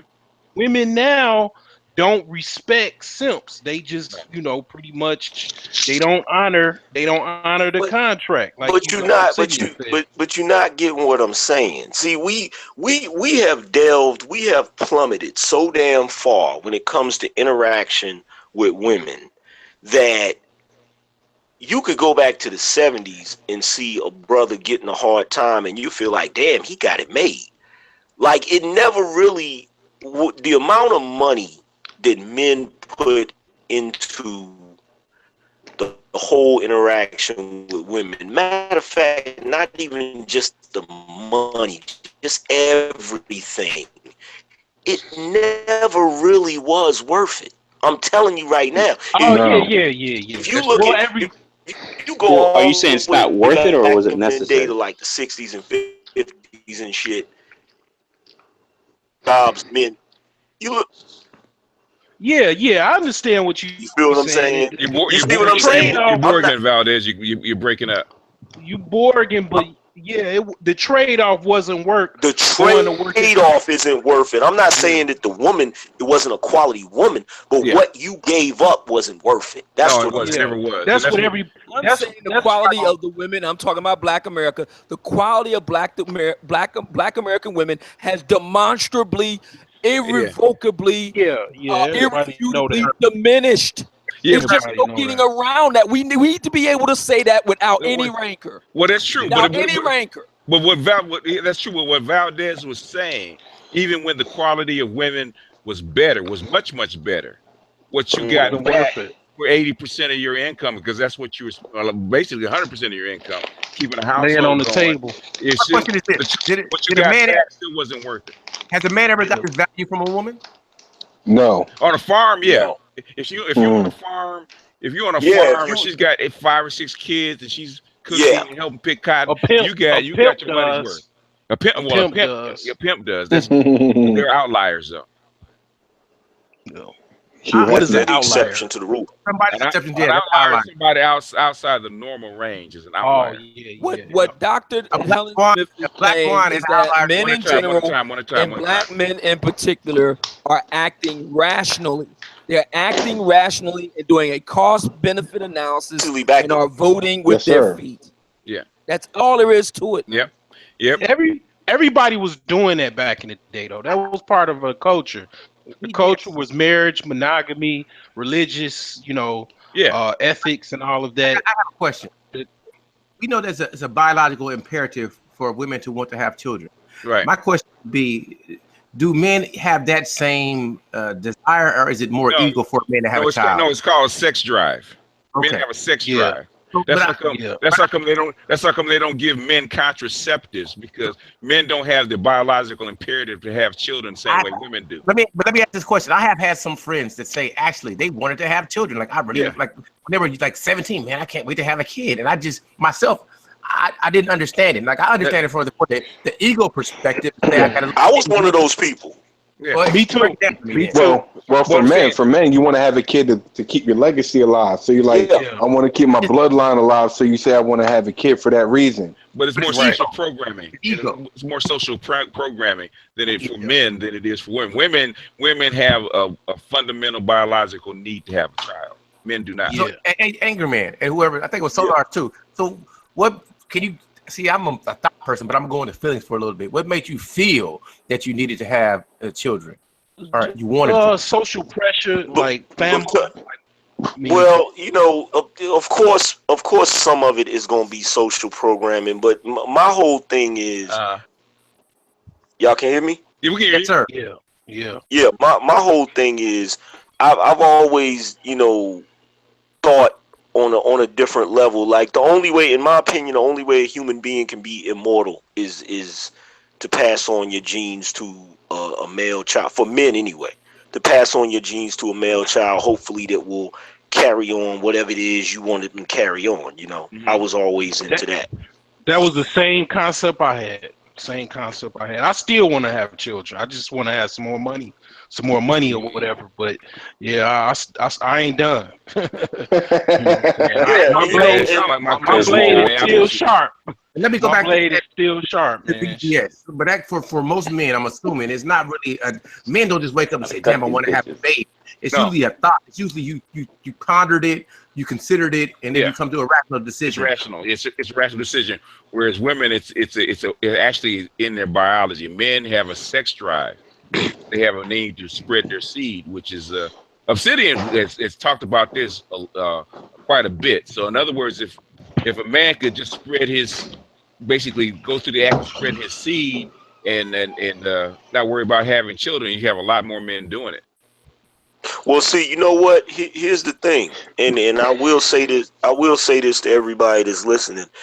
You know, the mistake that I made. Like, I'm gonna tell you right now, if your whole concept of having a son is to carry on your legacy, this is how I suggest you do it. I suggest you find a surrogate, get a written contract, and the moment that baby is born, you raise that child, because that's the only way you're gonna be able to instill in it your values and everything that you believe in. Or get you an educated white woman.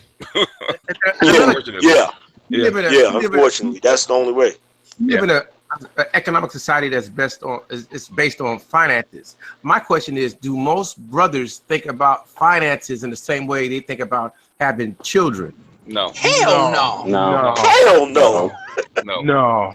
Because women don't. Because our mothers never taught us, and women don't think that that's how come you have a woman that's on in one of my videos on Section 8 with 3 kids and 1 in the bun, because they don't think about it. That's why brothers, like for instance, that's why, and I was trying to tell Jap that, Jap kind of got mad at me. I was saying brothers don't look at the economics of, you know, campaigning for women and the cost of time. And plus brothers resent being measured. If you try to measure a brother based on his income, the average black man will get angry with you. They much prefer to be measured on the ugly bitches they can get. Well, you know what? A man with a black man's a man. I'm getting buns though. A man without money doesn't want to be measured that way, but a man with money does. So it depends. Yeah, but we're called educated lames. Well, yeah, and like what's killing me is just realizing that a man's value is attached to a woman's vagina, which is just fucking crazy when you think how cheap it is once you start to do the cost-benefit analysis. That's why they get mad about tricking. That's like I want to kill tricking, right? Because you will start looking at women that way. I believe this. A woman. All to attack. I believe this. You would all attack this. I believe more men put value on the number of women they have conquered more than the financial success they have obtained in the society. Because they don't believe they can achieve that. Depends on who it is.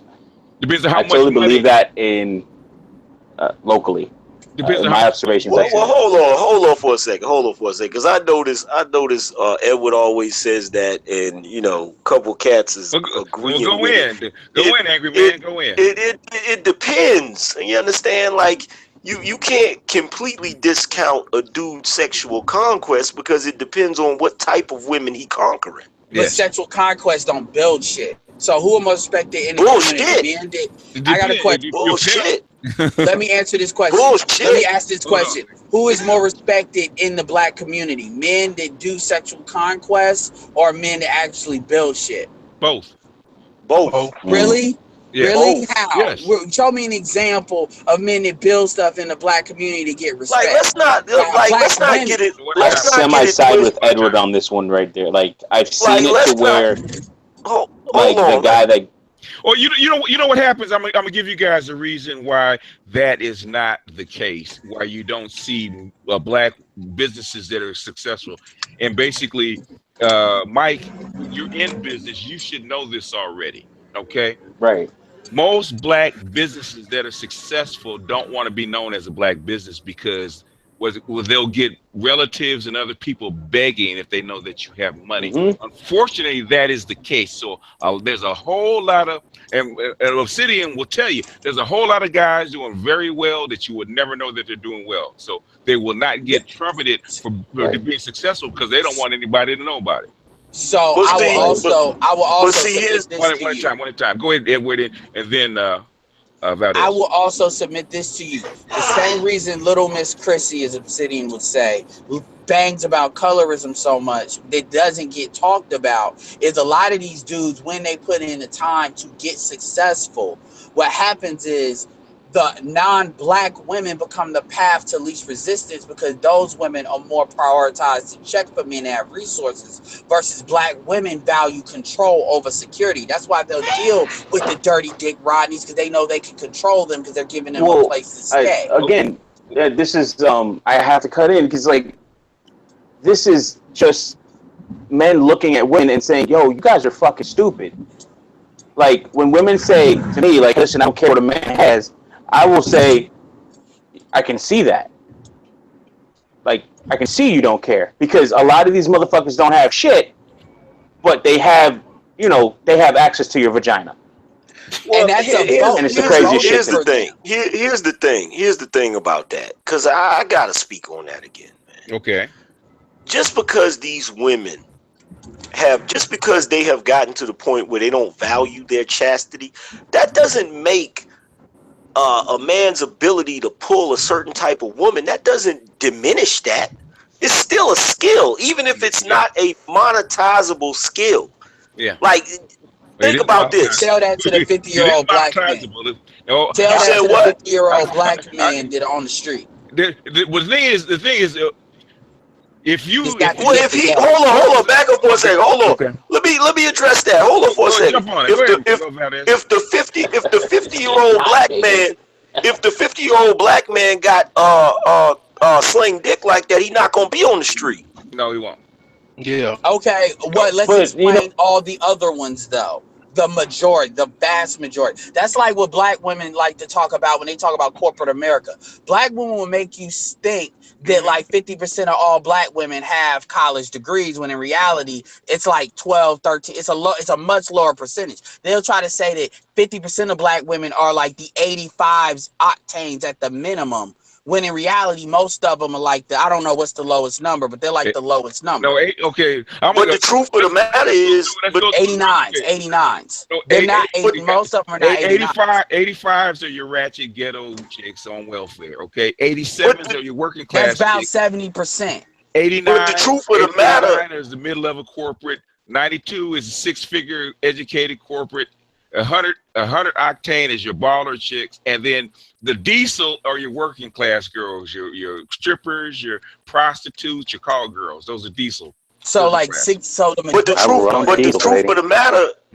of the matter is, Edward Dirty Dick Rodney ain't homeless. No, we know that. No, and then how much does rent cost? Like anywhere between $500 to $1,500 a month. Okay. 5 to 10 strokes in a case, maybe. I see you what you said. I tell you this. I tell you this, I see you. What you're right. A lot of dirty dick Rodneys are not homeless, and what they're doing is they're taking and not contributing as men as they should. And the reality that creates a negative gravity well effect. Hold on, that creates a negative gravity well effect in which you see all of this bullshit around. This is why all these dudes are getting mad when Section 8 gets cut off, because these women are not going to be able to have them in here like that. That's why they're that's why you applaud. True, but at the end of the day, you got to realize the whole thing. It's an ecosystem. The same way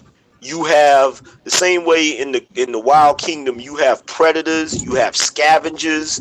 You know what I'm saying? You have prey. The dirty dick Rodneys are like the scavengers. Yeah. Okay, now I'm about to checkmate you on that. The dirty dick Rodneys are not like the scavengers. The dirty dick Rodneys are like the white folk or whoever that does it, it comes in an ecosystem and tears down every single tree for farmland and basically burns it down, and then the soil can't be used anymore, and then the shit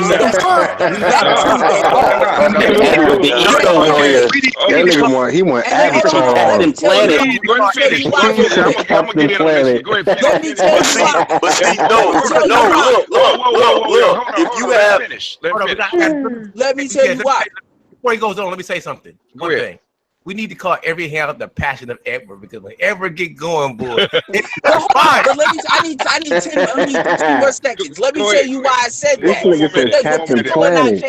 What people are not taking into account is these guys are replicating themselves through these bitches. So it was a manageable level at first. Now it's not. Now they're everywhere, and you see all these thoughts and stuff like a fucking disease that's taking over, and people are the minority. The women that are actually about some shit are the minority. That's why they don't talk. But Edward. Basically the chicks that these guys, Dirty Dick Rodney and Ray Ray and Pookie, are fucking are basically the low-level chicks that most guys do not particularly want. They're scavengers. They're the carcasses. They're the carcasses. They're the carcasses laying on the African savannah. That's not true. Even he said that the carcasses laying on the African savannah. That's not true. Yeah. It is true. You just told me that they won't marry them, but they'll have sex with them. How many of them that have sex actually have their children? Because they get that bottom banged out. Edward. Okay, the thing is, Edward. The thing is, bang that bottom out, right, Edward? The thing is, just talk to Alexis Tyler about that. These chicks are having babies because it's a hustle. They're not doing it accidentally. Don't let them lie to you. Okay, I'm not saying they are. It's the replica. If it wasn't Dirty Dick Rodney or Ray Ray and Pookie, they would lose a little weight. They go in the club. They would get Edward and have a one night stand, have a baby, and get on and basically try to trap me. So basically, okay, you know why I don't believe that? Because black men have the biggest gap between not marriage, but between childlessness from our women of any race of men. That's because Ray Ray and Pookie are taking up that space. But that doesn't change what I said. I get what you're saying, and you're not wrong. But you're using tactics and reasons. But I'm talking about the outcome. The outcome is the same, regardless of how you because there's too many carcasses that are piling up. Exactly. You got. Okay, what you mean, horse? What? Okay. This is the thing. Okay, what they have you believe. What the United States government will have you believe that these chicks are having babies out of wedlock and they don't know about it and don't know what to do about it. Okay, that's bullshit. They know when the fertility rate drops to a certain level, they start giving them more money to have babies. They're basically brood mares for the fucking. You know what? I'm about to challenge that. Go ahead. Let me. Because how can a white supremacist Edward sit in the seat? How can a white supremacist government the minimum? Drink, Edward. How can a white supremacist government that is bent on having as least amount of black people as possible, as evident by things like Planned Parenthood, could say, I'm gonna have all these NIGGER children just to keep the system going? Wouldn't they want Yeah, that but more with hold on, look, Edward, on that one. Take a breath. I'm going to explain it to you. Yeah, because They're I was going to say something real children. quick. It's called demographics. Pay-per-view is going in. It's ready to rumble. Yeah, and all demographics. You need a certain amount of people and a certain amount of children, no matter what color they are, to be born to fill in the gap. Otherwise, you will start looking like Japan, Germany, and whatnot. You have to import them. It's best that you grow them yourself. Why they just don't make abortions? Yeah, but also they carefully manage the fertility rate. The fertility rate, believe it or not, is a lot lower than you actually think it is. Okay, the fertility rate is actually 1.7 for Black women, which is below replacement, which is not where they want it. That's how come you have 40,000 children. Remember that 40,000 kids unattended show up at your border from Guatemala. They're importing kids. They're importing residents. I just played a demographics video for you so you guys could understand it better. There's a different level of white supremacy. There's the cracker that you deal with, and there's the people that manage the societies. You have to look at it. I always tell you, stop looking at it like a sheep and start looking at it like a shepherd. Yo, can I address? Hold on, let me address Edward because he checked me. He didn't checkmate me, but he definitely checked me. So let me go ahead. Let me go ahead because I'm about to checkmate you. I'm about to checkmate you. Go ahead. All right. So first of all, you got to understand, Edward. Nature hates a vacuum. Okay. Whenever something is empty, space has to fill it. When you have all of these women who are doing this, it's just like the little circle of life thing. You got all of these women who are basically the carcasses that's piling up. Of course, more scavengers are gonna gather because they gotta compensate, fill this void. And the whole reason why, just like BGS was saying, the whole reason why these women are doing this is because they're being compensated for it. If they start, I guarantee you that the moment that Trump gets all of these cuts in here and it starts becoming less profitable, you are going to notice that the rate of women giving birth to children is going to go down. And the reason why is because, I had a dude call in and he was telling me that women were stupid. And I told him, I said, that's a misconception. Women are not as logical as us, and they're not as analytical as us. But when it comes to survival, they got that shit down pat. And so what's going to happen? So what'll happen is they will adjust. They will make the necessary adjustments. Like right now, if Trump enlisted a law, let's say he enlisted a law that said the only way from now on, the only way you can get food stamps, the only way you can get Section 8, the only way you can get any of these things is to be married. Is if you're married. You will all of a sudden see the rate of marriages go up. You understand? Because women are followers. They follow whatever they need to do to survive. You understand? That's why some women do well in business in some cases, because they will see shit and then go from there and make business decisions based off of that. Women know this trend. Women follow trends, if nothing else. They follow trends. Well, see, another thing. Look, hold on. Let me get one thing in. Go ahead.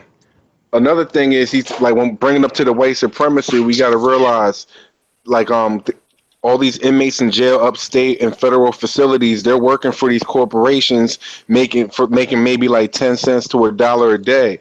So have more black women having babies and shit, they already gonna put them in jail. So it's another way for the system to make money basically off slave labor, because if I can keep these niggas in and out of jail, we can still make money off these niggas. Yeah, and then what Edward's saying as far as the hobosexuals, basically sleeping with chicks and whatever, for a place to stay. I've been there before. Did you call them homosexuals, bro? Yeah, they call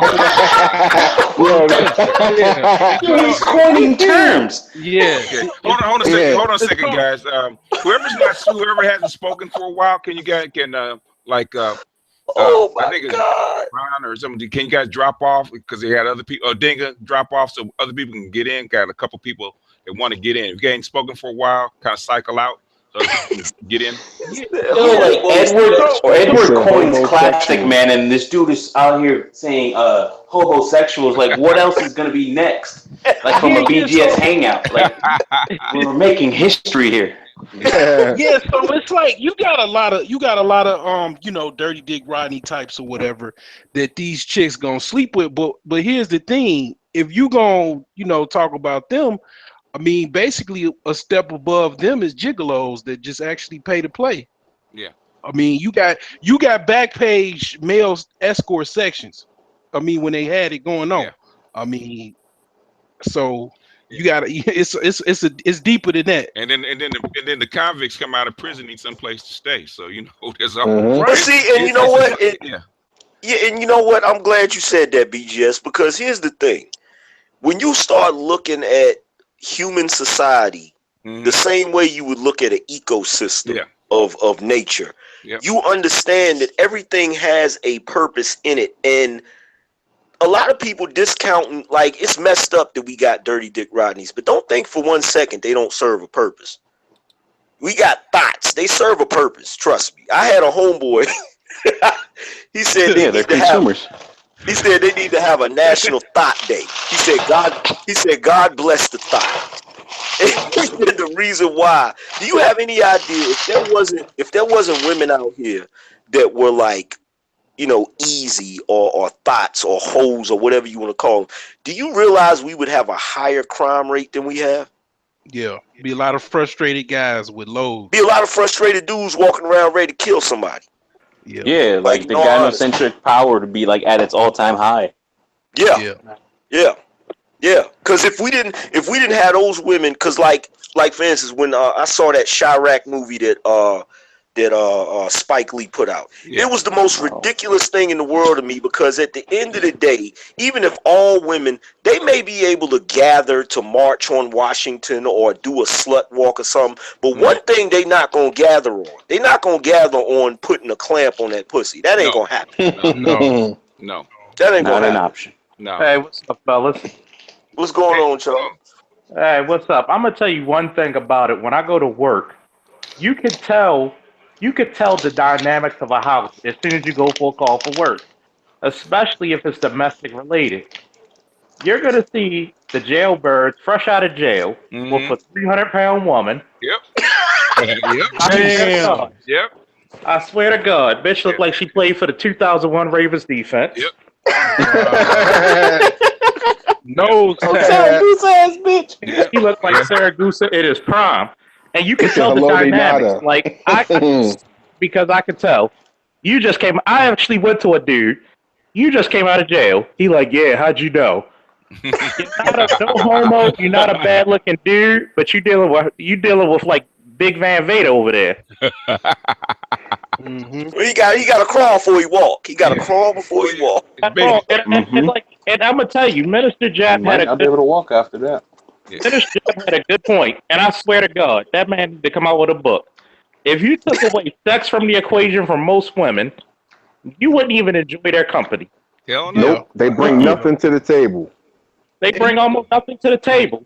I tell you, majority of the time I come from a domestic, I've told Angry several times, 85% is because a woman called because she's fed up and she knows that she's trying to use the system. Oh, yeah. Number one, no woman is stupid enough. If a man is paying majority of the bills, no woman will ever turn on her man. Nope. It's a power dynamic. If she holds all the power, she does. You got to realize, every woman on earth is attracted to one thing. They have one thing in common they're attracted to: some form of power. Yeah. One thing. Go ahead and finish. I'm trying not to slur my words because I'm smoking cigars and drinking vodka. Okay.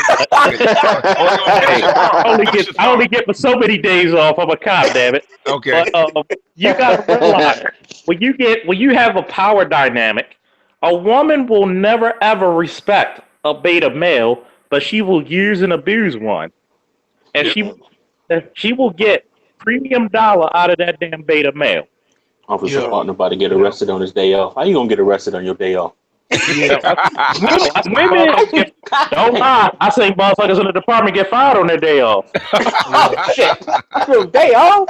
Damn, man. You know, I learned if I ain't learned nothing else from a woman, from my mother, women know how to pimp, empower, struggle their nest. Mm-hmm. I mean, Oh yeah. they paying them bills in the household. Mm-hmm. They know how to play that nest to the 15th power. They will kick you out. I done seen my mother kick my father out like 3 or 4 times. Mm-hmm. I mean, they gonna push it. I mean, well, see, that's because women are mostly like they can't be physically dominant, so they have to be psychologically dominant. Mm-hmm. And what they've done in this day and age is really ingenious. What they've done is they've neutralized our physical power. Mm-hmm. And maximize their psychological power. Mm-hmm. Because you've been embedded with that with beta. Your mother being up around your mother too much. I mean, that's why in the African tribes, when you get to puberty, they separate the men from the the boys from their mother, and they go and be warriors or whatever. And it's like, you gotta have your own house, your own money. Mm-hmm. And be an independent. Well, not so much independent, but just be a man. Just be a fucking man. Yeah, you gotta realize you become like RoboCop. You can kill everybody but Dick Jones. And see, that's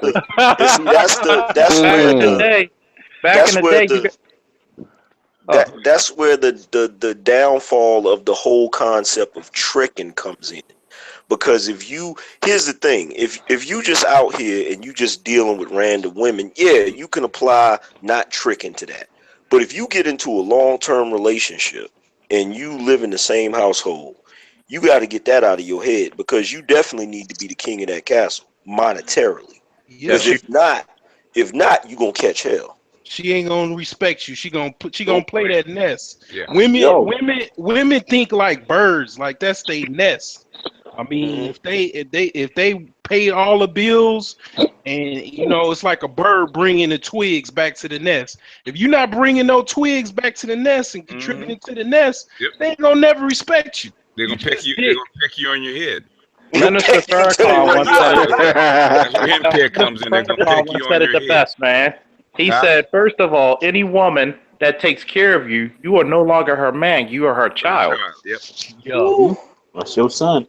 So you telling me that back in the day, and I'm 35. I'm pretty sure there's a couple of dudes on here older than me, but you remember, we may not have the African culture, but one of the big things was you were either in the Boy Scouts, and when you got older, you went to the military or the workforce. Mm-hmm. You earned your way to be a man. That's why I told a lot of kids I mentor or coach, no woman could say you're a man. Only another man can tell you you're a man. Yeah.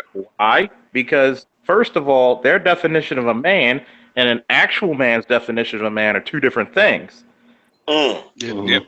And their definition of a man is a tool. Yeah. It's something to be used till the gears are worn out, then they get another one. Our definition of a man is who can maintain. A man is who he is out of what he creates, out of what he conquers, and what he protects. Yeah. A woman is what she is what she nurtures, what she loves, and what she teaches. Yeah. Exactly. And see, that's why I said to Edward, I know he's still listening, just because a man conquered some pussy, it don't mean that he didn't accomplish something. Yeah. It depends on who the woman is. Pathetic. Hey, if you conquer Megan Good, I'm bowing down to you. The question we are not worthy to be in your presence. We are not worthy. The question I have to pose after what Officer Faulkner said is the definition of alpha and beta. Who made that definition? Because it sounds like the alphas are betas and the betas are actually alphas. You gotta understand something. Men are the makers of culture. Women are the teachers of culture. That's the reason why shit got fucked up the way it did, because we listened to women. First of all, if you have to fight a war, who are you sending? Are you sending the women or are you sending the men? We send the Shanae. Well, I mean, yeah, Shanae is about 300 pounds soaking wet. Shanae is about 300 pounds soaking wet. You want to win the war. And you're taking it from a guy who's a war vet and a cop. I said to my supervisor to his face, you do not put the same pressure on the female officers as you do on me.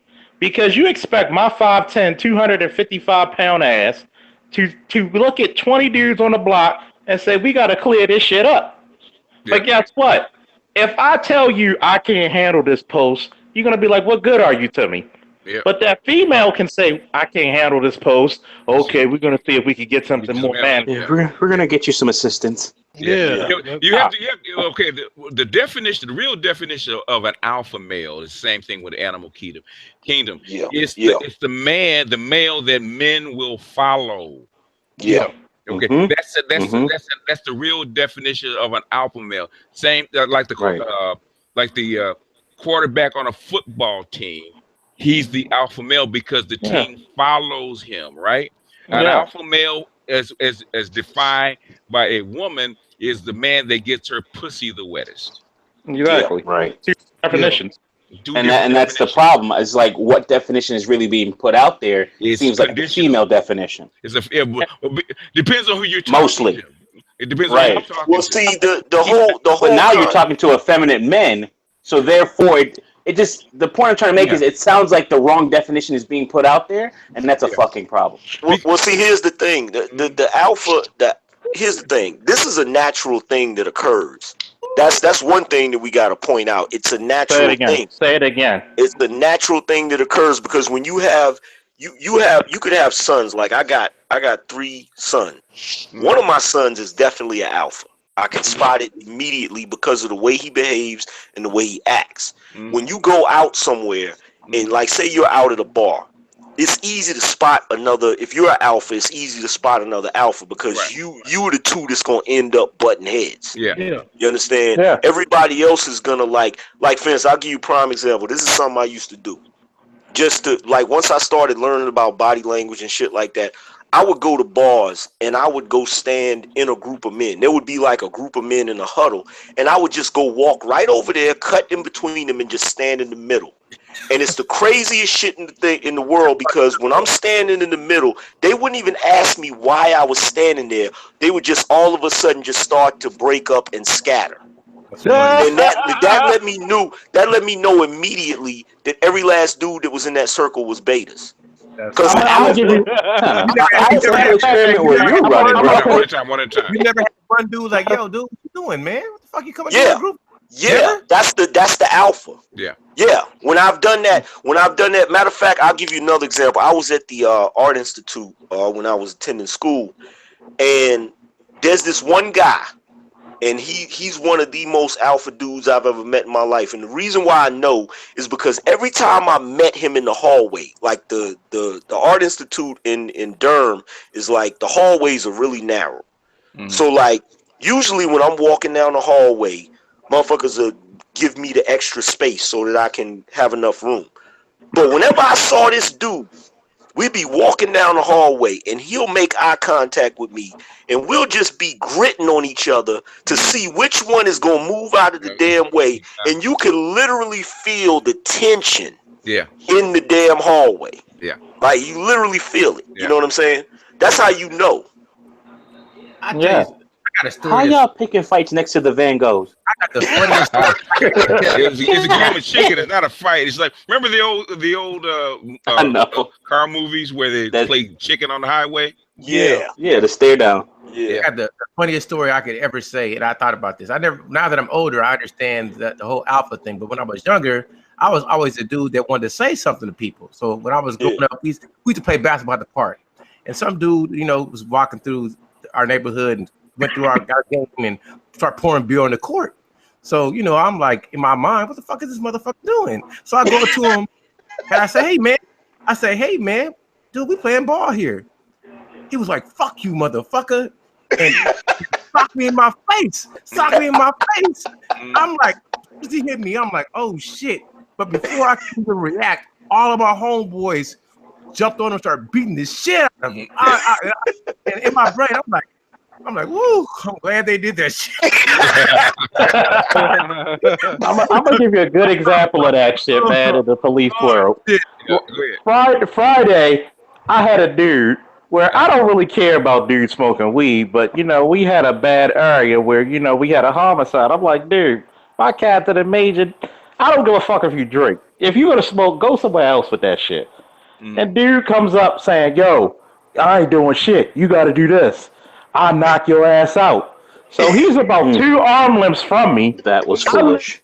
I literally get up in his face. Like you know, if you ever see the UFC or boxing when 2 motherfuckers don't like each other, I got up in his face and I'm like, look, I want to see you do this shit. And I'm gonna get you put if a hair follicle to me, I'm gonna give you the work of God. He has about 12 of his friends outside, and I'm by myself, no backup. You know what he did? Every time he moved back, I moved forward closer to his face. I thought you were gonna hit me. So he walks off a block, then he says, I ain't got no rap. Then the next day, which was like Friday, excuse me, it happened Thursday, but then Friday, he apologized and said, I just had to show something. I said, you know what? Fuck you. I'm a cop for 25 years. I'm a man the rest of my life. I said, I will fight your ass, win, lose, or draw, till I win. That's the type of motherfucker I am. And it's funny because all his friends were like, yo, you crazy as shit. Yeah. But it was a 47-year-old dude, and he said, yo, he told this dude, you don't want that motherfucker in your life. He will square the fuck up with you and put you to sleep. I bought down for him, but I learned a hell of a lesson getting socked in my face by trying to be the leader of the pack. That boy, you gotta be ready for it. You gotta be ready for that shit. Because when he hit me, I was like, "Oh shit, this motherfucker hit me!" And I'm ready to retaliate, but my boys hopped in there so fast. I was proud. I was like, "I'm still reeling like this motherfucker just hit me." So you got to be careful when you try to step up and be that man. But see, it's crazy because it's not really like I'm gonna be honest with you. There's been times that I've been in situations where I honestly didn't want to do nothing. Like I honestly was like, this dude probably can kick my ass, so I'm gonna just leave it alone. But the moment it happens, it's like something clicks in you. It's not a choice. It literally isn't a choice. Like I've tried not to get into it with motherfuckers, and I still get it. Like I'll be like, I'm not even gonna get into it with this dude. And then next thing you know, me and the dude is wrestling. Like we already tussling. Angry Man got a Bruce Banner on. Angry Man. Do you like to scare people like people that be in borged out? Repeat it. Yeah, you borged out. Say what? I'll wait for him to come back. We can't hear him. But what I would say is this, man. I always think about this, and like I think what Charles was saying, win, lose, or draw, man, I'm going in. So even if you beat the shit out of me, you're gonna have fear. You're gonna know that you bleed just like I bleed. I'm not saying I'm the most dominant dude, but you gonna hurt, homie. You gonna be done when I'm done. So you gonna remember me. You're gonna be, oh shit. Unfortunately, being in the black neighborhood, man, because it's a you always gotta fight. It's a gynocracy. It's the law of the jungle, man. BGS, you know, because you from my neck of the woods, so it's like, everybody will test you. You can't. If you a punk one time, you a punk your whole life. So, you can't be a bitch. You can't be. You may like, damn, I don't want to fight. But you're gonna have to fight sooner or later. If you don't fight, they're gonna bitch you every day. So it's better to take your ass whooping. You might win, you know, because you got to be thinking. If you got a team, your teams ain't gonna let you get fucked up that bad. So go on in, homie. You know, when you get older, it's life or death. But when you're young, well, even as you get older, man, you know, you just gotta, you know, as you get older, you gotta square off, look him in the eye, just like Charles said, look him in the eye. Okay, I'm here. Okay, if he's a real alpha male, real alpha males will recognize it and they will back down and they will, you know, go off, especially because you're gonna do damage. It's the beta males who actually start woofing like that. Yeah, recognize that. Do y'all hear me now? Yeah, we can hear you. We hear you. Yeah. I like scaring people, man. Like I'm like 6'3", I'm like 270 pounds. Yeah. Trying to lose weight, and like I remember, like I was going in I was like in a thrift, like a young chick with nerdy chick. She was in the back of the store, and I was staring at it, and I was looking at her like, you know, and then she just ran to the front of the store. I just get tickled by that shit. I mean, that's just normal black male behavior. People always tell me when I go to work, "Why don't you smile?" I'm smiling. It's just my normal face. You ever heard of a rusting bitch face? I have a rusting nigga face. That's funny. You know what? That's like, look. Another story to tell. When I was young, I asked my dad. I said, "Hey, Dad, teach me how to fight." He said, "You sure you want to learn, son?" Yeah. I was like, "Yeah, Dad." Man, he stole on me. Now he didn't hit me in my face, but he hit me in my gut. Yeah. I was like, "Ooh." Yeah. He said, "Don't ever let nobody know what you about to do. Just do it." Just do it. First lesson of Fight Club. Yeah. He said, "Don't ever tell them." Like he said, "Don't talk no shit, son." He said, "Just give somebody a warning. I'm not with that." And then after that, go for blow. Yeah. And I wasn't even mad at him. I'm mad to hit me, but it wasn't like no kill your son hit. But it was like, okay, I got you, Dad. It let you know you were dealing with a grown man. He wasn't a hell of a talker. He didn't say too much, but man, I never forgot that. I was mad for a little while. Why you had to hit me? Why you just couldn't show me how to throw a blow, Rocky? You know I've been boxing since middle school. And one thing my father always taught me: boys strike first, talk shit later. Yeah. True. I'll tell you. My first interaction in any type of fight, I think I was like 5 years old, and my cousin punched me in my nose, and my nose was bloody, like he busted my shit. And I started fucking crying like a little fucking girl, and I ran to my grandmother, and at that moment I just thought my cousin was the toughest dude on the planet. And so I ran to my grandmother and told her what happened, and she was like, "Well, go punch him back." So like it's just the obvious thing. So I go back. I walked right up to him and punched him in his nose and bloodied his shit. But his reaction was way worse than mine. Like, he curled up in the damn fetal position and shit. and from that moment, it was like, it was on. Like, from that moment, it's like, whatever. I'll tell you one thing about it, because everybody who knows me knows that I wrestled, boxed, and did MMA. This is how you know a guy who fought. I don't like to just say, there's different levels to alpha. There's an apex predator, and below him are other alphas. Apex predator, for people who don't know, is a predator who has little to no threats to his dominance. That's true. And I learned that in combat sports. I'll tell you two quick stories. My first story is the first time I learned how to wrestle. God rest his soul, Larry O'Neal Brown Sr. He was 52 years old at the time.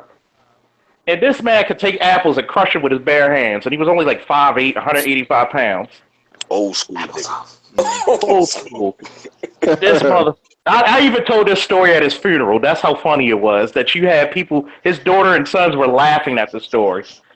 I'm like, because this is how you know we were tough back then. Like, we didn't have the mats to wrestle. We weren't allowed to wrestle on that. We had to wrestle on the grass in the dirt.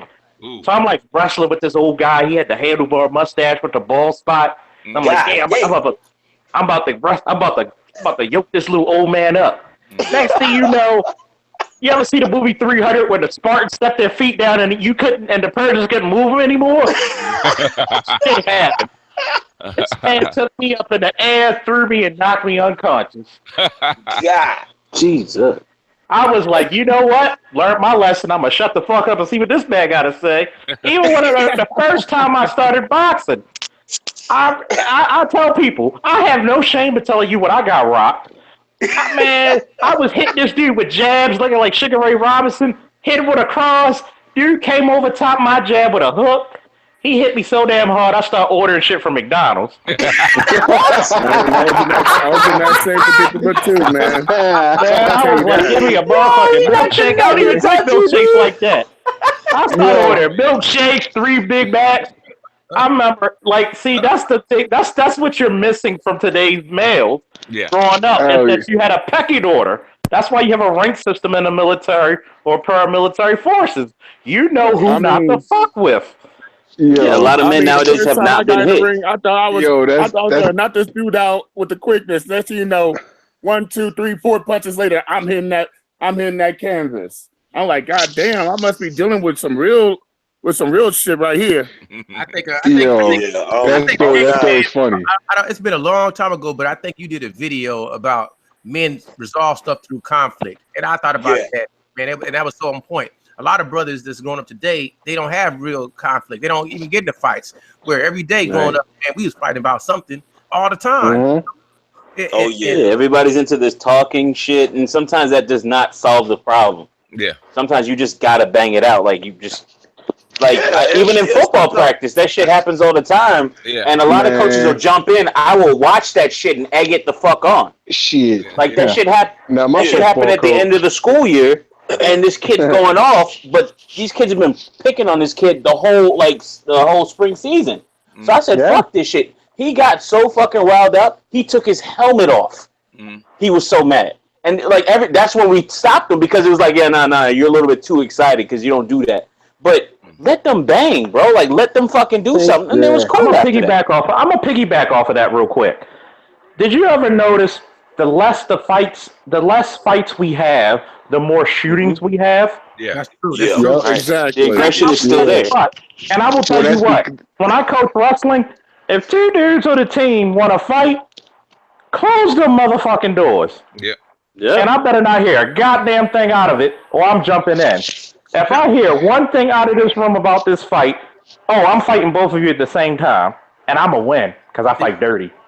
I hear you. Yeah, like, go ahead. You know what? My like, I'm not an apex predator, because I constantly had motherfuckers challenging me. So I always had to fucking show and prove and shit.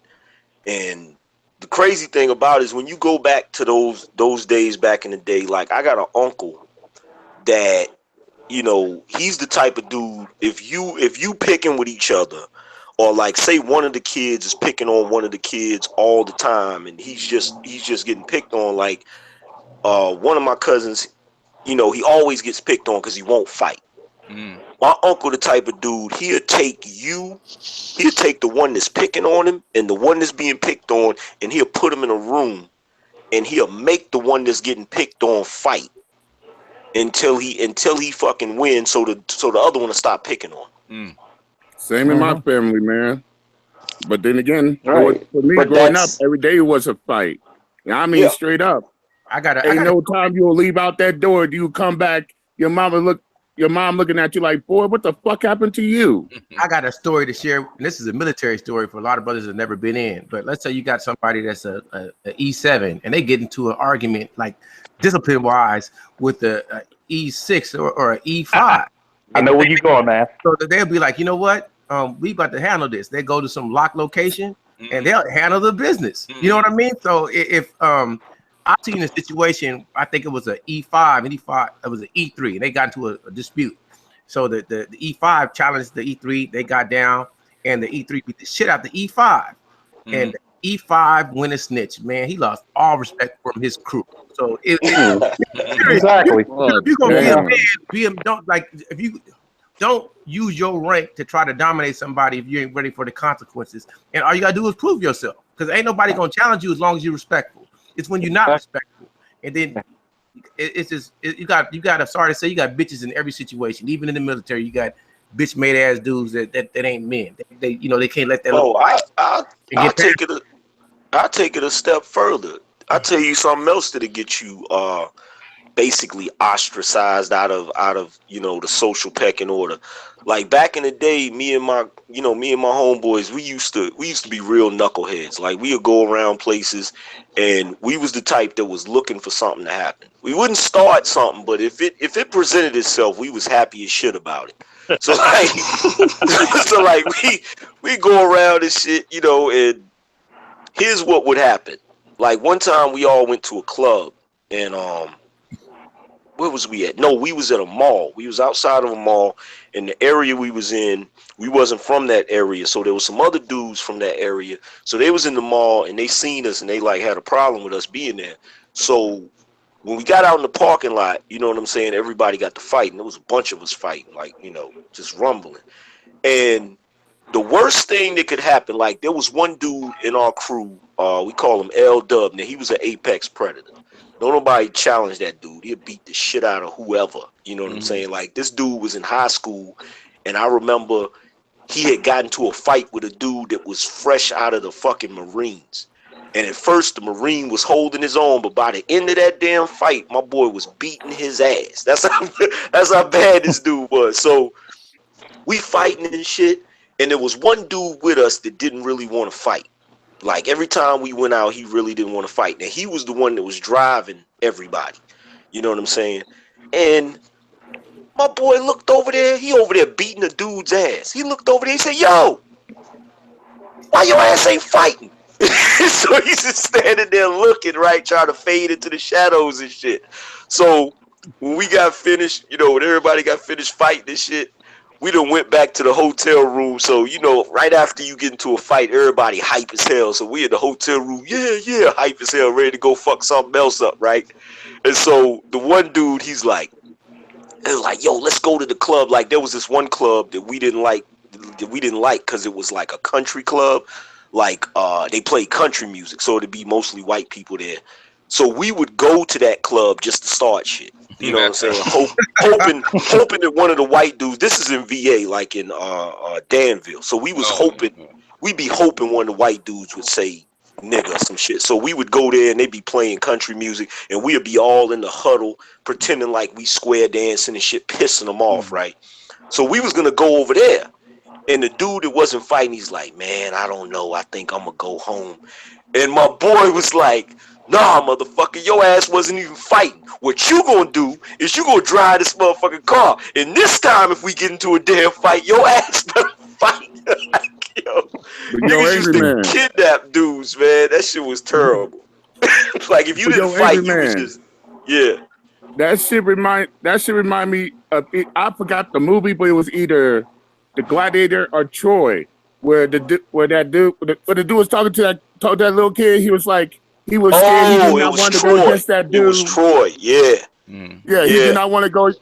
He was scared of that dude. It's like, oh, if I were you, I would not go against him. Then he turned right back around and told him, this is why no one will remember you when you're gone. Yeah, that was some real shit. He told him nobody will remember your name. That was some real shit, man. But like, yeah, man. It was a Brad Pitt character, right? Yeah. Brad Pitt was he was real shit. Achilles. Yeah, Achilles. He was on point. You know what? That's the messed up thing, man. Like, here's the messed up thing with being my size. Like, because of my size, when I box, you know, I classify as a heavyweight, but I'm not. That's the messed up thing. Like, yo, I'm in the boxing thing. He's like, yo, you classify as a heavyweight. But I'm like, I'm only 5'10". Like, yo, because of my weight class or whatever, I would classify as a heavyweight and shit. And that's messed up, but it makes me a small heavyweight. Yeah. So I always had to fight somebody bigger than me. Always. That's the messed up thing. Remember, it's never your height, it's your weight. Yep. I mean, think about it. When I wrestled, I'm 5'10" now. When I was in high school, I was like 5'6", 5'7", 5'8". All the white boys I had to wrestle with like 6'2". Like, what the fuck are you eating? But they're skinny, They were skinny. I mean, I was tossing their asses, but it'd be like, and I used to hate it because you'd be like, you got to realize something for a lot of black dudes who never wrestled. They still to this day feel as though wrestling is a white boy sport, and they don't think you should be doing it. And I remember, like, when I wrestled, not so much in Florida. Yeah, when I wrestled in Germany, I actually got a bronze medal there. And it was funny because they set me up real good. It was only 2 black guys out of a team of 200 to enter the tournament. And they had me wrestle this Russian dude. So, you know, it was like, I'm looking at all these motherfuckers. Why y'all looking at my match? Look at that other motherfucker. So, the Russian dude comes over to me. I start wrestling him. And in freestyle and Greco, you know, the Olympic styles, you get more points on how high and how hard you throw a person. So I was like, so you could throw white people around and not get arrested? I'm down. You know what? That's why. Yo, that's one reason why I played football in high school. I'm like, yo, I get to hit these crackers and not get in trouble for it. Or let me play linebacker. I tell you something. Think about that match. I won 12-4, and I've never seen somebody so happy to put that helmet on their ass. In Texas, they don't even teach wrestling in school. Like, so. But you know what? But you know what? That's why. I neglected that. Wrestling, and that's why I could never beat my fucking cousin, Like I was always like I had an older cousin that was straight up alpha male, and like me and him were really the only alphas in you know in my immediate family. So anytime I got into a fight, it was always with him. And you know, it finally got to the point where my hand speed was enough to deal with him, but I couldn't fuck with him on the ground. Okay. Like he would get me on the ground every time and choke me the fuck out, man. I'd be so goddamn mad. Like for real. I like, still use wrestling moves. Yeah, and I man. only did that shit for a year. Yeah, man. He would get me on the ground and choke me out, and I'd be like, motherfucker. So what I would do is the next day, when we be out on the ball court and shit, we be playing ball, just playing or whatever, I would try to wait for him to go for a layup or some shit. As soon as he go for a layup, like I catch him. Nah, I didn't try to kick his legs out, because if I did that, that was just gonna piss him off. I was trying to knock him out. So I'll wait till he come for a layup, and before he jump, I'd hit him in his damn face like BOOM! Damn. What the fuck is wrong with you, bro? And gotta get 2 points. Damn. He channeled his inner limb. He channeled his I was a inner fucking Bill Lambert on him. Yo, real talk, y'all not even understanding. Like I had 2 older cousins. I had 2 older cousins that was like damn near grown. They was like damn near 18. They would see us playing or playing basketball or something, and they would be walking down the street and they'd see us playing basketball, and they would just come over there and just fuck us up, just off of GP. Just come over there and do wrestling moves on us and shit. Like, I'm telling you, man, it was brutal. It didn't even make damn sense, man. So I'm just surprised that my ass didn't turn into a fucking lunatic. Cause like we would do that shit all the time. Like, you know, if I got into a fight with my cousin and he won, he usually won. It wasn't over. That's why to this day now, even though I know I probably couldn't physically beat him in a fight, cause like right now he doing a bid, so I know he done got swole. So I can't physically beat him in a fight, but what'll happen is he won't fight me, because he know if he kick my ass today, he gonna have to fight me tomorrow. He gonna have to fight me the next day, and he know I'ma sneak him. He know I'ma try to catch him off guard and shit. You know what I'm saying? Like, motherfucker be coming out of Publix and catch one to the fucking face. Man, that sound like my one friends every time. Like, they're twin brothers. So like, if the one would win and the one was sleeping on the couch, that nigga would walk up right to him, bang, punch him right in the jaw, and then get it in. No like resting. His younger brother, like, we got into it one time, cause like he was mad because I had caught his older brother, and like I ran, so I stole on him and ran, and I was able to outrun him that day. So I outran the nigga. So the next day I was out on my bike, and his younger brother caught me on the bike. And I don't know if you ever had somebody catch you while you're on a bike and start swinging on you.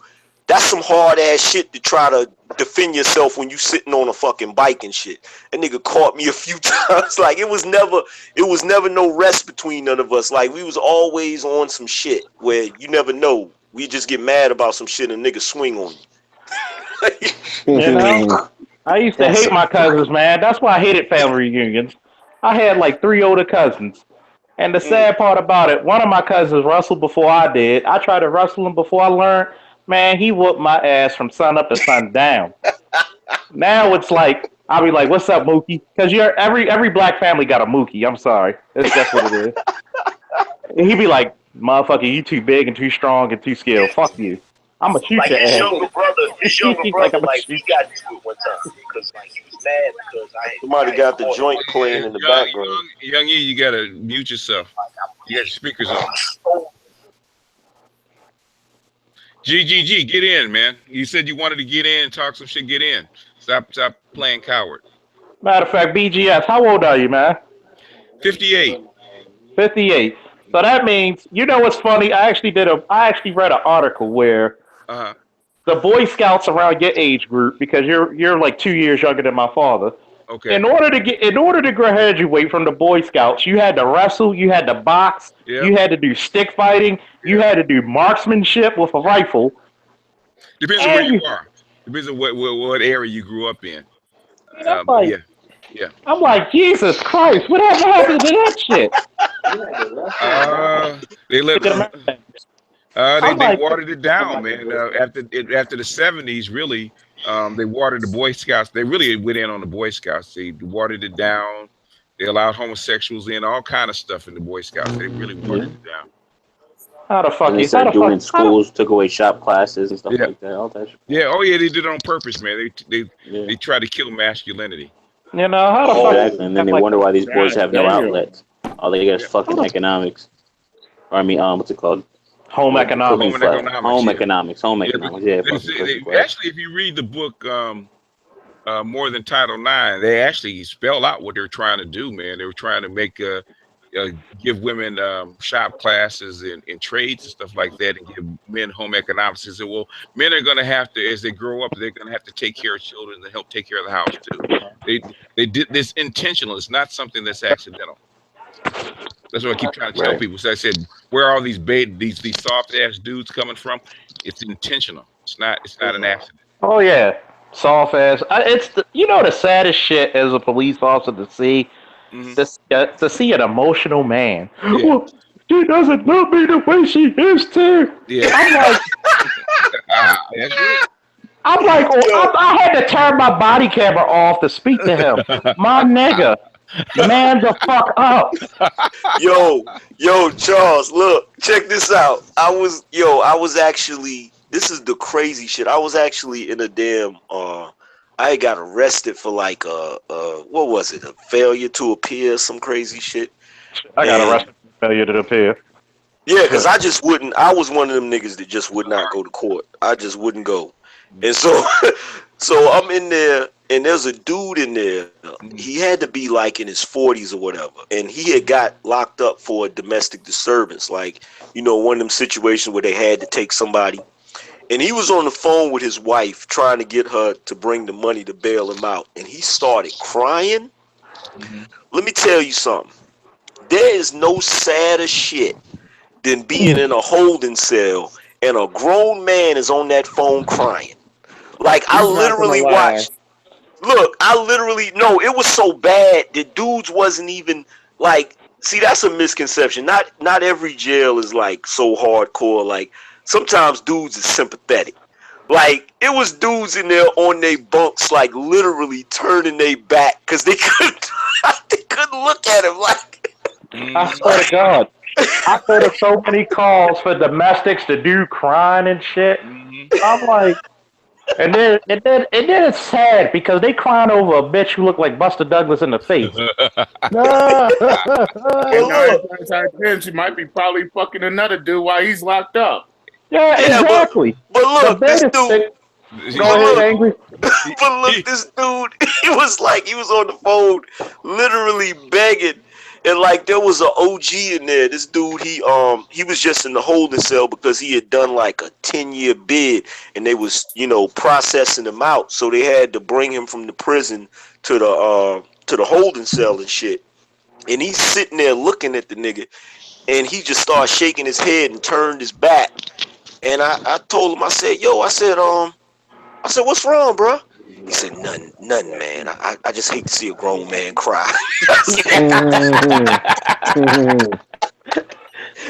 Like he felt that shit in his core. Real talk. If something happened like a war kickoff where it's an invasion, it's gonna be a lot of pussies, man. It's gonna fucking die. Word. And something, I tell you something else too. This is another reason why I don't shit on like street niggas, cause like it's been a few times I've been, I had to get locked up and I'll be in the jail and shit. And older dudes in there that's like done some real time, they'll be like, this how they usually do. So where you from? You tell them where you from and shit, and they be like, who's your peoples? And you start naming people. They be like, oh shit, yeah, I know him. I did a bid with him, and then you cool. Then they leave the fuck alone. You know what I'm saying? Yeah. So it is some benefits to knowing some street niggas. You know what I'm saying? Like, it's some benefits to it. But yeah. Oh yeah. But the moment that I stopped, I'm gonna tell you the moment I stopped getting into situations where I was missing court and shit. I was in there in the holding cell one day, and they started processing niggas in there, and it was getting filled up. But this was the messed up part about it. Every nigga they was bringing in, I knew them. Okay. I was like, okay, you know what? I gotta stop this shit. Like I should know this many people in here. Like it's time for this. If you take a cat like in the heart of like, I don't know, let's say Baltimore or Chicago or any urban center that's like constant shootings, killings, stabbings, violence, and they go to a war zone area or go into the military, I mean, they're gonna be more seasoned than some dude from white suburbia. I'm gonna tell you, I'm gonna tell you from personal experience, man. This is I went to Fort Benning, Georgia for basic training, man. My first sergeant said, "Faulkner, where you from?" I said, "Baltimore, First Sergeant." He was like, "Oh shit, you already trained in small arms combat, motherfucker."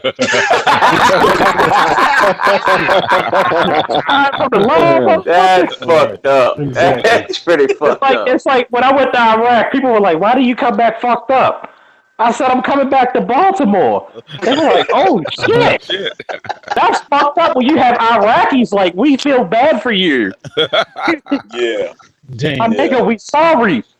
Yeah. It's some cities that's like that. Baltimore is definitely one of them.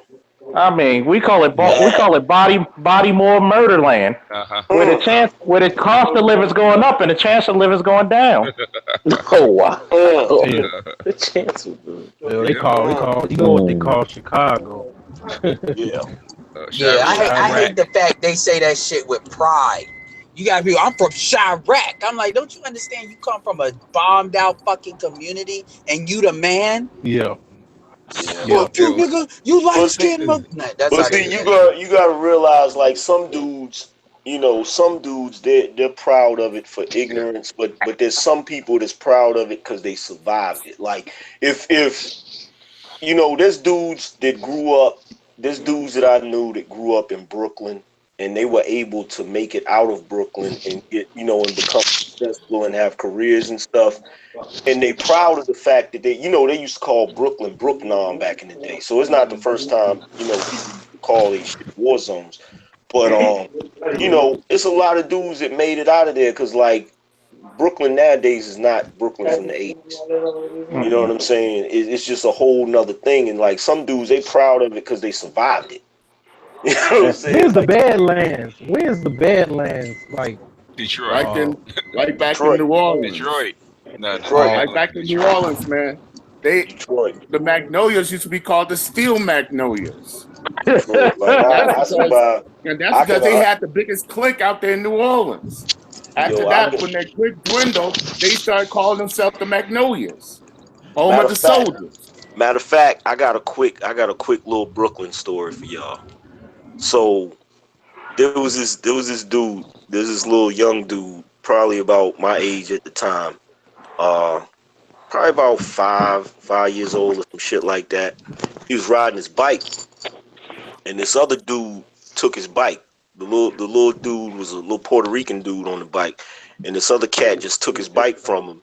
And he was like, you know how older kids would take kids' bikes and shit. Yeah. And he was crying like, yo, give me my bike back or whatever, right? And so he wouldn't give him the bike and pushed him down and shit. And he was like, you won't give me my bike? I was like, yo, go tell your brother and shit, right? So he ran down the block and went and got his brother and shit, right? His brother was about the same age as the kid that took his bike.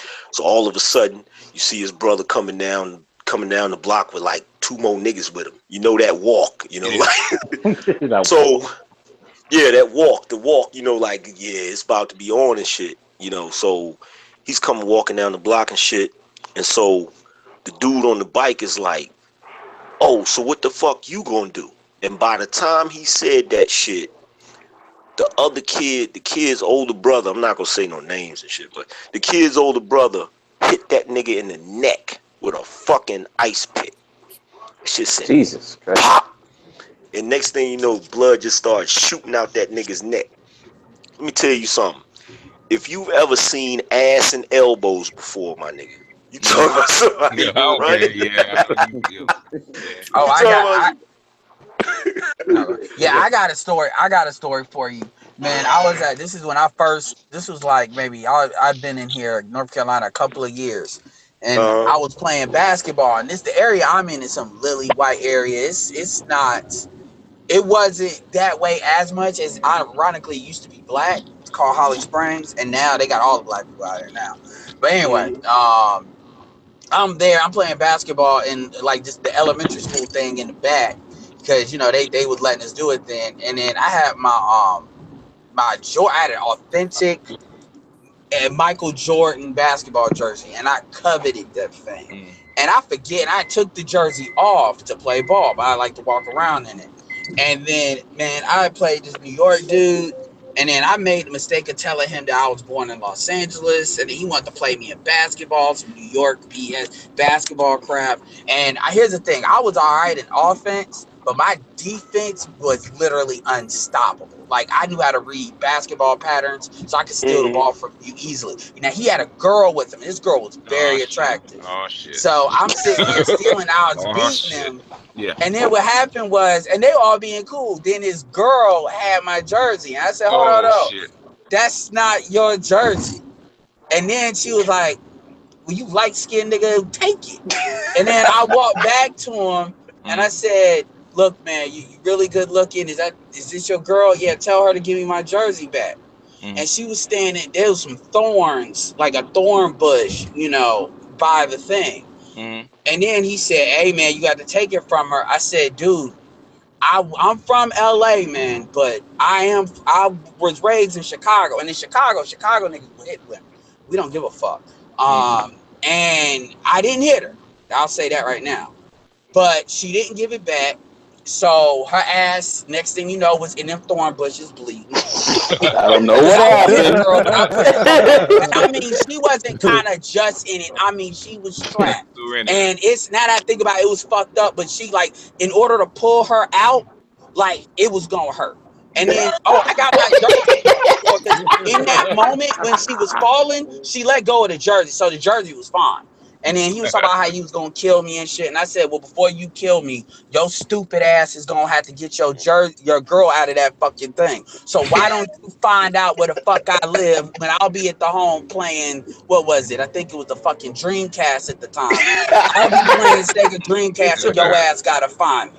Good luck. You know what? That might be a big reason why I use, because Angry Man, you've always like you don't like me using that term refugee shit, but I think that might be a reason why I say that shit, because it's like these motherfuckers coming down here and then you gonna pull that kind of bullshit down here. Like, I'm from the South, and I said, motherfucker, and I'm gonna tell you, if it went there, I never liked fighting. I never liked fighting. I've only had the once in elementary school, once in middle school, and once in high school. You know why? Because a white guy always thought that I was that black light-skinned dude to try. And I'm a very violent person. And one dude, I actually told the why do they think that LA guys are soft? No, it wasn't that because they of the thought sun and surfer shit. I mean, even myself, like laid back culture, hippie culture, like, they don't know. I mean, a lot of cats say probably watch Colors or, Straight Outta Compton or whatever. See, I'm like that Cuba Gooding Jr. character from Katy Perry gotta shit. think LA made the Jerry curl look tough. But you know what? I think it's more of a light skin thing than that for me. But at the same time, man, white guys always like to try me too. And like, it was one time I was in middle school, I was in 8th grade, and I had never fought. I was never known to do the fight. I even told the teacher this dude was fucking with me, and everybody was like, "Oh, you bitch ass nigga." And I said, "Fuck him, I don't give a fuck," because I know how it was, and I knew my mom would beat my ass if I got suspended. And my mom got a plug and play extension cord. So hey, and I she went loved to a white grammar school. I got a Chavis Heights story. Here we go. I know that area. Go ahead. You still there, Angry Man? Yeah, I thought he went out. Okay. He probably dropped off for a second. But yeah, I went to a white grammar school and they was calling me nigga. Oh yeah. And I was just throwing hands until they stopped calling me nigga. Oh, they tried to sue my mom. After They tried to sue me because I fucked that dude up so bad. After them punches, man, they started taking them punches. They stopped calling me nigga. They tried to say I beat up a retarded dude. Ah. Like, and here's probably retarded after you whooped his ass. So I told the teacher, right? So I told the teacher, right? Hold on, I want to get this out real quick. I told the teacher, and then I went to lunch, and then I had this Indian dude that was that Indian dude that could get like any woman he wants, like any race on, like just like Indian dude. And he's like, man, you should have beat his ass, man. You told the fucking teacher. And I said, Devendra, if you don't shut the fuck up talking to me about telling a teacher, I don't give a damn. And then I left because he was pissing me off. And then I went back to class. This dude got damn near the whole school. Like it was like one of them movies or TV shows when everybody's like, fight, fight, fight. It was literally like that. And I looked up in the camera. And it's funny because the principal commented on this and he asked me what I was thinking later on when I looked at that camera. And I'll tell you in a second. But this dude pushed me. Once I couldn't go nowhere.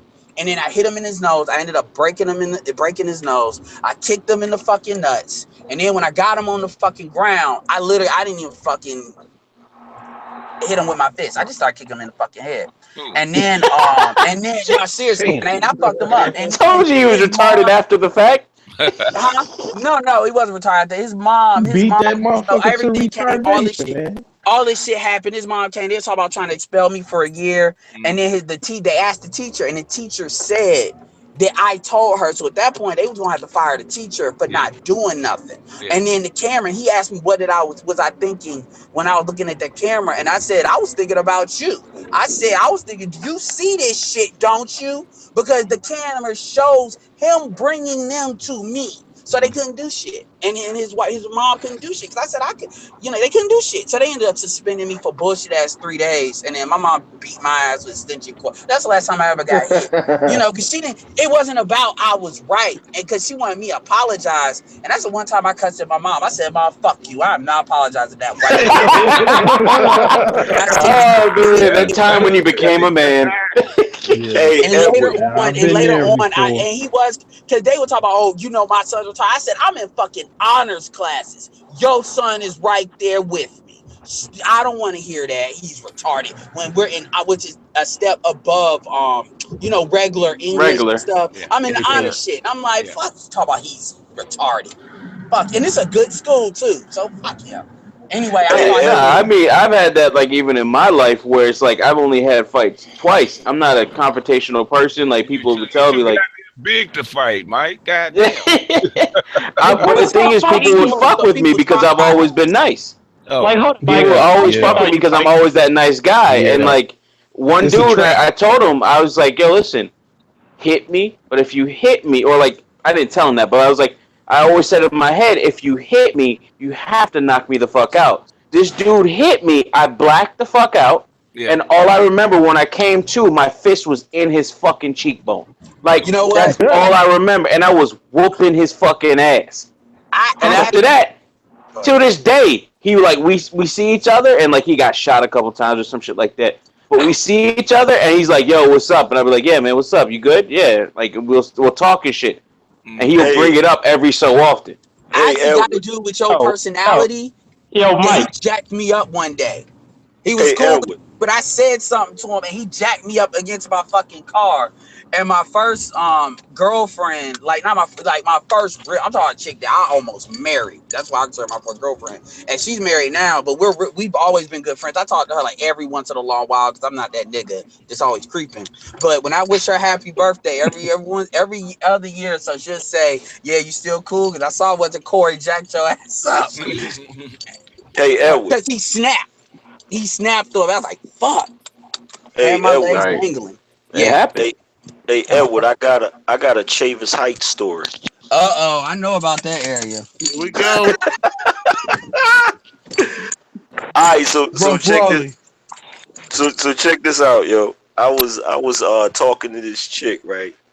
There was a stripper, and she was living in Chavis Heights. My kind of woman. look. I think at the time I was like 18 or 19. No, I was 19. I think. Yeah, 19. So we had hung out that whole fucking day and shit, right? We had, I wasn't driving at the time, so we caught the bus and went a bunch of places and shit. So later on that night, I went back with her to Chavis Heights and shit, which is the projects. So we go over there and shit, and we in the crib chilling, and she's in the kitchen with her homegirl. She had like a roommate, and I'm sitting on the couch, and they got the music playing and shit, right? So all of a sudden, somebody knocks on the door and shit, right? So her roommate comes and opens the door. She's like, "Hey, what's up?" Some dude, I forgot the dude's name, but anyway, he comes in with like, he had to be like in his 20s and shit. This fucking thugged out looking grimy ass nigga. He comes in and he's got like 4 goons with him. And when I say these niggas is goons, like these niggas is big as shit, right? Yeah, so, I know what you mean. So they come in there and they all sit on the couch and shit. These big ass dudes, and I'm like kind of in the middle of them, like looking small as shit. Cause at the time, I was like 5'10". I only weighed like $170 or some shit like that. So he looks at me. He's like, "Yo, who is you?" He's like, "Who you here to see?" And her homegirl is like, "Oh, he's here to see such and such." So he's like, "Word?" And already I'm feeling like, "Oh shit, here we go."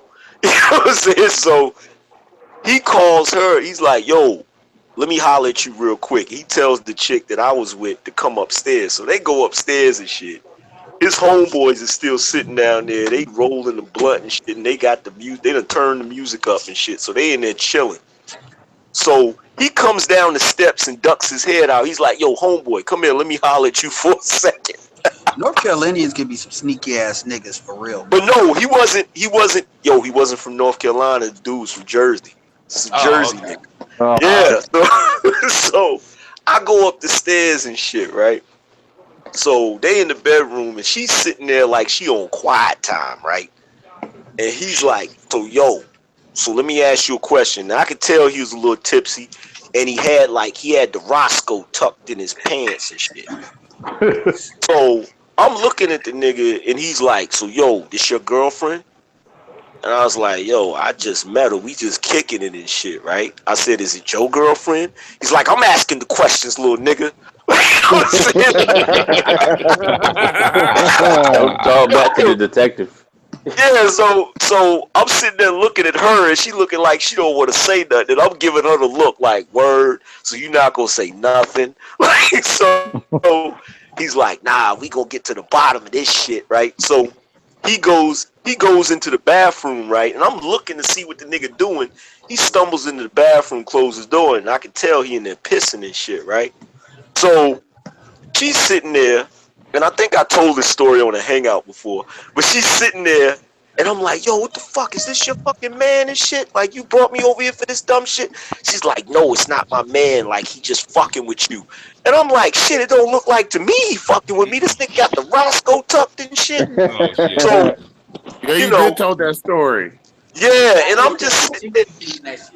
Yeah, I'm just sitting there like, and I'm used to being in stupid ass situations like that, because at that point in my life, I had been in that situation at least 2 or 3 times. So I'm sitting here like, here we go with this stupid shit. Because chicks they reckless, man. So, I'm thinking, I'm like, you know what? I know what I'm gonna do. When this nigga walks in here, I'm gonna knock this nigga the fuck. He's already halfway drunk and shit. I'm gonna just steal off on his ass and fuck it. If he try to go, if he try to go for the pistol, I'm gonna just wrestle with the nigga. So fuck it. So I'm standing by the doorway waiting for this nigga to walk in, right? So I hear the door open and he comes stumbling. As soon as he comes stumbling in the room, like I J off on the nigga, I hit him square, right? And I'm thinking I'm gonna have to wrestle with this nigga, but I knocked him out. Like I literally knocked him the fuck out. So the nigga hit the fucking ground and shit, like sleep, like fucking snoring and shit. And she's like, oh my God. She's like, oh my God, what you do that for? And she's trying to help. Like, she runs over there to him and shit. And so I get up and I go down the steps, right? The music is loud and shit. So when I get to the steps, I'm like, oh shit, these niggas is down here. So when I got to the bottom of the steps, I slowed down. And I just walked, like, casually. Walked through the living room. And I went to the back door, right? These niggas is looking at me like, where's this nigga going? I'm just walking, just steady. Like, not making eye contact. As soon as I got to the back door, yo, I football gunned it. Yo, I swear to God, yo, Edward, I ran all the way to Martin Luther King. Oh, I ran to Martin Luther King Boulevard and I found a fucking payphone. This is how long ago it was. I found a fucking payphone and I called a cab. And I really didn't have no money for a cab, but I didn't want to call my pops and shit. So I just called a cab and shit and caught the cab all the way home, and my pops had to pay for it. Hey, Edward, guess where I was living at the time? Where? In Berkshire Downs. Wow. You know where that's at? Electrify Martin Luther King like that yet, man. They ain't even gotten to that area yet. They tore down Chavis Heights though. They tore it down. But you know what? But you know what's crazy? This is the craziest part about it. The next day, this chick calls me up like, yo, why did you do that? Like, that's not my boyfriend. He's more like an older brother. He was just fucking with you. I'm like, yo, I don't play like that. Like, I don't fucking play like that shit. So that week I had messed around and like got the flu from being out there in the air like that. You know what I'm saying? And what happened? Like, she called me up talking about that's all right, I'm gonna come through, because she knew where I lived at. She's like, I'm gonna come through and bring you some NyQuil and shit. I'm like, man, don't bring me shit. I'm good. So she comes through anyway. Look, repeat this shit. She comes through anyway and brings me the NyQuil. She comes up in the crib and shit. And I'm like, yo, I'm sitting there thinking about it for a second. I'm like, hold on, wait a minute. You don't drive. Like, you don't have a car. How did you get over here? Yeah. She's like, oh, I drove such and such's car. And I'm like, what? So I look out the window. Not only is this nigga sitting in the car, but two of the goons that was in there that night was sitting in the back seat. I said, are you fucking crazy? You know what she said? She was like, yo, I told him I was going to visit my aunt. I said, look, man, if you don't go out there, get in the car with them fucking maniacs and get the fuck up out of here. Women are crazy like that, man. She's the type that'll make you stay knuckling up and guarding your grill, dog. Yes. Yeah. No. Yeah. You know what's something? You know what BGS would have set your ass up at some point. BGS would say this is why black men go MGTOW. She'd be the next feature. Part 7. Yeah, but look, check this out, Edward. Do you remember? You remember when they had the movie theater over there in Tower Shopping Center? Yeah. I went with her. I was still fucking. This is how much of a knucklehead I was back in the day, yo. I was still messing with her. We went out there to see Belly at the movie theater. Oh my God, oh my God, it was so, yo, man, I swear to God, I'm surprised I made it out of there with my life. We went up in there and we sitting in there watching Belly. It won't nothing but, see, this is back when Raleigh, that part of Raleigh was like thugged the fuck out. Was she a 9 or 10 or 8? She was bad. Fat ass. She was bad as hell, dude. She was like picture Eve, but with a prettier face. Wow. I don't go to that side of town now. So I'm in there, but look, this is the crazy shit though. I'm up in that motherfucker and she's in there literally like, you know how it's the movie Belly, so you know it's niggas in there being loud and shit. She's in there cursing niggas out like, shut the fuck up. Damn, dude. And I'm like, yo, man, chill the fuck out. Like, can't fight all of these niggas. Those are the worst, man. The good looking chicks, man, that are ratchet, those are the worst. Those are the ones that get you killed, man. I always avoid it. Yeah. I think Jab got to know about that too. She's the type that's gonna make you knuckle up and guard your grill. Hey, angry man, who did you date? Stone Cold Steve Austin? No. I used to live dangerously. You seen that video? Yeah, like chicks like that, they got goons on deck. Yeah. You seen the chick that's on the video? I think it was in Philly. Some dude said something to her, and she was like, "Okay," and she called her boyfriend or some dude. They had some street sweepers. They start airing up the bus as soon as she got off. Man, like everybody on the bus got shot up. Yeah. Do you know how many women would go? Do you know how many women would go to jail if they really took seriously the what's She the got rule time. when you She like didn't an get much, accessory though, to the fact or you instigated it? Man, a lot more women would be in jail. Yeah, she got time for that, I believe, but it was nothing compared to what the guys got and compared to what like actually happened, because she got off and them dudes stepped on the bus and let that shit go. Actually, I think they damn near stepped on the bus. See, the crazy part about it, she should have been charged with conspiracy, which would explain years. But you know they don't like locking women up. That's why. for you. Oh fuck it, I love locking women up. But you know what? I used to. You notice how? I want to say love it. That's fresh garbage. You notice how those like magazines like Ebony and Essence, when they always talk about like black women are getting locked up, you know who they always compare them to? White women. They never compare them to black men because they know that shit would be completely lopsided the other way. See, I used to have Ratchet Radar. I don't know what it was about me, but somehow. Come on now, come on, Angry Man, come on. I swear I had the ability. I could pick them. I could pick them out the bunch, man. Yes, come on, man. Come on. Every time, it never failed, man. I always ended up in a situation where I'm in the crib and shit, and some nigga is like, one time I was in a situation, the fucking chick was like, "Oh my God." You heard the car, she's like, "Oh my God." I'm like, "What's the problem?" "That's my baby daddy." I was like, "Okay, what's your point?" Like, he got a key. Like, what the fuck you mean he got a key? Like, I was always, man. You had to. Angry Man was the Ratchet dowsing rod. He tracked because he got. I didn't all know Ratchet water sources. No, Angry Man got ghetto swag, man. So they attracted to him, man. Yeah, like, that's what it is.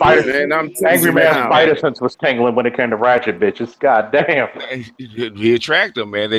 If he's got what is it? And instead of gaydar, he got Ratchet Radar. They come right in. You got that Ratchet dowsing rod. Yeah. But you know what? In my defense, okay, they was always like bad. In my defense, it wasn't like I was like I see it be like, oh shit. Those are the most dangerous ones, though. Yep. And this is how I know and I'm gonna admit this to y'all because I'm dead wrong for this shit. I'm gonna admit it. It's a little bit of a turn on when they're a little dangerous like that. I would sit here and say that I grew out of that shit, but I was in the theater. I was in the theater the other day. I was in the theater the other day watching Wonder Woman, and my girl was like, "Yo, these bum ass niggas need to shut the fuck up." Yeah. No, that's why you probably smirked just a little bit. Come on, Valdez. If she ain't got a little edge to you, she boring. Come on. Yeah. Man. Come on, That's man. why I go to North Hills. Fess up. Look at the black folks. Yeah, I tell people that all the time. They be like, "Yo, Mike, why do you like strippers?" I was like, "I don't know. It's just something about gold teeth and tattoos. I like individuals. Like, I just like fucking the they act all hard, but then when you start bending them over and fucking the shit out of them, it's just like you don't see none of that. It's an ego trip. I think. Because all the chicks I get are y'all aggressive. T-Pain in it. My man, he has an affinity for chicks with C-sections and bullet wounds. Yeah, I love scars. But y'all gotta admit, Story too about some shit like that, man. I was dealing with a chick, man, and she didn't break up completely with her ex-boyfriend. Matter of fact, it didn't change the locks, and the dude still had the key. Yeah. And the next thing you know, we on the couch. It's 3:00 in the morning. Yep. He opens up the door, and he tells her to come here for a minute. And I watched her. I looked at her. I'm looking at her like, bitch, you get up, I'm going to fucking front kick the shit out of you like Captain America. So I go up there. I said I can't hold my peace. So I end up wilding the life out of these motherfuckers. The sad part about it, I know the dude because he's a wrestling coach, and I'm a wrestling coach. We all know each other, I said, first of fucking boy, you gonna put me in a fucking dangerous ass situation with this motherfucker. I carry a gun on me 24/7. I damn near shower with the bitch. So this motherfucker. They reckless. They don't care. They don't No, care. they don't. And she's looking with a stupid ass look. So was he. And I said, "Yo, give me one reason why I shouldn't kick the both of your asses." And then I'm looking at her, and she's looking. Well, I'm sorry. No. Fuck you. They like danger, man. That's what they're attracted to those kind of guys because that's who they really want to be. Yeah, they get thrills. They want to be with a guy that's a little tough. Like, well, you know, man, you're a cop, man. You. Oh my God. You're a shield magnet, man. Oh yeah. Oh yeah. But I'm gonna tell you the sad part. Because you go to field training before you graduate. I went to field training in May, and I graduated in July, 4 days before my son's first birthday. And I went back to my district in October. Between May and October, I went through 40 broads. Mm-hmm. Yeah. I'm sorry. I'm a self-proclaimed hedonist. I'll say it. What is that? I did that when I was in the Philippines. Not 40. And what's sad is these chicks think you're supposed to be pocket dial Superman. Yep. Oh, my boyfriend he's over here. He's starting some shit. I need you to come over. Yep. Excuse me. Unless you pay. Call the cops. You do know I'm on video, right? You ever get this one? Like, watch this. So, this is hilarious. So, I'm on the phone with my daughter like a couple years ago. I'm on the phone with her. She's in New York. She went to go visit a grandmother, and like one of her uncles was doing something crazy. I forgot what it was. He was in the house wilding out or some shit. And she's like, "That's all right." She's on the phone. She's like, "That's all right. You lucky Juan's not up here to slap a fucking high note out of you." And I'm sitting there listening on the phone like she's volunteering me to beat somebody's ass. And this is the crazy thing. I hate to admit this shit. I hate this. She said this shit because she know I would do it. That's the sad part. Like, oh my God, I'm dead wrong. But like, no, like that. I know what Officer Faulkner. I know what you're saying, bro. Because I get that shit. I've always gotten that shit all the time. It's like I get the call. Yep.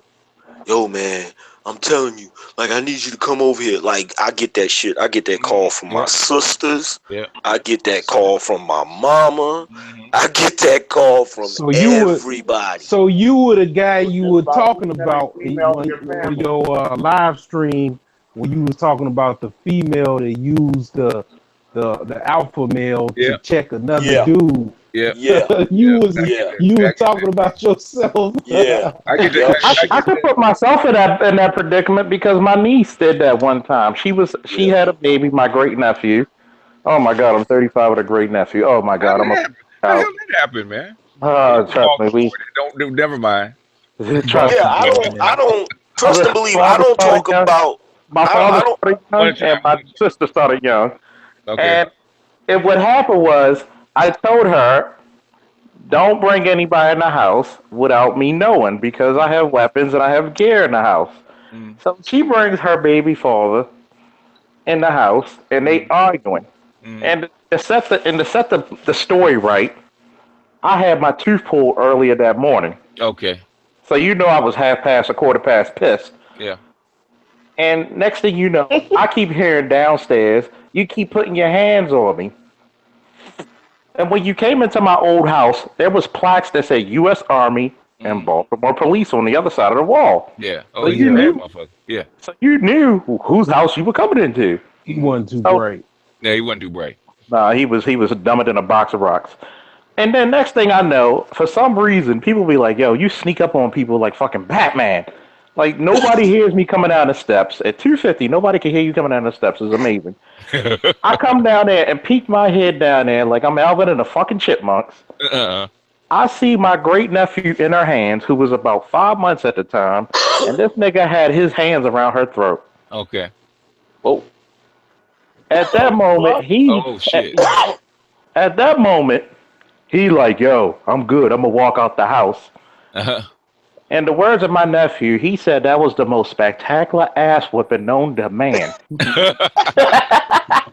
He's like, all I saw was this. He said you grabbed him by the waist and you suplexed him in the living room. Damn. But look, but look, let me address dude when he said that. Like, I don't talk about nothing on my channel that I haven't at least witnessed or experienced myself. So yeah, I'm that dude, but see, I had to tone that shit down. That's one of the things I learned getting old. I had to tone that shit down because, like, my sister's good for that. She'd be like, "I'm gonna call my brother," and like me and her boyfriend, we cool as a fucking fan. And it's been numerous times I've told her, I'm like, look, don't call me over there. I'm not fighting your man. I'm not, because you just gonna be with him next week. Yeah, you know what I'm saying. Right. Then we gotta be uncomfortable with each other because of that shit. You know what I'm saying? I got a story for you, Valdez. You'll like this one, man. Years ago, man, I was in my 20s, right? And my sister worked for Target, and she was dating a dude from Target, right? So he was a little simp, man. He was giving her money and shit, and you know, he's fucking her and all that stuff. And so she broke up to be with my future brother-in-law, right? So he finds out about it. He gets mad. He confronts her in the parking lot, and he's getting ready to put hands on her. She comes running to us and saying, "Oh, he threatened to kill me," and all that kind of shit. So my brother's in the army. I said, and so we call him up, say, "Hey, we might need to get in the car and bring down some weapons. We might have to take care of business because the dude was in a gang, right? So we might have to take more than a few people." So my mother got wind of that. She talked to his mother. We got all that straightened out. So 3 weeks later, she's back with him because she needs more money, right? So she's fucking with him, right? Wow. Okay. So I said, look, we just got you out of this shit. How come you back fucking with this dude again? Because you know he's in a gang. You know he's dangerous. So we risk our lives, put our lives on the line to get you out of this shit. So a few days later, right, she's sitting in with my brother-in-law, my future brother-in-law, right? She's sitting in the house with my future brother-in-law, and he comes in, right? He knocks on the door. He comes in. And I come in, you know, I come in right behind her, and he's confronting her, and all of a sudden, bam, and she hit the floor. I walked in, I stepped over her ass, and kept right on going. No!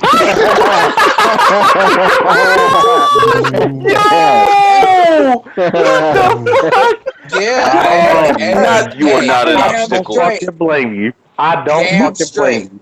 Because some women need that caveman punishment. Yeah. I don't blame you. Because and then what made the story funny for me, everybody, my niece got on the phone to call the police. Oh, so, what the fuck? Me and him, I'm beating the brakes off of this motherfucker. She called the police on him, saying that, oh, this is what she said, because I listened to the 911 replay. Oh, my uncle's fighting my baby father, and by the way, my uncle's a cop. So you know they sent an entire district to my fucking house. Yeah. So she called the police on you, who is a cop? Damn. No, she called the police she called it on him to kind of be the exclamation point to get, you know. To get him. Real nice. Called it on him. So anytime you have a cop in trouble off duty, they send every fucking body. Oh yeah, that don't matter. That's a blue. Damn black and white. That's blue right there.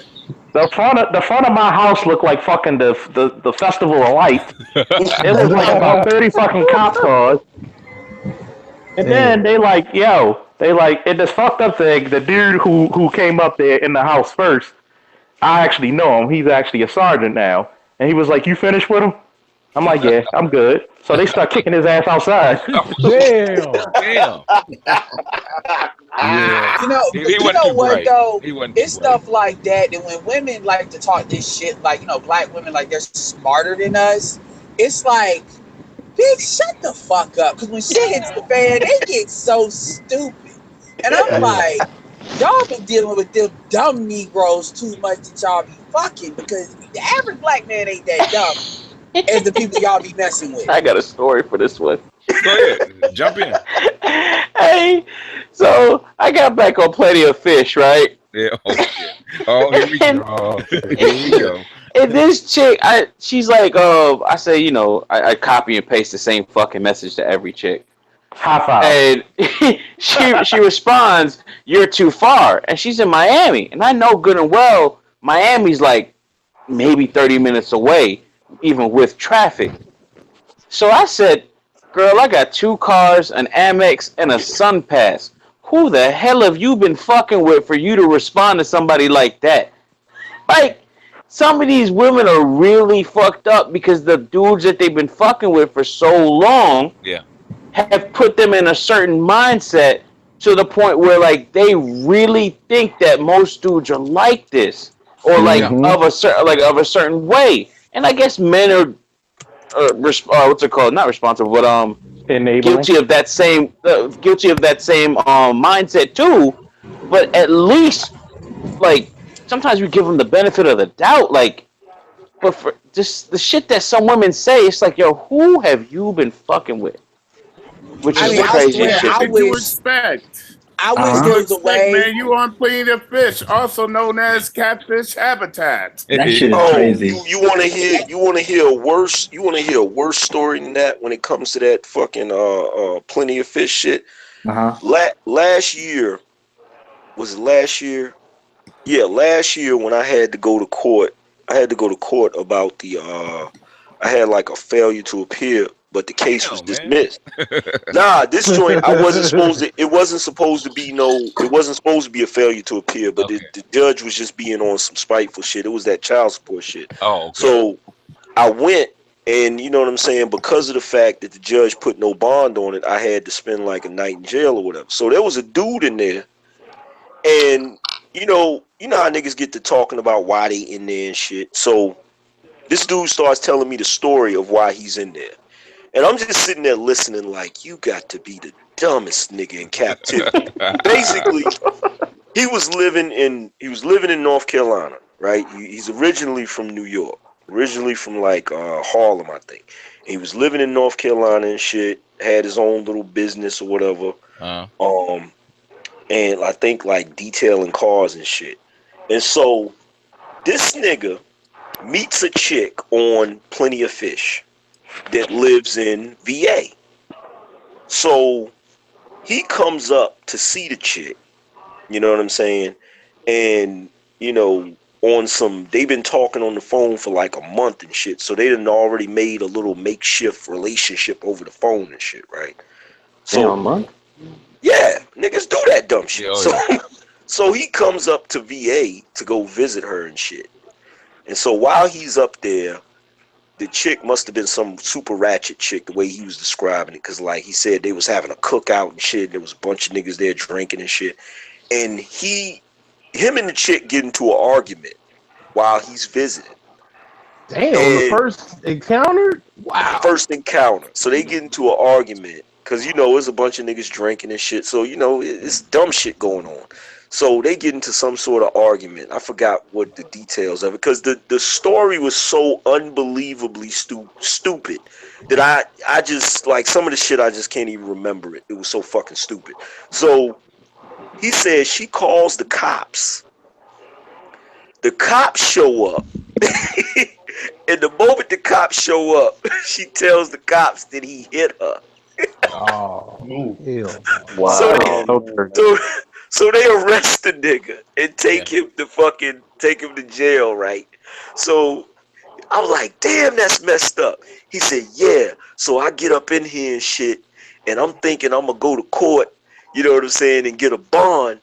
And the judge don't even give me no bond because I got an open damn warrant. Oh shit. Oh fuck. Talk about pick your struggle, nigga. Dumb.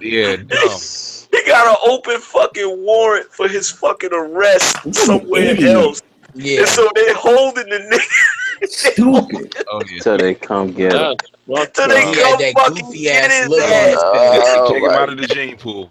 God damn it. Niggas that had that goofy ass look on their face when they do something stupid. And I'd be like, y'all motherfucker. They'd be like, wait, what? I'm sitting there like, yo, this nigga got to be the dumbest nigga in fucking him and then But see, this is the crazy thing. Him, and then there was a young dude that I really felt bad for, because this little young dude, he was from the fucking Bronx and shit. And he couldn't have been no more than like 19, 20 or some shit like that. And evidently he was in New York wilding out and shit. And he was staying with his aunt in New York because his mother had moved to Virginia. And he was with his mother, but he was cutting up so fucking much that she sent him back to fucking New York. And when he was up there, him and his little homeboys robbed somebody.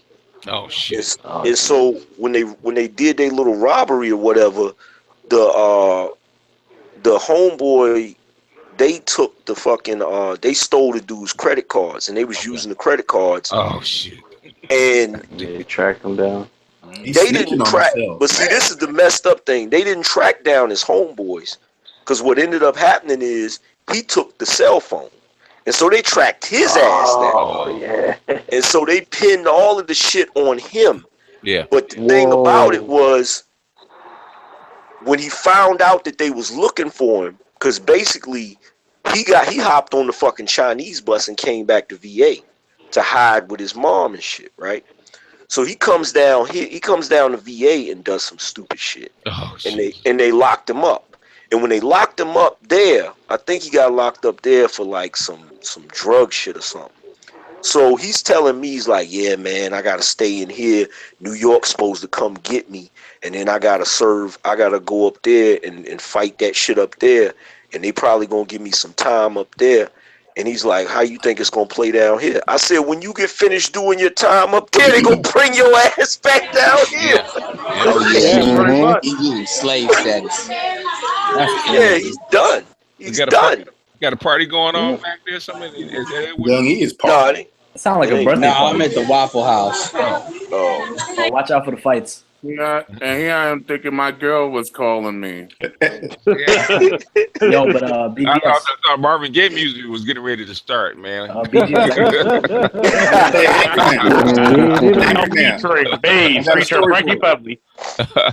Angry Man, I got a story for you. You said what? I got a story for you. All right, I'll go after this white dude tried to check me. This is 2 summers ago. You know, and I'm in my 40s. I don't like to fight no more. And see, I was at the park doing some work on my computer on the laptop, doing some writing, and they were setting up in the park for an event. So I asked the lady, I was like, well, what's going on in here? What's the event? She goes, oh, that we're going to have a symphony in the park. Bring your kids, and we're going to give out free instruments, and, you know, come down. And I said, okay. So I hopped on the cell phone, and I called up my boy Turk. And I said, Turk, come down, bring your kids. I got a symphony in the concert. They're going to give away free instruments, and I'll go get a pizza. You bring the beer, and we'll go kick it in the park. So I was on my bike. So I put my laptop in my bag. I ride my bike to go get the pizza. And then on the way back, it had a flat tire.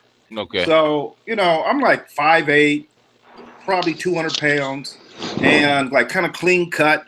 And I'm walking through the park with this flat tire and holding a pizza, you know, and this white dude, like, he was like, oh, nigga, what you doing with that pizza?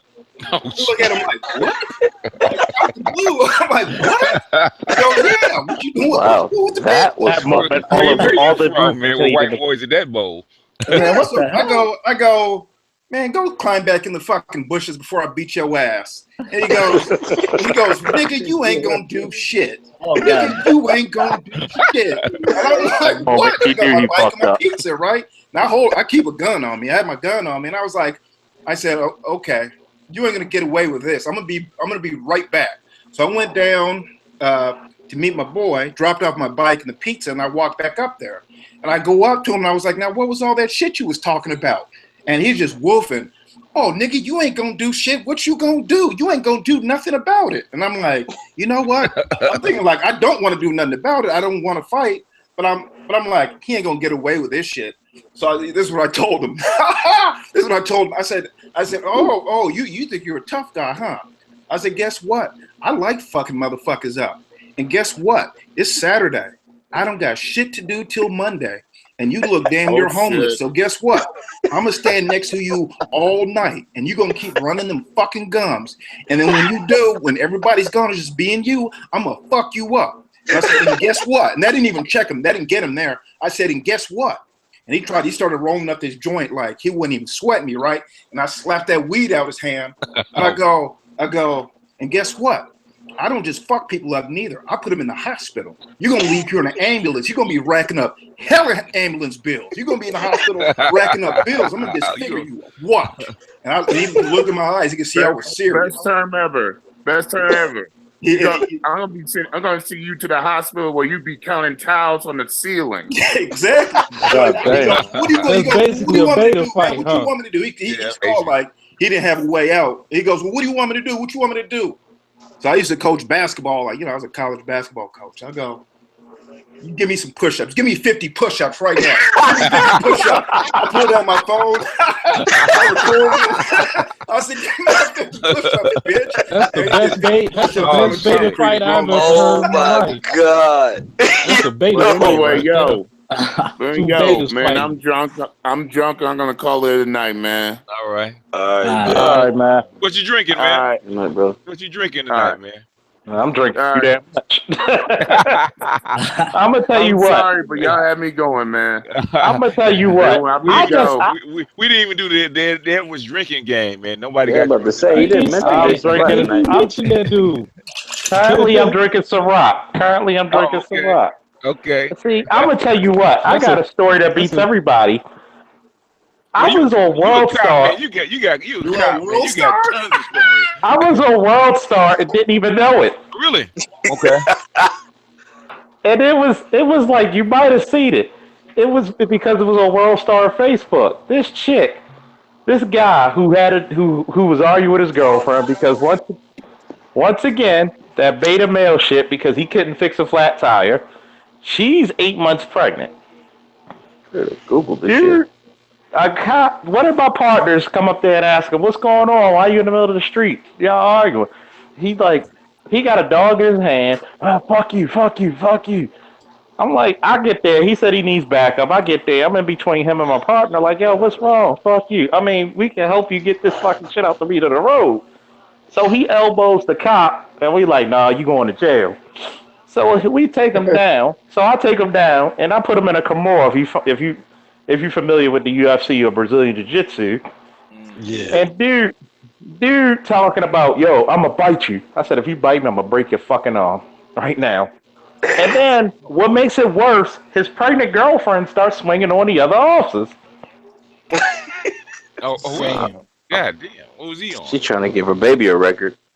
You know, the baby throwing karate chops in the womb. I mean, God damn. So dude gets locked up. We got an open warrant for that chick, and he put it on the damn on Facebook and World Star to say, "Oh, we got a case." What made me laugh? Everybody who looked at it on social media was like, "You bunch of dumb motherfuckers! Y'all hit them. You deserve to get your ass whooped." And I'm talking shit to him. I got him in the arm lock, like, yeah, that's why your mother a trash man, bitch. Fuck you. Look, I got a funny one for y'all. Y'all gonna crack up on this one. So last year, I was at the barbershop in VA and shit, right? And when I first started working at that barbershop, there was a dude in there named Tyler that was like a drunk.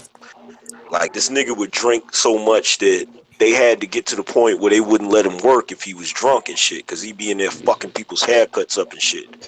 So damn, he had a chair next to my chair, and like he got to this point when I first started getting there. Like, at first he was being lazy, but when I got there, he started trying to get on point, and the nigga got to the point where he was parking lot pimping.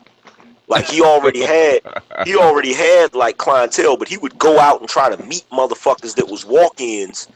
And so, you know, I ain't like that shit. So I called him to the back, you know, like a grown man would. I said, yo, man, look, you already got clientele. You know, I'm trying to build clientele.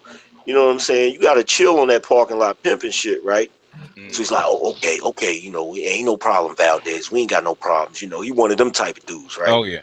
Yeah. So, you know, and the crazy thing is he younger than me. The nigga ain't but like 32, but the nigga look like he 50. You know, that's how much he drink and shit. So, you know, he goes and he tells the dude that owns the barbershop, which is my cousin. He didn't know it was my cousin. He goes and tells him some shit, basically snitches on me.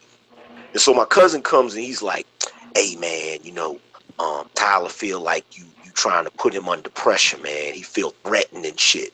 So I'm like, okay, first of all, I'm like, get the fuck out of here. How the fuck he feel threatened by a conversation? So I done got mad about this shit, right?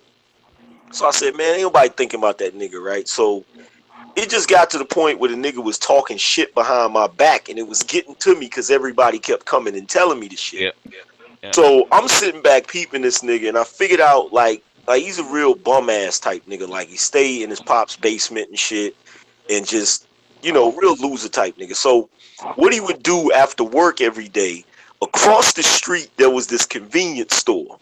And behind the store was like this little basement spot that nobody rented out, but you could pull a car around there.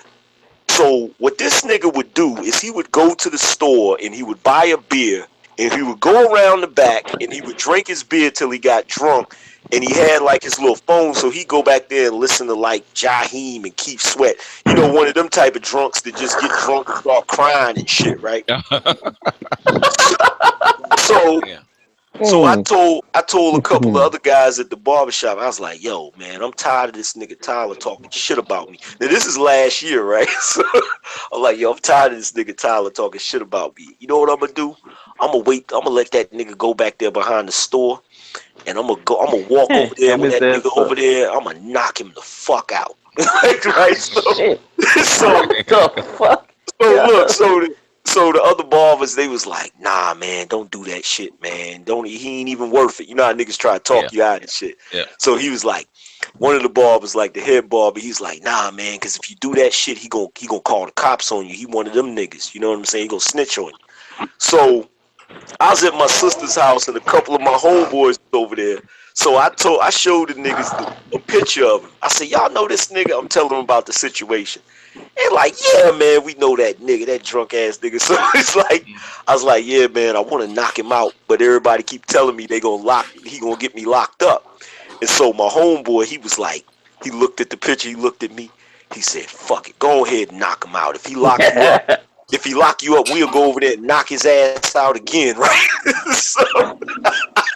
So I done made up my mind, I'm gonna knock this nigga out, right? So I'm at the damn barbershop, and he had a homeboy that came in there too that didn't really work there, and he had a little more heart than him. So he would come in there fucking with me. That's the one I ended up fighting in front of the damn barbershop, right?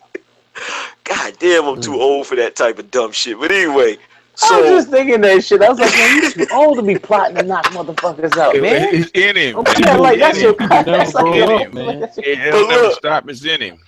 But look, so I'm at the barbershop, and it's late, and he leaves and he goes over to the damn spot.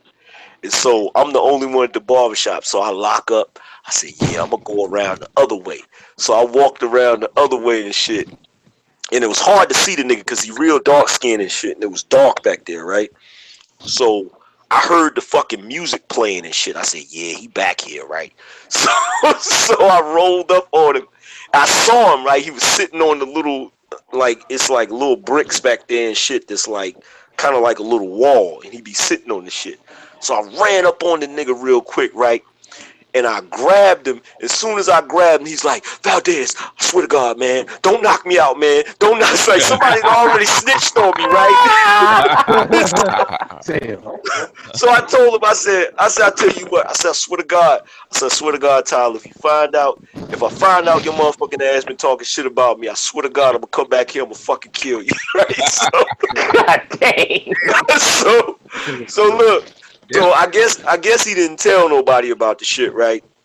But he ended up moving to like fucking Roanoke or some shit, cause like he was drinking so much. He ended up one day we was clowning him and he just quit. He just got tired and quit. Like so he ended up having to go to fucking Roanoke and shit because they was trying to put him in rehab because he was drinking too damn much. So after that, I guess he told his homeboy.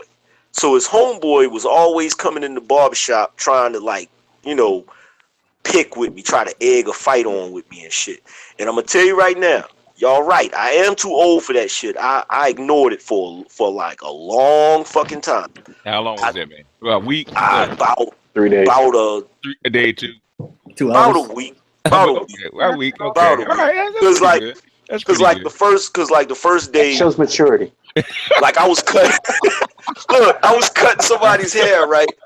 I was cutting somebody's hair, and the first time it was like he had to go do some jail time for something. I forgot what he did. It was driving. He was driving without a license, and he had to go do like 10 days. And they told him he could do the 10 days on the weekend because he was working. And this punk ass nigga was scared to do 10 days on the weekend and shit. Cause he was like, man, what make it so bad, they want me to pay for it. It's like, what they want me to pay, I could get a room at the Ramada or some shit. I said, oh, they got a room for your ass, right? So when I said that shit, he said, man, Valdez, shut the fuck up. Oh shit. So I was like, yo, hold. So, you know, and this dude, keep in mind, this dude, he's way taller than me. Okay. You know, nice. It looked like he had some size on him, but he really didn't. And he was always in there bragging about how he was in the military and shit and all of that crazy shit. So I wasn't going to sleep on him. So I picked up the straight razor, like, and tucked it in my hand and shit, right? So I started walking over towards him. I said, what'd you say to me? It's like, you heard what I said. I was like, yo, man, I don't know where you come from, but where I come from, you don't tell another grown man to shut the fuck up unless you're ready to fight. And so he's like, nah, I'm just joking, man. You know, I'm just playing around, man. You know, so that was cool. So that was the first day. So that was on a Tuesday. So later on that week, he did it again. I'm in there cutting somebody's hair, and we in there talking and shit. And he's like, man, Valdez, you don't know what you're talking about, man. Shut the fuck up. So I said, I swear to God, man. I turned the clippers off. I said, I swear to God, man, if you tell me to shut the fuck up again, I'm going to fuck you up, literally. So everybody's in there quiet, right? And so he gets up and walks over to the door, and he opens the door, and he says, ain't nothing but space and opportunity. And I'm looking like, word. I'm like, you know, I'm looking around, and, you know, the head barber, Kev, he looks over at me, and he starts shaking his head real slow, like, don't do it. You know what I'm saying? Like, don't even do it, man. Don't even do it. So I'm sitting there like, and I got my client in the chair. So I'm like, you know what? I said, you don't want it with me. Like you just bluffing. You don't want it with me. Let me go back to cutting my client's hair. So I go back to cutting his hair and shit, right? So I ignored it. So that made him really go in. So like from then on, like for the rest of the few days to that next week, that nigga was just, every time he came in, he was talking shit. So that next week, we was outside. We had all walked outside and shit. And there was this dude that used to come to the barbershop, and we pay him to sweep up. It's a dude, he grown, but he autistic and shit. But the nigga like super strong and shit. Like, so every now and then we be playing around, wrestling and shit. Strength. Yeah, so we out there, you know, playing around or whatever. And you know, an artistic person, they gonna say exactly what's on their mind. Like they ignore, like sometimes they ignore social cues. So he says, nah, man, don't wrestle with me. Why don't you wrestle with Gator? He the one that called you out last week. So keep in mind, it's a bunch of dudes out there that come to the barbershop all the time. Like bunch of young dudes. They come out there, they like, yeah, Valdez, give him the business, you know what I'm saying? So they egging it on. And so he's like, yeah. He's like, come on out here and get this work. You know what I'm saying? Oh, so this nigga got on rings. He one of them old school niggas, right? So he got on his rings and shit. So I step out there and I got my watch and shit on. So I'm like, hold on for a second. He done already started jabbing and throwing punches at me and shit, right? So I'm putting my guard up and shit. I'm like, hold on, let me take my watch off and shit, nigga, because we was gonna slap box. That's all we was gonna do.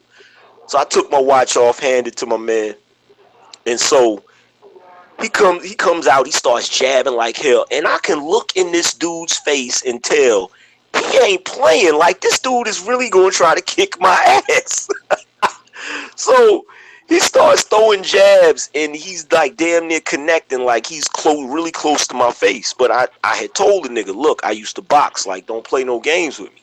So he's jabbing, he's throwing his little jabs and shit. So one of his jabs damn near hit me in my face.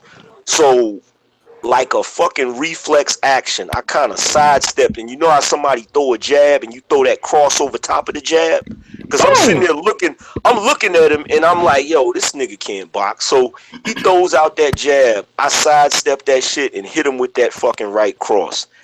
And I was just trying to fucking daze him, to let him know back the fuck up. Like, don't, you getting too close. I hit this nigga, I swear to God. He had on some gold chains. Like, he's a real old school nigga. This nigga went up in the fucking air. You know how you know how on Friday. You know how like on Friday. That nigga came up off the fucking ground. And when he came up off the ground, lifted his ass. The nigga, I could see the nigga was already asleep. Like his eyes was already shut. When he hit the ground, the nigga woke up. He jumped up. He said, He said, "You okay, Valdez?" Niggas that was standing out there, they was like, "Nah, nigga, are you okay?" It's like, yo, they was like, yo, man. They ran in the barbershop, was telling my man, and he was like, yo, man, I couldn't even get my phone out fast enough and shit, and he was in there like the nigga. This is what's so funny about the shit. The nigga was so lackadaisical. Like he came in there. He went in the bathroom for a second. He said, "Yeah, man, I'm about to get up out of here," and he left. And like 5 minutes later, he came right back because like he didn't have no car. He usually walked to his crib, so we know he didn't walk to the crib that fast. So he went out. Oh my God! He came back and he said, "That's so embarrassing." He said, "Yeah, man, I'm gonna holler at y'all later." Again. And niggas was like, "Oh my God!" Like I swear to God, though, real talk, BGS. I wasn't trying to knock the nigga out. I was just trying to make him back up because he was getting too close and shit. And I was like, "Oh my God!" I couldn't even believe it when the nigga, like the way, like all the tough talk he was talking. It was like, "Oh my God, nigga, was you really talking that tough?" And all it took was for me to fucking basically graze you. Because I didn't even really connect like solid. I just grazed the nigga. And the nigga just went out like a fucking light. Like, God damn. Did you get one of those Della the most? Huh? Yo gave a Della Reese uppercut from Oh yeah. Harlem Night type shit. Yeah, and see, and you know what? That's what I meant when I said dudes is always trying me. Because after everybody stood there and witnessed it, you know what I'm saying? Like a couple days later, I got into an argument with one of the other barbers, and he's like, "Shit, I don't know who you think you talking to. I ain't Gator." I'm like, God damn, like I just don't get no fucking respect. Like niggas like Klingons. They always trying to trying you. Yep, trying the chief. Yep. Yeah, like that's awesome. I don't believe that light skinned nigga. That was a fluke. Could have done that shit to me. Exactly. That shit. It wouldn't be me, nigga. Just over there airboxing and shit. I would have hit him like this. See, it's like when he was talking about all of that stuff, I was thinking about the Lucifer principles in the pecking order. A new hen comes in the hen house, so the other hens is gonna test the hen because they don't know which one, know where the hen is in the pecking order. So he was like a new hen in the hen house or whatever. So the other dudes, they was gonna try to step up. They pecking order, and shit, that was like, man, that's crazy, man. That's crazy. I mean, shit. If you go anywhere where it's predominantly male, you're gonna have an abundance of testosterone. Like if you're familiar with like Fort Benning, Georgia, it's all male. I hope it still is because it's the home of the infantry. Dude, I've gotten in more fights in almost 3 months of basic training than 4 years of high school.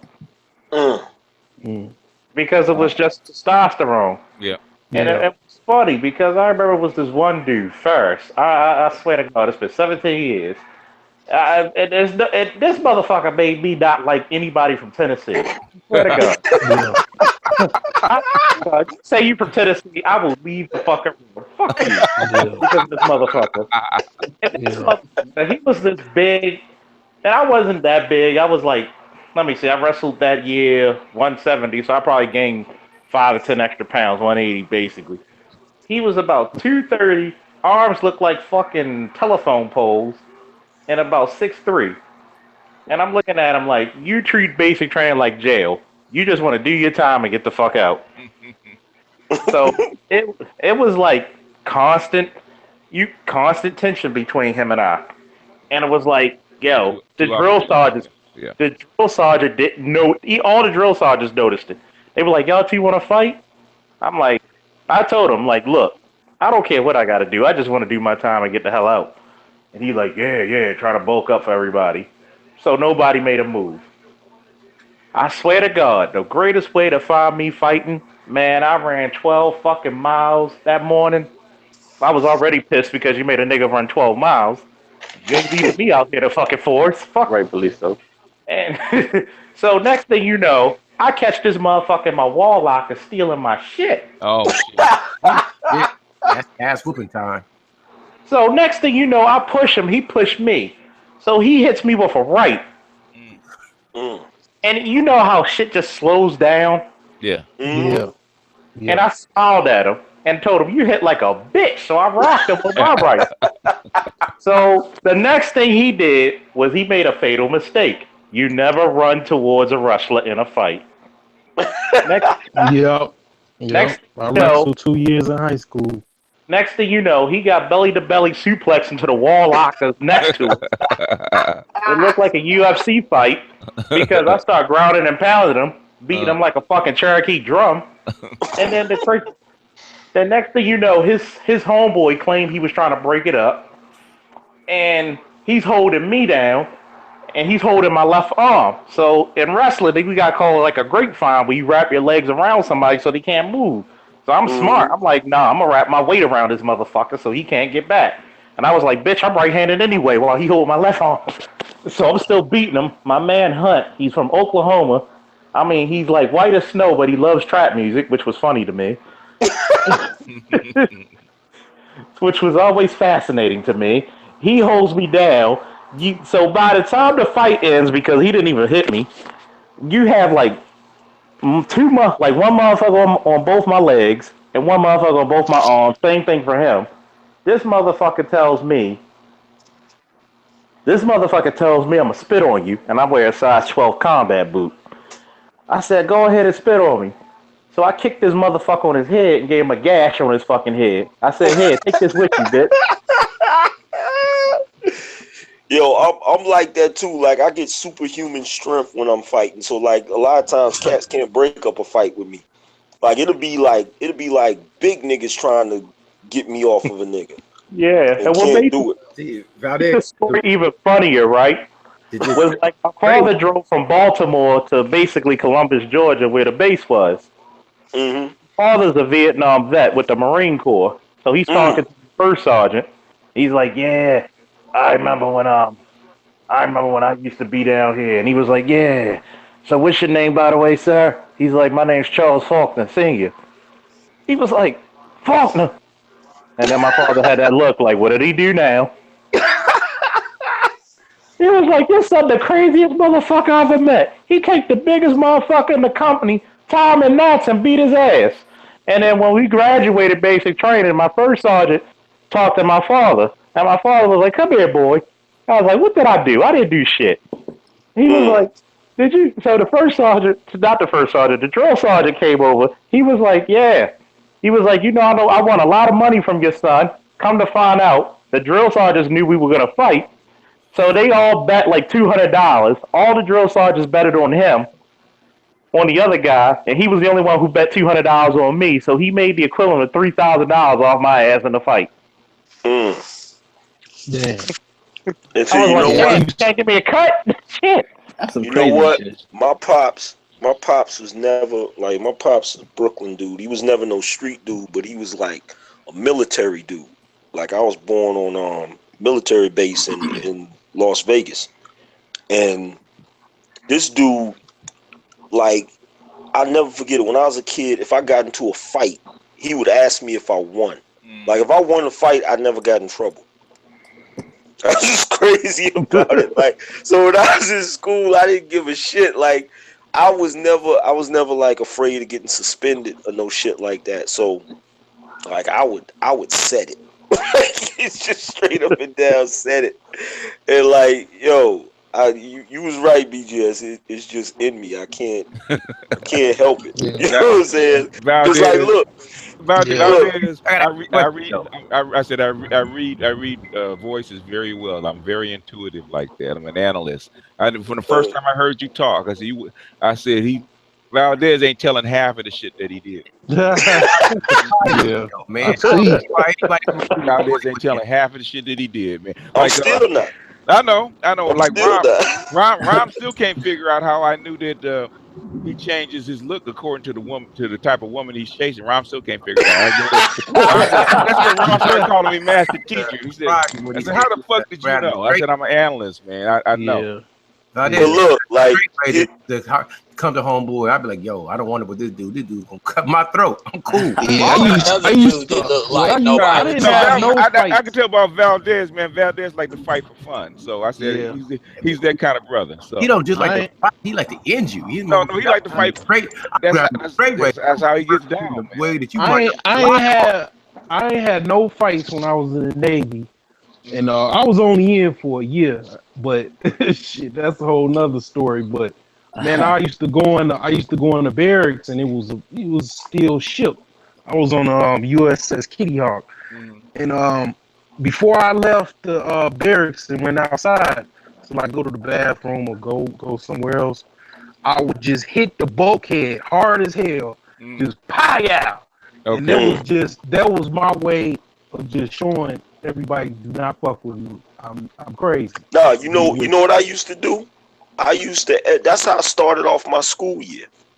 I would get into a fight with whoever, like, you know how when it's a new school year, you get a different class. Yeah. Whoever was the alpha male, whoever was the toughest dude or thought he was the toughest dude, that's who I would get to fighting with. Damn. Every year. You know what I'm saying? It got to the point by the time I got to high school, like, I didn't, like, the most fighting I did was when I was in school in Detroit. Oh yeah, that was the most fighting I did. Let me ask a question, brother. Yeah. I'm curious. So when you grabbed the straight razor to come at homeboy, what was your thoughts? I'm about to end his life, or I'm about to slice his face in? What was you thinking? My thought was if he even looked like he was gonna jump up, I was gonna buck 50 his ass. Damn. Holy shit. I wasn't gonna try to kill him. But I was gonna put a mark on his face that he was gonna have the rest of his life. This sounds like what's his name, man? Fighting what's his name? Omar. Real House of Atlanta. Oh yeah. Where the big bodybuilding dude came after him and thought it was gonna be an easy thing. Homeboy had the box cutter in his jacket. Yeah. I said they pulled him off. I said he won't try that shit again. I feel you, Valdez, but that's what I think is wrong with a lot of brothers. They don't think about who they're getting into it with. That's all I gotta. I'll tell you, brother, you better realize what type of brother you dealing with, because this might be the brother that's gonna end your life. Yeah. You know what? This is something I figured out about dudes early. I figured this out early when I was younger. Some dudes fight for the glory of it, meaning they want everybody to see them win. They want everybody to see them dominate somebody. Yeah. I never fought for that reason. I always fought to teach a nigga a lesson. So it didn't matter. It didn't matter to me if anybody saw it or if nobody saw it, just as long as you saw it. Like, so I would be like, I'd be that type of nigga. That's why I went over there and came out of I came out of the darkness. That's, I was joking about being Batman earlier. That's one of the things I do in real life. I come out on a nigga in the darkness and scare the fuck out of, because it's psychological. I hear you. Because, like, what I would do is, like, if somebody had a problem with me and I knew where you was going to be at, you know what I'm saying? Like, I'm the type of dude, there was one dude that I got into it with here in Durham, North Carolina, when I was in school in Durham. And, like, the way the buildings were, you could stand behind the building, behind like the corner of a building, and somebody be walking down the sidewalk and they won't see you until it's too late. And this one dude had a problem with me in school, and he had to walk down the sidewalk past my crib, past my apartment building, in order to catch the bus. And he usually would be by himself until he got further down the sidewalk where the rest of the kids was at. So what I did is I got up, earlier, and I was standing right there behind the wall. And when he walked by, I just took my book bag. Like, I had a bunch of books in my book bag because I didn't know if I could beat him or not. So when he walked by, I just slung the fucking book bag and hit him in his face and busted all his shit up. Damn. Okay. And it just went and got on the bus. Like, I didn't care if nobody saw it. For anybody this is the truth. Like, when I was young, I used to fight because I had to. But once I got older and I got in the military, I don't even fight anymore, because if I'm fighting, I'm gonna end you. I don't fight. I'm not trying to teach you shit. LA, you fight to survive. You don't. Really I don't fight. I don't want to fight because I don't know what you're gonna do tomorrow. So I'm gonna try to walk away as much as possible. And if you come at me, I'm going for broke. So I try my best to avoid any type of confrontation that's gonna go physical, because I don't know what you can do. So I'm gonna try to end you. And the military make me think like that, but that's just my philosophy. So if I'm hold on, before this is I'm gonna be real quick with this. Like you, I heard you talk. I like you. So if we ever got into this type of application, we gonna just fight because you my dude and it's gonna be over. But somebody I don't know, man, I'm trying to end you. So like nowadays, like that situation last year, that's the first time I really had been in a fight like in a minute, because I don't really be around like that. Those dudes were real juvenile, and they was on some high school type shit. But normally I don't be around dudes that's immature like that. Yeah. And like any other time I've been dealing with dudes, like that's the first time I've been in a fight in a while. Any other time it's more serious than that. Yeah. And I'm not beyond that. You know what I'm saying? Like I don't play, like I really didn't want to play with them, but that was my place of work. You know what I'm saying? But I understood the situation. Yeah, any other time, like I don't be trying to play with niggas. Like I be trying to give niggas a real fucking lesson. You know what I'm saying? So they're just going about their business and stop trying to play with them. But I feel you on that shit though. I kind of have a background like you, Valdez, because growing up, like I was like a little skinny black kid. Came from, from the good side of town, but because I was the only child black, and then my dad lived in the hood, I was fighting niggas all the time, white boys all the time, and by the time I was like 20, my mind was warped, and I like to this day, like I like to fuck people up. When probably like 20 and 27. Well, that's the title. On the weekends for fun. That would be like, you might go to the club and go kick it. I would like try to whoop somebody's ass on a Saturday or Friday night every weekend, if not rob them. You know what I mean? I don't want about the money. I just like fucking them up. And I was like, when I was 27, I said, you know what? You're like a career criminal fighting all the time. Like, you can't keep doing this, man. So I was like, damn. I promised myself I would never fight again. And like, so after I promised myself that, I was coaching college basketball, and they hired me as a head coach at a college basketball at a school, right, at a community college. And so I'm at the park, and we're in there playing, and there was like some hood niggas in there playing, right? And this young dude, I was like punking him and locking him up and shooting threes in his face. But he was like, he was a blood. He was in there with some shooters. So there was like some 6'8" dudes in there as friends. He just like got out of the penitentiary for shooting somebody. And so, like, I locked his ass up, and he started bitching. I like snatched the ball out of his hands and said, "It's my ball, punk." And he couldn't whoop me, right? And he didn't like me from before because I was always like kicking his ass in hoop and I talk shit. And so he punched me in the mouth, right? Oh, shit. And my lips started bleeding. I was like, "Damn!" And you promised yourself you wouldn't shoot nobody. And then, like, the shooters looked at me like, "Oh, what, you want some too? We're gonna fuck you up." And I'm thinking like, and I was like, man, I'll fight all you motherfuckers. Because like, I'm used to fighting 2 and 3 people. because I was in Job Corps for like 2.5 years. That's what we did. Yeah, I wasn't afraid. crazy. And so, but I told myself, no. So I said, okay. And then they were like, okay, let's switch it up. Don't guard him no more. It's too much. And I was like, no, I got him. So it was like like 9 to 10 or whatever. We're going to 11. We had 9 points. And I hit the game winner 3 in his face with my lips bleeding and shit, and won the game. And there wasn't nothing after that. But I was like, damn, like not fighting back is dangerous though. Speaking of fighting multiple people, I was a waiter at Golden Corral. Oh God. Oh, shit. And I got to fighting with 3 Mexicans in the damn dish room. God damn it. What? I'm telling you right now, I got some adventures, man. Like you don't even know, man. Like, okay, so I went in the dish room to pick up something. I went in there to put some dishes in there or something, and there was 3 Mexican dudes in there. And one of the dudes is big as shit. He's still big as shit. Like, he actually works at this tire place because I seen him a couple years ago, and he instantly recognized me. Started smiling and shit.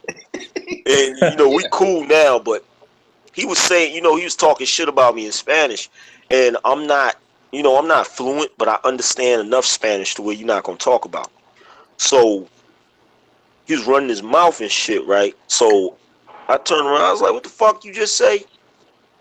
And he instantly stood up. Like, I'm going to tell you something right now. Mexicans are not scared of shit. No, they ain't scared. Them motherfuckers, and they strong as fuck. Like, he stood up like, he didn't say nothing. And like, when I talk shit to a nigga, if a nigga talk shit back, I might go back and forth with you for a little second or whatever. But if I talk shit like, yo, what the fuck you say? And you don't say nothing, you just immediately stand up, I already know what time it is. So, I, as soon as he stood up, like I stole on him, like bomb. That motherfucker it barely even budged him.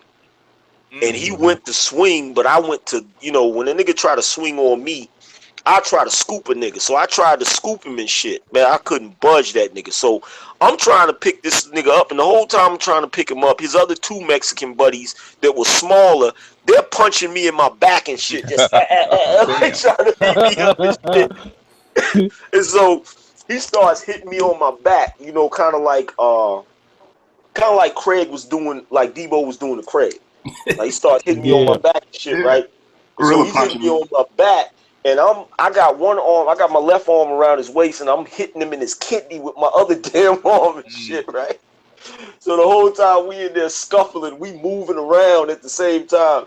And then all of a sudden, like 2 of the other dudes that was grown men that was waiters, because I think at the time I was like 18, like 2 of the other grown men come in there and they tried to break it up and shit, and finally was able to pry us apart and shit. I'm gonna tell you something right now. I've never been so happy in my life because I knew I couldn't do nothing with him. Like, the moment I locked up with him, I already knew, like, I'm not gonna win this fight because he was too fucking strong.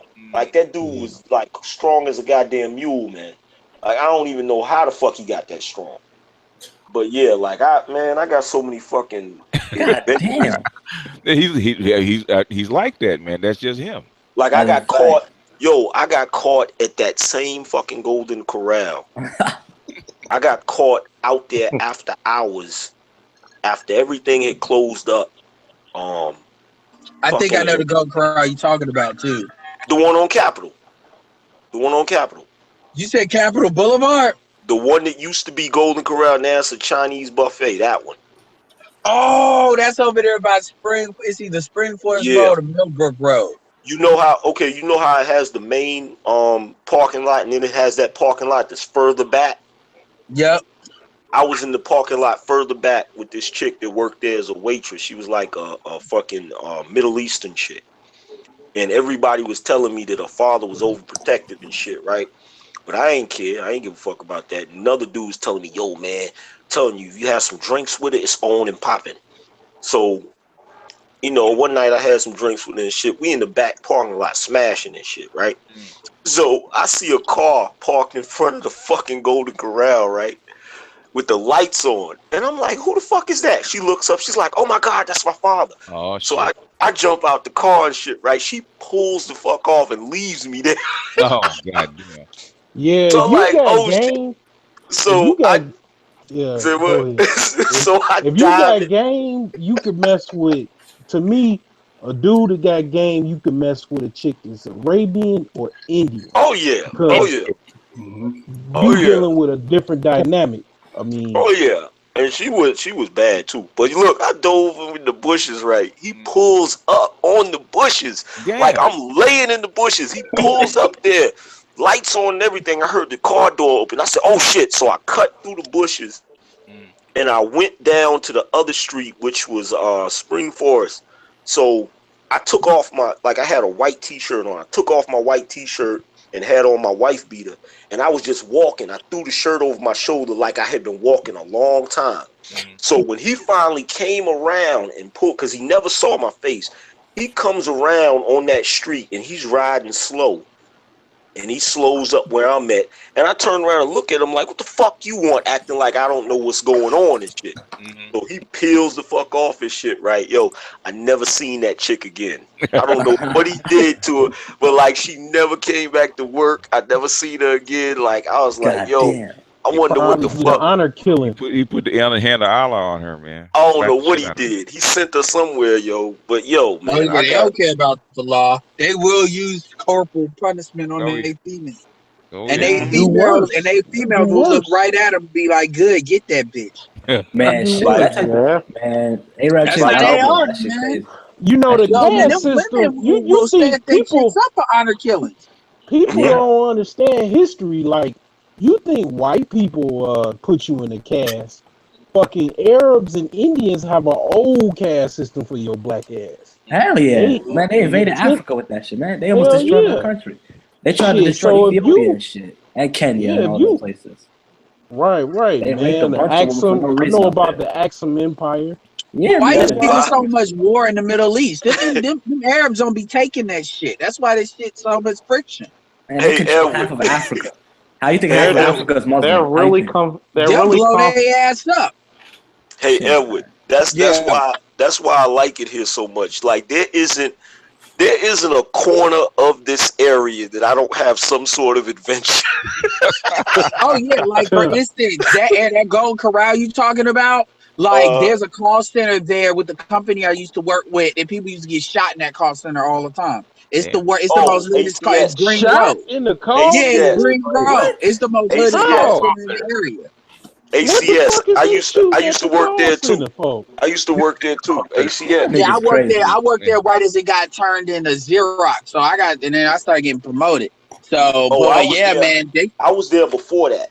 I was there like lesbians used to fuck in the bathroom. Damn. What? There used to be cocaine. My boss told me one time about how the supervisors went to his office in the back, and then they brought cocaine in there. God damn! I mean, it's some hood ass shit. You know, my great uncle was like 92 when he died. He used to work for Ford Motors in Ford Motor Company at the factory in Chicago. And he said they used these chicks in there selling pussy. They used to sell dope in the factory. It was a whole city in the factory.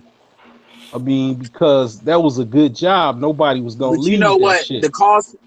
Here's the thing about call centers, though, especially call centers, like, because that's a good job. But call centers are like a special type of ratchet, because a call center will fire your ass and they will rehire your ass within 90 days. Because they just need people to take the fucking calls, and they'll leave it to the quality people to like make sure you do what you're supposed to be doing. Yeah. Yo, chicks came to that job dressed like they was going to the club. Yeah, I mean, Green Road. You know what's funny?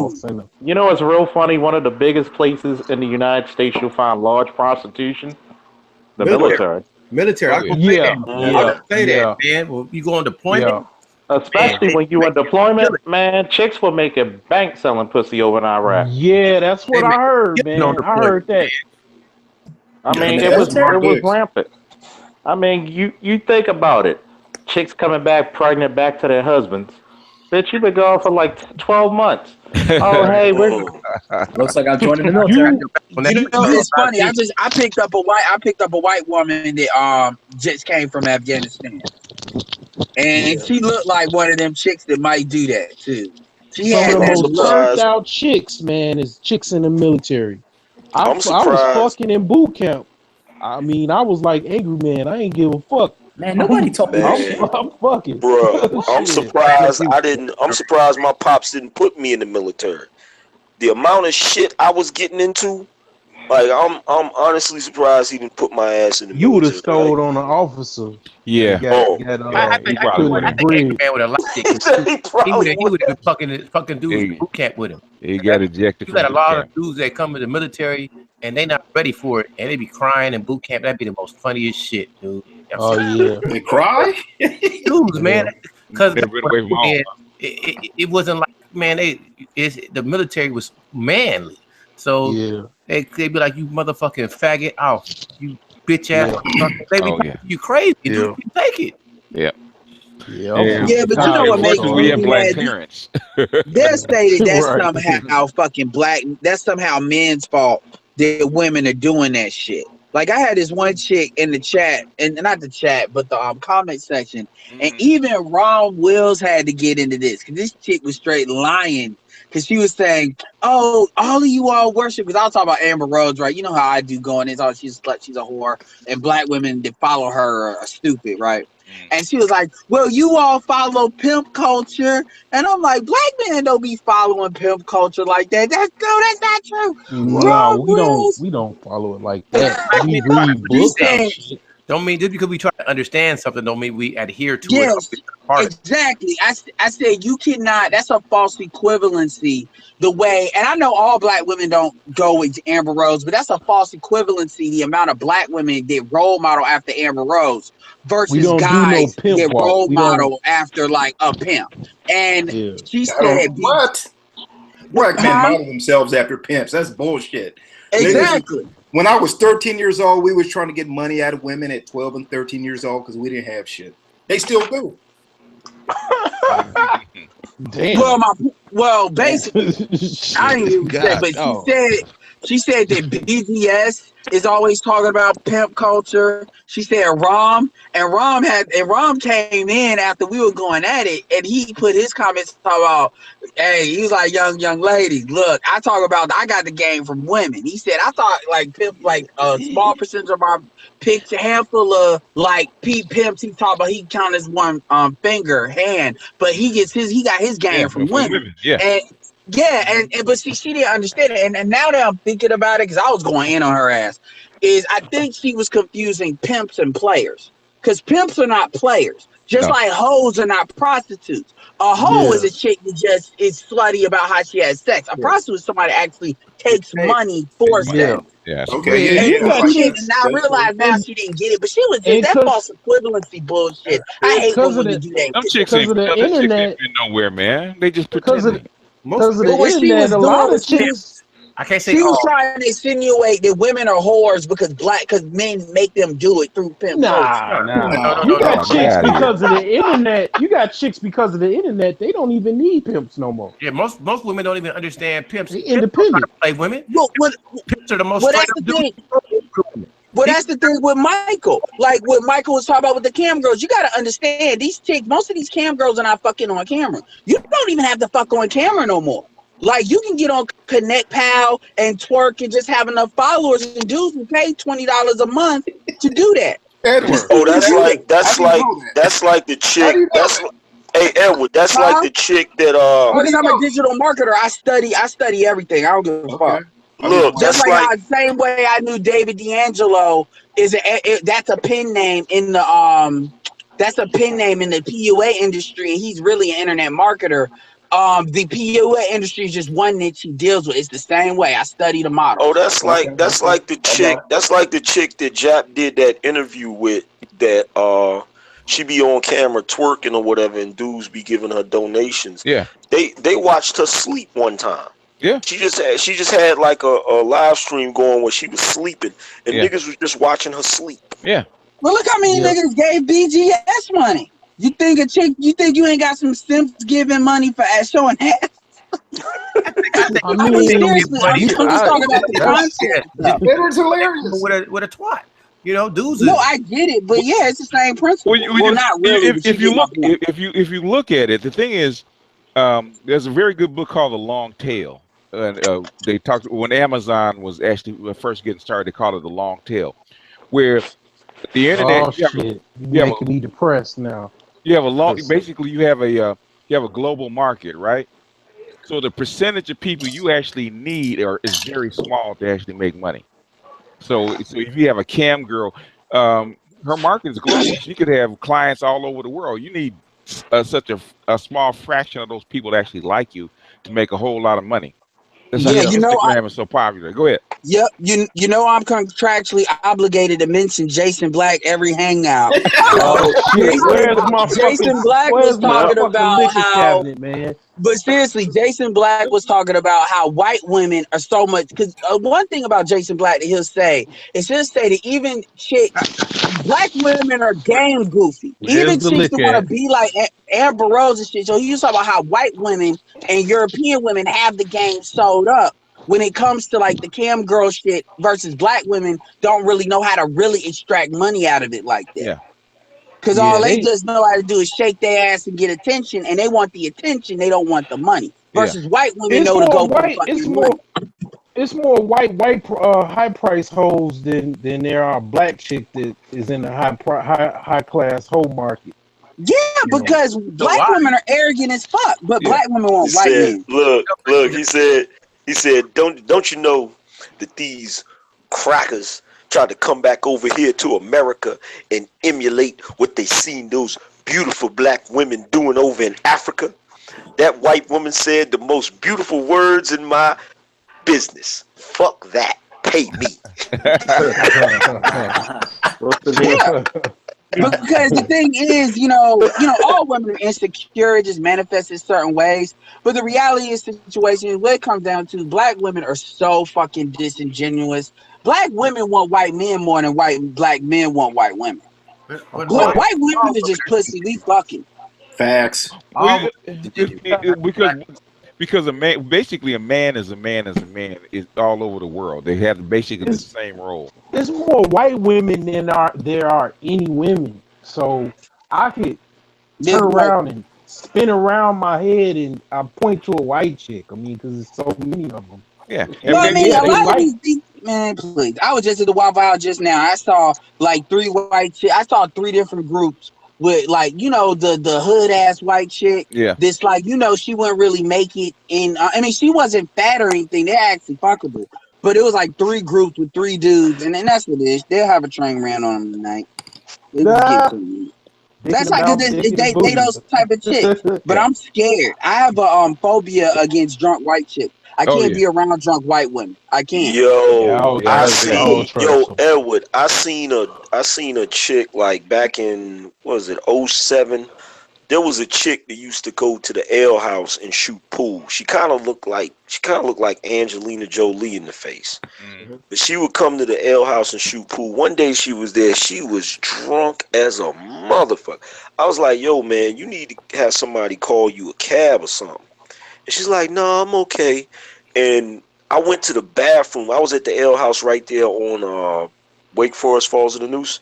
And I went to the bathroom and she was passed out. I live 5 miles away from there, less than that. Yep, I know that. Oh, word. She was passed out in front of the bathroom door for the women's room. Like, she was passed out. And I was like, damn, yo, she fucked up. Because I remember walking by her. And I was just, in my mind, I was thinking she's going to get up. You know what I'm saying? So I went in the bathroom. Next thing you know, I'm looking. Two of the white dudes that were shooting pool with me, oh God, they literally had picked her up. Oh Jesus! And was carrying her out the door. Yeah, they move fast. Yeah, I call. You know what I call that? I call that the Raggedy Ann syndrome. I can't tell you how many. Yeah. I can't tell you how many white chicks have been either shoved in my car by other white chicks that just tired of dealing with they fucking ass, or women that they just trip in my car. Like when it comes to alcohol, like I don't know the mentality what these folks are teaching these white women, but they think they live in a world in which they can just drink till they fucking got alcohol poisoning, and there's no predators out here that's gonna scoop their ass up. Like I refuse to be around a white woman that's drunk because without anybody around, because all that bitch gotta say is, I don't know what happened. He did something. Look at that nigga right there. That's what's going on with that dude in the back. Why do you think when she was sitting right there by that door, I walked her, and when I seen them two white boys carrying her, I looked the other way like I ain't got shit to do with that. Yeah, what you gonna do? Because you honestly, you don't know what. And I'm gonna tell you, a open lot yourself of up white for dudes. that. You basically saying rape me. Yeah, you know, when you doing that, You know, and it but- reminds me of like hookers, man, to get pregnant. You know, a hooker never know who the baby daddy is. And you know what? They'll say you blaming the victim, and I'm gonna say it like I tell my cousins, because they'll be like, "Oh, that's blaming the victim. Have you been raped yet? No. Well, I'm telling your ass fucking now, so you can't say you weren't told. Like you can't blame a victim. You gotta realize. Let me give you some balance with that, because I don't want her to be drunk. I want her to be sober, dog. I don't want to get around no sloppy chick, because that's not a good scene. They think that shit's cute. They think that shit is funny. But Edward, like, let me I've had take chicks something that up. been dragged in my car. I live in the white girl capital of America. I live in Portland, Oregon. Oh, and I was shit, raised around white women. They're everywhere out here. And one thing I noticed, like coming from a black community and then going to college and like drinking around white folks, they drink different. They drink like even like in high school they drink different. They got like beer bongs and they do like black folks ain't doing all that. And they drink at a beer bong. Part of their culture. Fucked up. Yeah, they're right. more carefree when it comes to like partying and shit like The that. bar is because they live in a House world parties. because it's the way they experience the country. Like white people are big on talking about white privilege don't exist, but when you put them in a country where they know they don't feel it, they immediately recognize that shit don't exist. Exactly. I've seen that shit. Well, you get a lot of them use that alcohol shit for an excuse to be a whore. Yep. Yeah, they call them hookups. Excuse. How many times I had girls? I got calls to women who said they were raped, especially white women. She was a drug addict and a drunk. Because daddy, you got to realize the one thing about a white girl, they are always going to be daddy's girl, no matter how fucked up they are. And they will say, "Oh, I got raped," but she tells me, "Oh, I don't want to report it because she was using drugs. She was whoring for drugs." Okay. Yeah, you know, white women use rape to save face. Damn. White women use that's why if white women understand that their value goes down if they fuck with if like white dudes know they fuck with a black woman. In fact, white men don't even like black women that fuck with black men. If they do deal with a black man, they want a black woman. They want a black woman that's never had sex with a black man. They want a full blown bedwitch. They don't want them half in, half out shit. No. But with white women, they will throw their value out, and that's why white women will say they will rape. That's what happened with that Bachelorette shit. Yeah. She's like, I was raped because I don't want to, deal with it. Who's that quarterback for Florida State? That happened to him too. Yeah, and black women think they can do that shit too, and they try it, and it'll work with a black dude, but when they try that shit with white dudes, they don't. Hey, let me tell you a story too behind that. I'm gonna tell you a life story too. This is cold blooded. This fucked me up because I recruited a kid, and he came from a tough background, and he was a cold basketball player. And so he, after he graduated, I keep up with him. He never went to university just because he just didn't like school like that. And I was like, man, why don't you go ahead and get yourself a black girl, partner with her, like a girl with a good education, and just like be a family man and like just get a job and you're handsome and you're well spoken. So he calls me up and he's like, Coach, I'm in prison. I'm in jail. I'm down in the county, man. And this chick said I raped her. I'm like, damn, right? He goes, yeah, coach, you told me to get with a black girl. And it was a black girl. She told me to, I was DJing at the club, and she came down to the club to come meet me and told me she was too drunk to drive her home.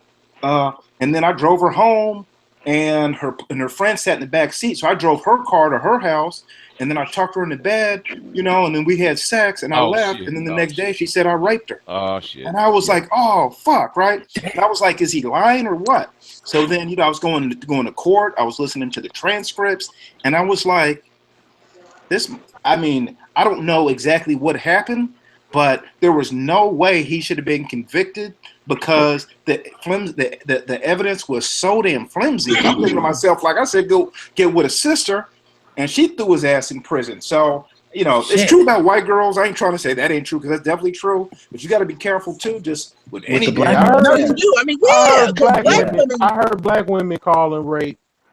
Yeah, I heard black women will do it too, but black women don't have the same comfort level because they don't know. White women know. I'm not saying all white women, but what I'm saying is, if you get a white woman, they got different reasons for doing it. But a lot of black men get way too comfortable around white women because they like, oh, well, she ain't a black woman, and I'm like, these bitches are sneaky as fuck. White women are sneaky. And I don't have a problem with white women. Look, I got another story. I was at the house, and it was me, and it was a bunch of my homeboys, and I met this white girl. She was a bad blonde chick. She brought a bunch of her little white girlfriends over to the house, and it was probably like 8 of us and like 8 of them, and then like they all left. Everybody left except for me and her, right? And then after the barbecue, she was done, and then they were calling her up, and because we was hooked up at the house, you know, doing our thing at the house.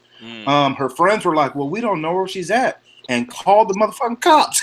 And called the fucking cops. Yeah, cops came and shit, you know, and I was like, man, everything's cool and, you know, and all this, but that's the only time that ever happened to me. But it's true, man. White folks and white girls, you got to be careful. You got to.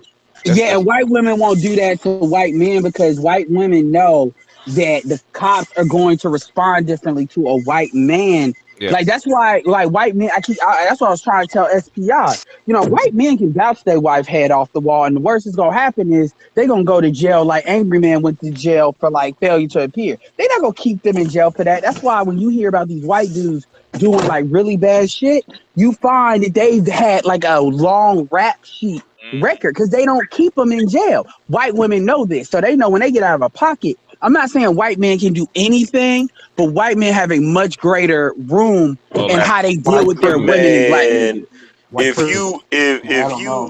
If you go to fucking you want to know how white dudes get down? Go to fucking Lowe's and go to the section where the rope and duct tape is. Oh shit!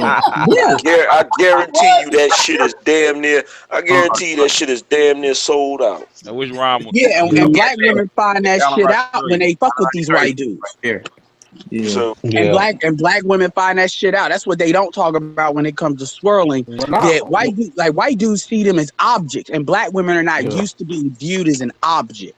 In a situation that they can't do shit about it. Man, look, that reminds me. I think a lot of that is overblown. Honestly, you can't trust it. Like a white girl could call the cops and have you fucked up, but I had black girls call the cops only for no reason at all, except for because they were just mad at me. And cops would show up. Look what happened to Mike Tyson. Yeah. You guys remember that? Yeah, they definitely do that. But I gotta look. This reminds me of a joke.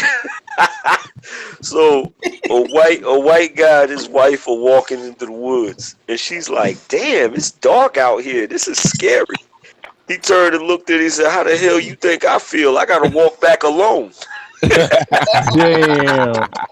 Yeah, I used to watch a lot of Cold Case Files. Remember the Duke Lacrosse crisis? Yeah. Yeah, they put that prosecutor in jail just for the inconvenience of him trying to go after those white boys that supposedly gang raped that black girl. Black women do not that's why black women don't say shit when it comes to white men, because they know ain't nobody hearing that shit. They used to watch a lot of Cold Case Files, and I thought to myself, I'm like, damn, that might be why white women are getting with black men more. Because them white dudes was throwing their motherfucking wife off the damn cliff. Motherfucking drowning and shit. Leaving them in the trunk for fucking years. You know why? Yeah. You know why white women are comfortable with, for the most part, around black men, like the ones that ain't just stupid about it, is because white women know they can always pull that nigger card on a black man. White women know that white supremacy is always a 911 phone call away. So they don't have to do what black women do. Come on. But you know what, Edward? You know what, Edward? I hate to say this, bro, but you know, it ain't just them. Black women know that white supremacy card is only a number.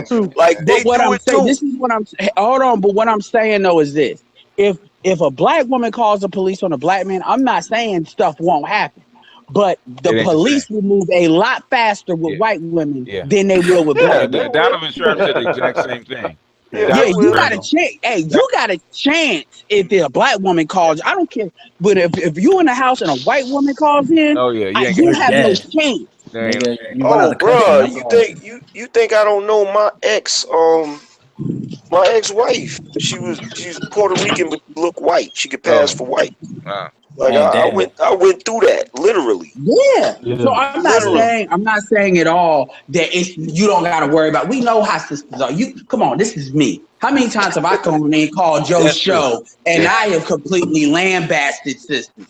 I know, but what I'm saying is, black men let their guard down around, and I'm not saying every black man, but a lot of black men, it's the first time they dealt with a white girl. It's like they get stupid, like racism doesn't exist. And Jason Black called it sexual confusion. You can't wake up confused. Bedazzled. Yeah, Donovan Sharp said that because all he deals is with white women. He says anytime a white woman gets upset with him, it looks like it's going to be an argument. He said he picks up the phone, starts recording immediately. So he said, is black by hearing him. That dude's got the best lifetime voice. Who's always going to get their way. I can tell that. I could tell from the first time that Donovan Sharp was black. Oh, you know what? You know what? This is what I do. The moment, I don't even play with that shit no more. The moment anybody, I don't give a fuck who it is, the moment anybody call the cops, I'm out. I just bounce. Yeah. Just dip. Ooh, I got a story for you. So me and my friends, we were in Greensboro, and I was young, and we were going to you know how everybody always hype up Greensboro, Greensboro and shit. We were going to A&T, but there was white girls we were dealing with, and it was a hotel. And then, I've always had this thing about white women not want to be around white women that are drunk, and stupid stuff like that. That's been there for a long time. And basically, they go there and they decide to play beer pong. Now, keep in mind, it's just black dudes and white girls. That's it. They decided to play beer pong, but what they did was they switched the beer on the female side and they put in Diesel. Oh, for anybody that knows what Diesel is like Everclear. It's the cheap version because you know how niggas are. Okay. And I looked at this. You thought he was talking about Heron, BGS? No, I thought he was talking about diesel fuel. That's what I thought. It's a cheap version. It's a cheap version of Everclear. Okay. And basically, I looked at it and I put a little bit in my mouth. And it literally disappeared in my mouth. I was like, this is fucking gas. Yeah. And I said, what the fuck are you doing? Hey, man, it's going to be cool, man. We going to fuck. And this is one of my best friends. I said, man, I can't fuck with you with this. Hey, man, don't be a faggot, man. Well, I'm going to be a faggot today, but I'm not going to jail and going to be a faggot tomorrow because you went to jail. And I left him, and nothing ever happened as far as he didn't ever get in trouble. But I drove home, and then I left him in Greensboro. Which is like 100 miles away. I wasn't playing, and I didn't do that because I was mad. I just wanted to get as far away from that crap as possible. I said, I ain't about to be on the first 48. Them give me a Pepsi. I've seen that fucking Greensboro jail so many times. I don't even like to go there no more. Yeah, I don't play that because them dudes are racist over there, man. That's where the Klan started. Yeah. Niggas don't realize that that's where the Klan started. I just look, you know when I found that shit out? This is what's so messed up about this. I found that shit out when I was living there. They started in Indiana. The next. It might be one chapter. No, bro. They started in college. They started in a little town right outside of Greensboro. Because it Wikipedia. There's two versions of the Klan though. There's one. Oh, okay. One of Reconstruction. The Midwest Klan started in Indiana. Yeah. And, what year was it? What year did they start? Shit. I don't know. Do you know like I want to say the 1800s. 1800s. I want 1800s. Because there's two versions. One start with, I think the one under Reconstruction. There was a Klan, and then it got disbanded. I think just before the 20th century, they started it up again. Hey guys, I wanted to kind of rewind a little bit. Go ahead. And talk about black women's secret passion for white men, because I think we all know that's true.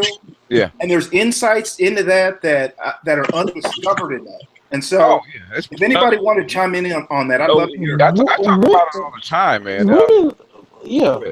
Say that again. Black women want to be white women. Yes. It ain't be with white men. They want to replace white women. Right. They want to Stockholm syndrome. It's the worst like power, man. But the thing is that it's not the Stockholm syndrome. Is that it's called the myth of white womanhood, right? Is that the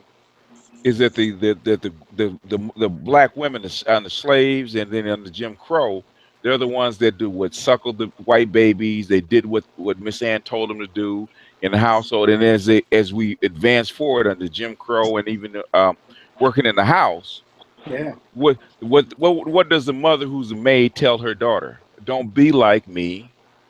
Go to school, get your education, and be like who? Like Miss Ann. Like Miss Ann. Don't clean. You get your own house. Don't clean Miss Ann's house like I'm doing. Don't suckle her babies. Don't cook her food.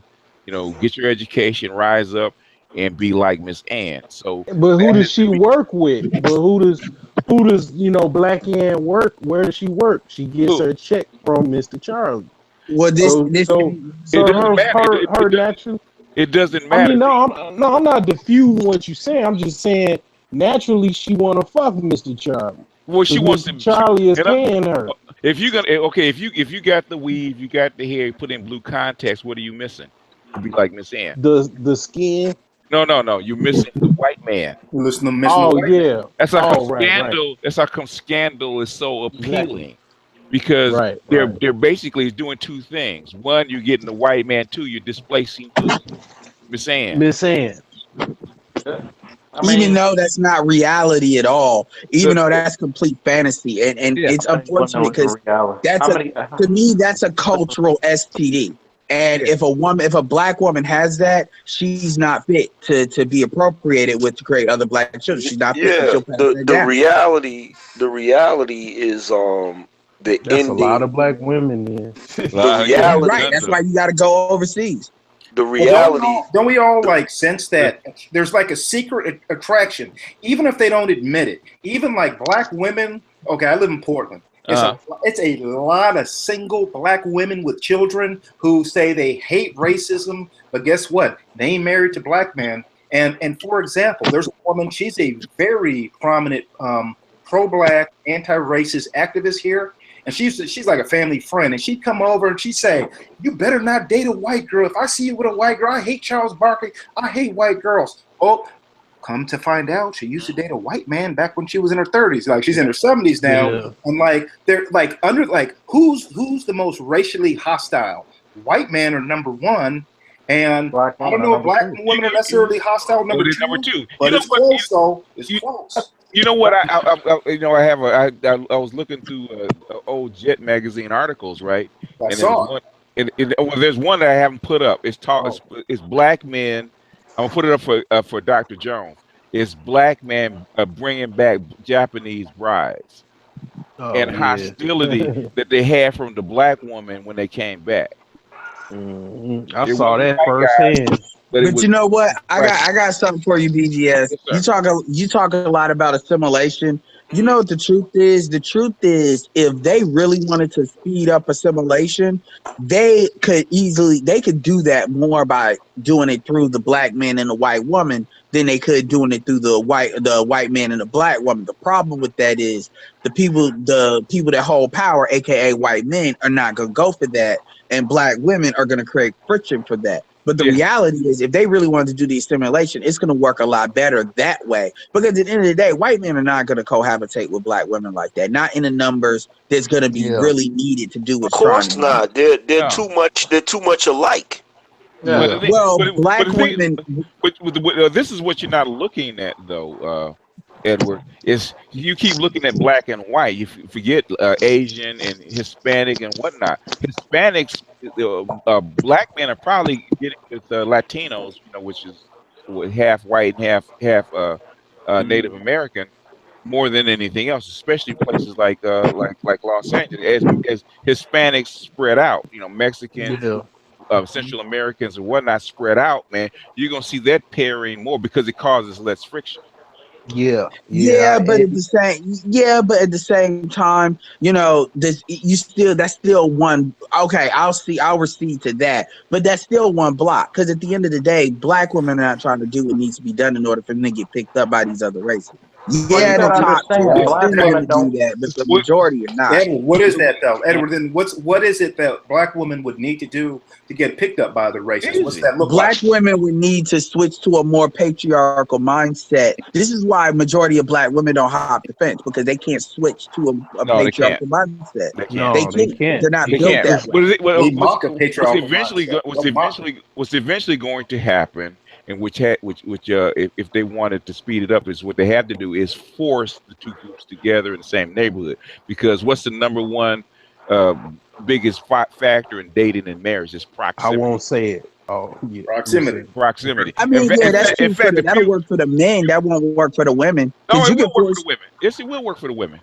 In fact, okay. If you look at black women and how obviously the top 10% of black women, like as far as looks, fine, I get that. But like the other percentage of women, like the obese, the STDs, all of that, that's not going to. Can I come into this one? I'll tell you why it works. Like I live in the northern suburbs of Illinois. It's 10% black in the entire county, in Lake County. A lot of black women gravitate toward white men because that's who's around. Yep. That's who they work with. That's who okay. What do these black women look like? I mean, average black chicks. I mean, all types. Fine as fuck. I went to a white school, and basically even the chicks that didn't, if it originally did not like white men, ended up marrying white men because. I'm not talking about the black women not liking the white men. I'm talking about the white men in massive numbers picking up the black. Yeah, they do. It's proximity. You're gonna go for what's available in your area. Like for example, Baltimore is 70% black. I'm gonna 7 times out of 10. So I guess that white genocide is bullshit. Let him finish. You got to think about it. 7 times out of 10 in Baltimore, I'm gonna run into black people. Yeah. You gotta remember, everything is, like he said, in proximity. Everything's relative to each other. Yeah. So you gotta look at it. You're looking. If I'm in the side of the town with number ratchet bitches, till I go out of town or to the counties, that's all I'm gonna see, and that's all I'm gonna know. That's why black people have this single mindset. Yeah. So when you start venturing out, which is the black man's greatest weapon, is actually venturing out and traveling. Yes, exactly. So when you have a lot of these black women with white men, you got to understand, black women are not stupid. It's always tell people, men rule the world by physicality, women rule the world by cunning. Yeah. They will humble themselves if they want that certain man. Yeah. They know that they can't run. They will never get into a proximity of being ratchet if they want to get a white man. Yeah. They know that ratchet shit doesn't follow. The problem is the black man is the garbage man when it comes to men. We take a lot of shit. We take a lot of the trash. Yeah, we do. And that's a choice. And like I said, the problem is swirlers are a minority. It's more so of a mentality. Remember, you're taught from birth as a black male that women could do damn near no wrong. Yeah. Yeah. It's almost being conditioned. Willie Lynch. Yeah. And the more aggressive and the more feminist and aggressive white women actually get, the more they actually start steering themselves toward black men, because black men is, for a feminist white woman, a black man is more accommodating than a white man is. Yeah. Think about it. You know the reason why women don't like Trump? Because Trump does not cater to women the way that Obama A lot of women voted for Exactly. Trump, though. Oh, I can speak to that directly. In Portland, that's probably the second, maybe it's the most liberal big city in the country. Oregon is racist, though. Well, Oregon's racist. It's still it's still liberal. Portland is racist too, but it's a different type of racism where it's not like people are angry racist. I mean, if you're just white, you're going to be racist. This is kind of how it is. But a lot of people here are educated. They got master's degrees. They're very socially justice minded. So like out here, like you will see brothers with white girls.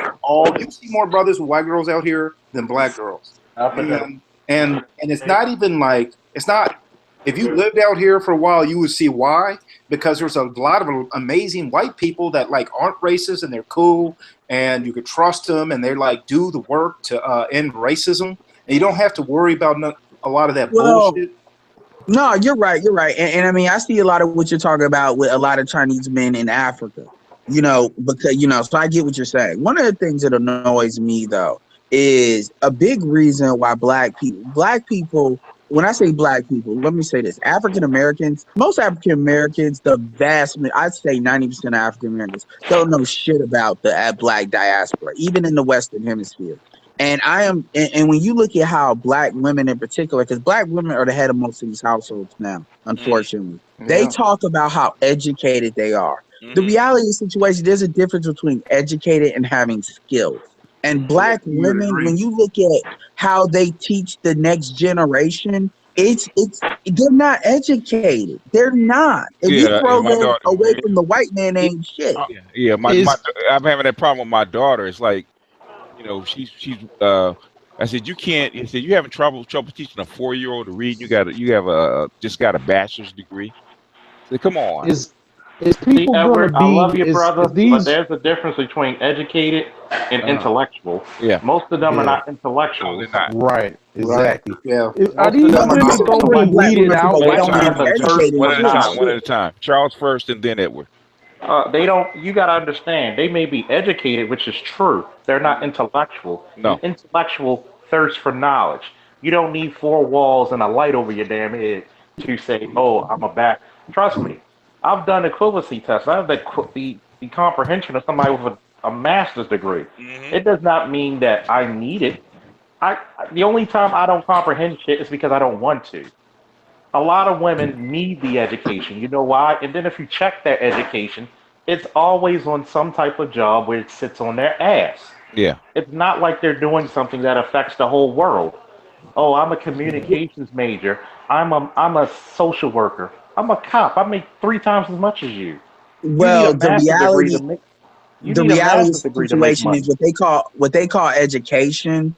I call advanced training. It's training. Because the reality is you're a police officer. The truth is you got a lot of black women that have master's degrees that will try to pull this bullshit. Well, do you want a black police officer that make X amount of dollars? Yeah, he may make more than me, but he doesn't have the status. Oh, so it's not about the income, it's about the status. And a lot of black women don't want to admit that shit, but that's really what because black men as a group and individually make more than black women. So it's not just about think about it.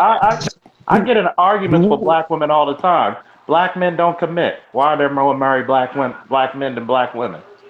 Well, black men don't take care of their kids. Why do black men are more successful raising their kids?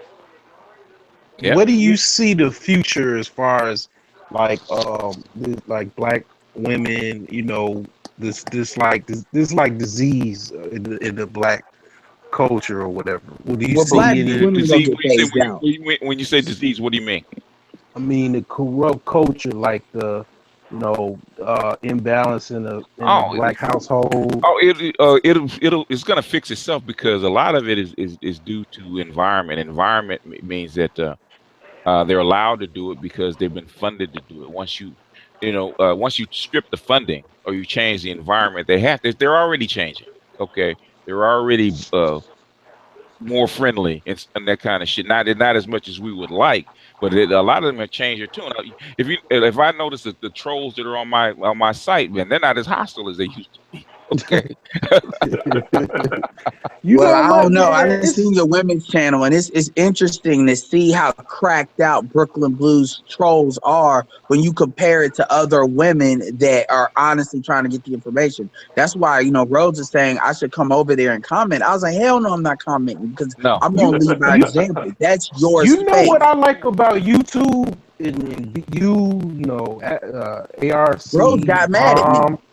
Black Ram. It's like if you come on YouTube, you could basically get simp retraining. I mean, if nothing else, you could be like, get in a chair and put on some earplugs and get that simp kind of like morphed out of you. Slowly, gradually. Gonna baptize the simp out of you. Oh yeah, that's why I've converted. One time. Go ahead, Valdez. I've converted numerous simps successfully. I'm gonna say this. It's like what's gonna happen in the next few years. I know the Angry Man is gonna do a hangout about religion, but I'm gonna do a real quick start about it. It's like the children of Israel. How long did Israel stay in the wilderness? 40 years. 40 years. Yeah. How long did Jesus stay in the wilderness? Excuse me? How long did Jesus stay in the wilderness? 40 days. Yeah. How you look at your problem determines how long you stay in it and what happens after it. Yeah. When you make a need for these people to need their man, I'm happy for these cuts. Like Valdez says, hey, get DJ Trump in the White House making cuts.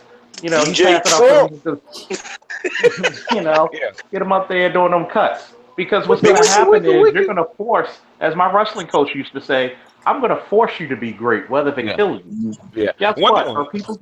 DJ Trump is remixing that damn Section 8, man. I want some more hits. Well, it has to happen. I want the remix, man. It's got to happen anyway. And the point that I was making, when you have people for 40 years on something, keep the matter of fact, make sure these people on welfare are so fucking old that they can't affect shit yet anymore. Yeah. And start teaching the next generation. See, black people are stuck in the past. They're not futurists. Currently. Yeah. They're currently not futurists. Yeah. But that's because women don't think long term. Future, because guess what? Sometimes change may happen not in our lifetime. Yeah. It's gonna be in your lifetime. Hell, I saw it in mine when the community went down, man. It took less than 10 years to bring the black community down during the crack era. Less than 10 years. Oh yeah. I'm looking for a housewife and pretty much somebody that is that I could pretty much run the house and she's in her place. You from Ghana, man. Have them order you a wife and send her over. Yeah, I'm on that. I'm on that, man. I would rather my daughters, man. When they get older, I'm not trying. A sitting was on. I appreciate. I still go get that damn timestamp. What he said. Because I'm gonna say something. You notice how when he used that as a counter argument, and I said, how you gonna bring that bullshit up as a counter? I let it go because BDS was like, all right. But I was like, how you gonna bring that bullshit as a counter argument? But any other time you acting like this shit don't exist. But the light comes out of the darkness all the time, brother. Yeah. For real. But that's not even that. What I'm saying is, he was talking about like spending money on pickup artists, and I'm like, I get that, and there's value in that. I have like 6 really good books, so I'm not just saying that. But what I'm saying is, you need to see how other women see you, because I don't care if you buy all this pickup artist books and you've only been in your city, you really don't have a really true understanding of how women. You need to. I think first step before you go to PUA is you need to get simp retraining.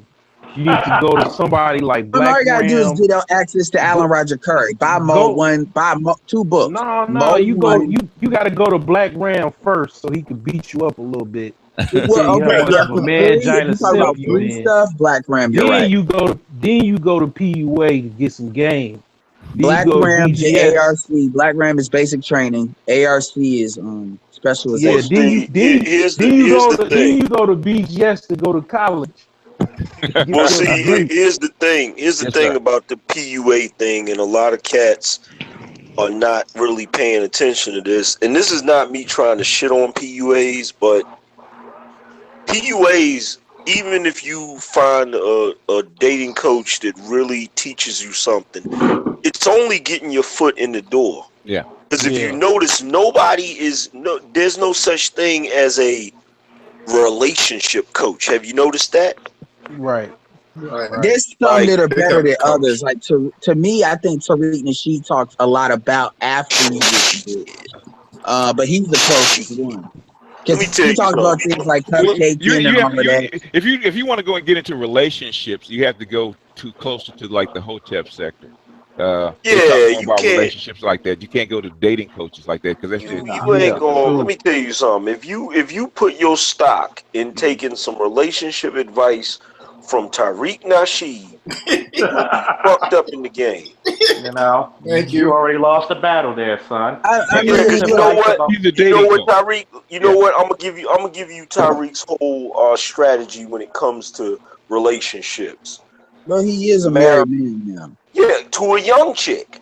To a young beta chick, you know. To a young ass chick. Yeah. Yeah, if you want to get a chick that's manageable, you don't like I got a alpha chick, right? We always argue. Get you a submissive beta chick, man. That's easy. You don't even have to really read that much books for that. But listen, here's the thing. Here's the thing. Listen to this. Here's the thing. Tariq Nasheed, one, is in a relationship with a young chick, and two, she's a mixed chick that was raised by a white mother. That's cheating. Oh, okay. That's what Tariq said to go. That's cheating. He said to do. He gotta get that. That's advice. Yeah. That's like look. Get him with a white chick. No, that's just like that's like playing baseball and bragging about the fact that you hitting home runs, but you got a bat that's got a metal rod in the middle of that. Yeah. No, okay, let me answer that. Look, I personally would recommend Alan Roger Curry over Tariq Nasheed any day, and I've actually told Tariq Nasheed that. But as far as what you just said about him and the girl he's with, you can apply that same mentality to go into Ghana, like BGS just said. Because the reason why he says if you're gonna get a mixed chick, get one with a white mother is because he's talking about the cultural aspects of shit. Yeah, that's what he's talking about, and you can apply that to African women or Afro Latino. Yeah, that just happens to be what he got with. Okay, but see, here's the thing. You're trying. See, here's the problem I have with that whole scenario. Mm-hmm. This nigga Tariq is trying to school niggas from the aspect of the ideal condition. Mm-hmm. You understand? You can't. I agree with that. I agree with that. The majority of when you looking at the bell curve, he's not in the middle. The average dude that's in a relationship with a black woman is in the middle of that bell curve. They not in relationships with chicks that got white mothers. They in relationships with chicks that got black mothers. Yeah. And all of the fuckery that comes with it. So when you looking for relationship advice, that's just like trying to market a product to a small percentage of the But Tariq has dealt with black women though. That's like saying That's like saying you drive Mercedes, but then you go get a Kia. Like, look, that was a suggestion. I'm not trying to sell him as the be all end all. It's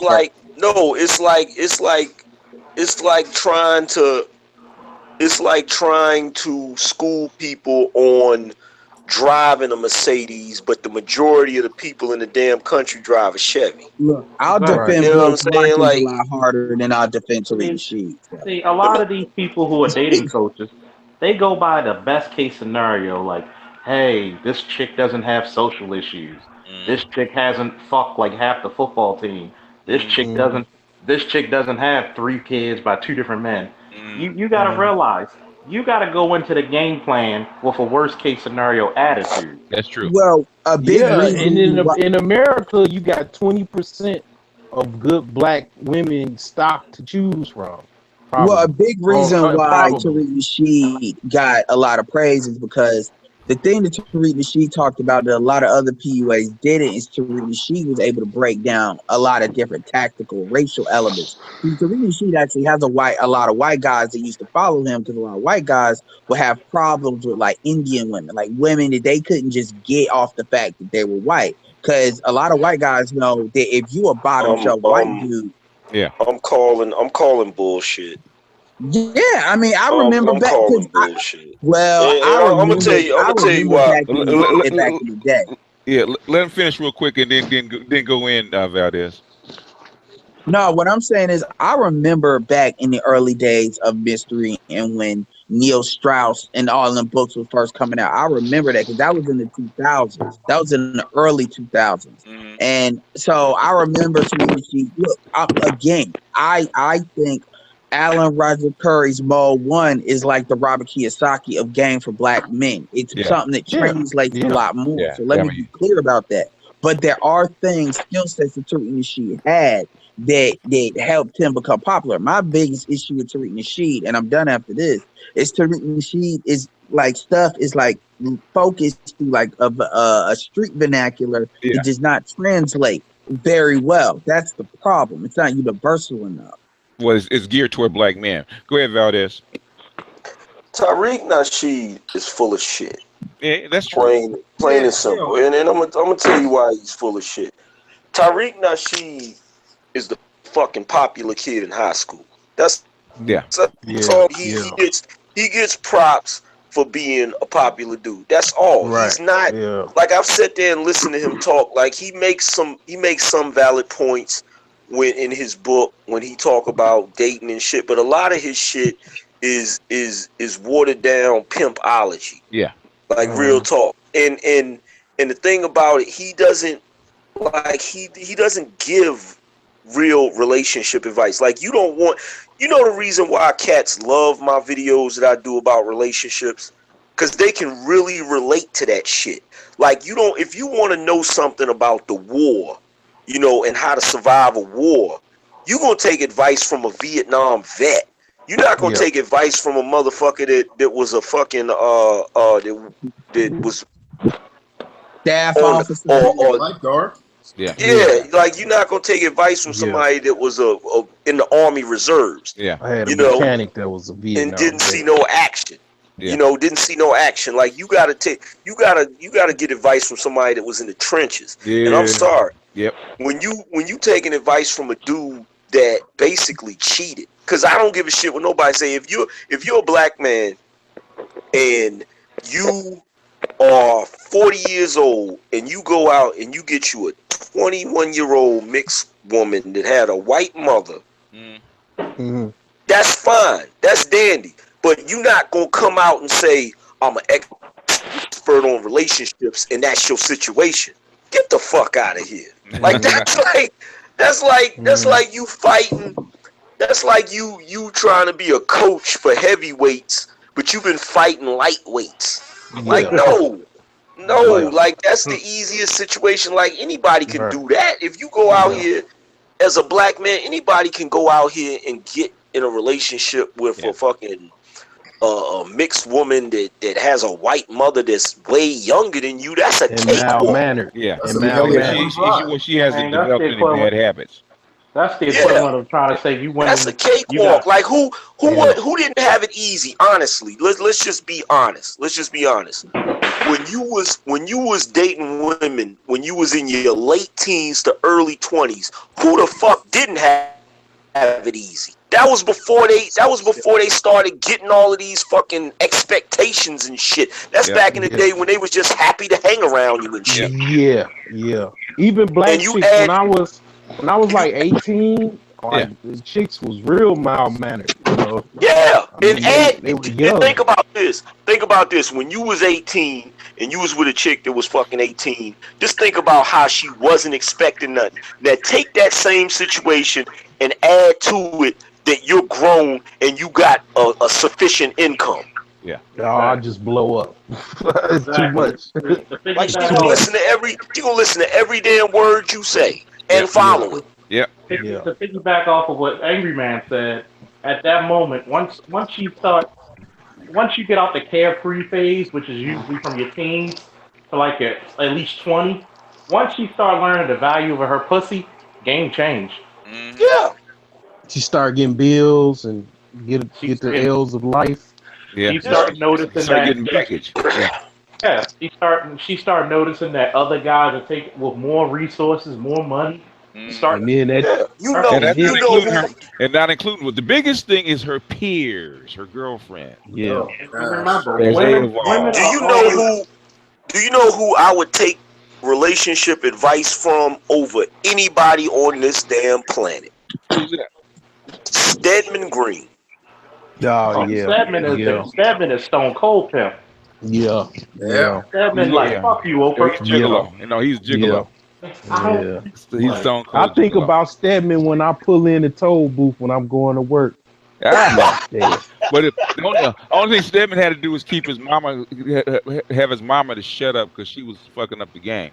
Yeah. Because she said, "Don't bring this black bitch home." You don't see him on Twitter. You don't see him getting no interviews. He's somewhere on the golf course or in his little man cave in Oprah's mansion somewhere. Yeah. He quiet as a mouse. Oh, he's got his own house. No, he don't even live in the main house. She built him a Yeah. house. He got his own house. Yeah. That's even better. He got his own house. I mean, Stone I Cold just- Killer. I got my a question thing- for you guys. my thing is, I just believe that at the end of the day, the more fierce competition gets, the more a lot of these sisters are gonna lose because that's when that narcissism is gonna kick out. Well, you know what? And watch this. Watch this. You know the reason. You know the reason why Stedman got so much damn power. It's straight out the 48 Laws of Power. He won't marry her. No, she won't marry him. They You sure about that? got they got a union.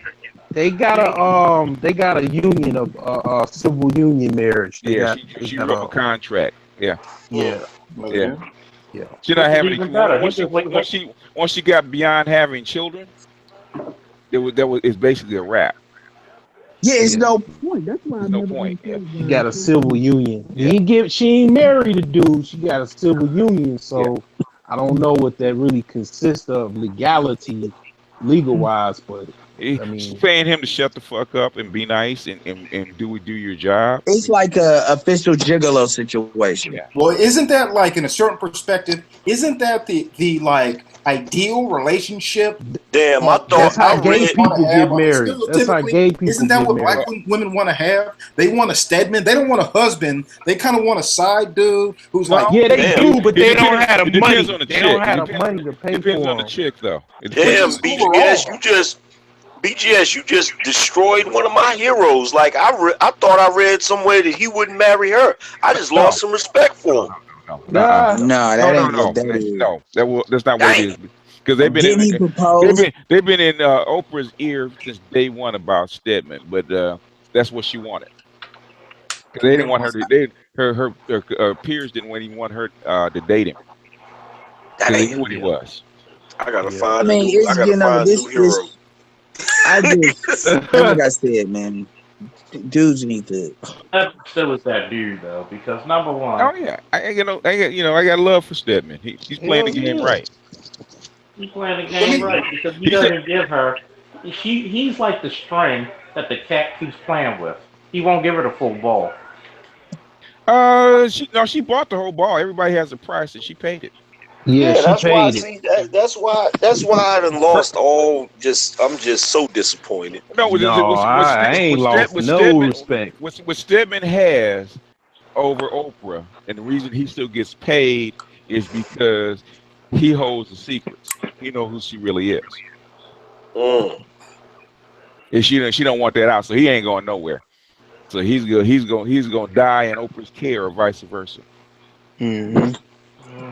Yeah, I mean, at the end of the day, man, Oprah can't go no further than what these white dudes will let her go. So, well, that's pretty goddamn far. Shit. Yeah, I wouldn't. She can walk. If you got $2 billion, you can walk any place you want to walk. Fucking walk. Yeah, until they tell you black and you ain't really Oprah, so you can't shop here like this happened. She knows her. She knows her place. Yeah. She don't step outside it. They was talking about. You don't step outside it though. It's true. Yeah, exactly, and that's why, like a lot. That's why a lot of I tell black women it's different when a black woman is with a white man versus when a black man is with a white woman. Yeah. Because black women are pretty much, when I say they're bought, they are wholesale bought. So you, like, for instance, you talk about Portland, Oregon, like these black women that they'll be with white men. The reality of the situation is when we know these chicks want to be white women, they are not pro-black. They care about racism because it interferes with what they're trying to do. A more class-based society would favor what they're trying to do. Well, it's something you guys got to remember. Especially in what you guys call the pro-black, okay? You got the real deal people and you got the hustlers. In my opinion, I don't even know the chick. In my opinion, Cynthia G is a hustler. Yeah, of course. Yeah. She's disingenuous. She's disingenuous. Yeah. Same. Chrissy, yeah, but I get that vibe. Chrissy's half in and half out. She's a hustler. What angers me about one of the biggest gripes I have about Boyce Watkins, I ever get a chance to ask him, I'm gonna ask him, what the fuck had made you think Cynthia G was somebody that you should basically lend your credibility? I wouldn't say it that way, but I would say lend your credibility on your platform. He's Moist Watkins. Because I think I told you guys before. Okay, if you're gonna be, that's how come I don't, even though people try to dox me before, as far as I had to tell them, I don't give a fuck about you getting my name out there. You said, at the end of the day, you're not going to hurt me. In fact, you're probably going to make me more money if people know who I am. What you're going to do is hurt the people that are around me because they have to work in the conscious community, right? And if you cannot work in the conscious community if you don't address the women, you will not work. You see what happened to Shea Moisture was kind of half in and half out. They put one fucking commercial with one fucking white woman and damn near destroyed their company. Okay, Boyce Watkins puts in certain people that he know will appeal to black women. Yeah, SB Fuller. They hustlers, huh? Yeah, Edward, I want to go back to what you were saying. One at a time. One of the things with black women in Portland, which is so crazy, this is what's so crazy about it, is they don't date white guys. That's the thing. Like they like the woman did like 30 years ago, but you'll see so many black women, and it's like if you are married and or you're single and you have kids, and like, why wouldn't you just get with a white dude who could like put you on game and you guys could live happily ever after together? Why wouldn't you do that? Because white men are the board or the federation, and black women are Klingons. Yeah, it's crazy. It's culturally there's this wall in between them, and I think in a certain respect that fucks it up for everybody. It's the same thing why they don't submit to black men. Yeah. It's a white country. White men don't have to acquiesce to no black. They have that ego, narcissistic ego that they're gonna hold into till they are old biddy. That's how come they can't travel. Yeah, in fact, oh my God, I'm so glad you said that, because what do you mean by that, BG? That's why that's why African American women are not compatible with African men. They can't go to Africa and pull that shit in Africa. And they no, because African men grab their arm like little girls and yank their they'll put the hand Shango on them. Yeah. And this is a big reason. But anyway, I want to go back to the not to the so much the Boyce Watkins thing, because I think Zaza Ali's another hustler, by the way. Yeah. And what angers me is, people that are quote unquote pro-black really need to get better about calling us out, because these are the people that a lot of the big towels and other sectors of black people that want to pretend like racism doesn't exist and it's all about the gender crap. These are the people they use as straw people to pretty much attack, people that are pro-black. And it just gets on my nerves, because I'm like, dude, like there are so many black women you could put out there, yet you put these people out there. Because there's a lot of honest sisters that he could put out there for the female card. He's not worried about white people. He's not worried about white people. He's worried about his conscious sector in the people. Well, I'm talking about other black women. That's what I'm talking about. Yeah, he's worried about black women. Black women will put you in business and take you out. Yes, they will. This is from someone that had a business in a black that community. happens because black men build businesses that depend on black We do not have wealth. We don't have wealth like the white. In other words, black women control 80% of the wealth in the black community. They just yeah. What did you say? Hey guys, 80% of the wealth just go ahead. I just gotta add one thing. See, just like Edward, I'm contractually obligated to say "fuck Boyce Watkins" on every hangout. It is what it is. John, go ahead. I mean, he the stuff. I understand why he does what he does. On the stuff. The thing is, I know what I would like him to do is use his education more. And educate people more, because you are a finance, you already have a PhD in finance. You teach this stuff, and you can go way deeper than that. You're an economist. Yeah. You should be the Black Richard Wolff. He's going 200. You know what? He refuses to do that because he's know black women can't follow that. Yeah. I'm convinced about that. That's why I think after listening to you, I know that's what that is. Yeah. He's staying to his market. He's got a market of like community college graduates and under.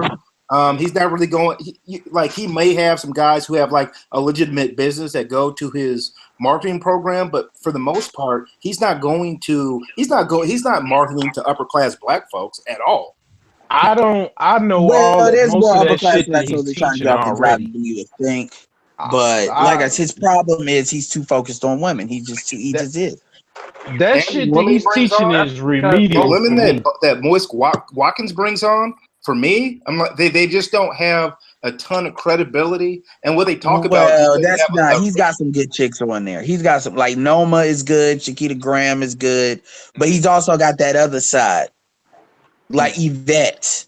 Like, I don't know. He always puts one with light skinned chicks. Did he? I thought he fell out with her. Are they still? They kissed and made up. Boyce never truly falls out with the females. You know what Boyce like he'll is fall doing? out with the males, but the females he always keeps them. Like even the way he was addressing her, he's like, "I'm sorry, why are you doing this?" Like blah blah blah blah. Right. You got to, yeah. But you know what? Boyce is like, kind of like Tariq Nasheed. Tariq Nasheed brought with the Hidden Colors. He bought like people that was like not kind of woke, like to the like black conscious hotel community or whatever, right? Yeah. Boyce is bringing the remedial cats. Zero. Wait, I'm not finished. I disagree with that. I'm not finished. He brought this like people that didn't know that much or whatever of nothing about like finances and economy and stocks and whatnot. Oh my bad. I take back what I said. I get what you're saying. Yeah. Like I thought you talking about the people on the DVD. Yeah.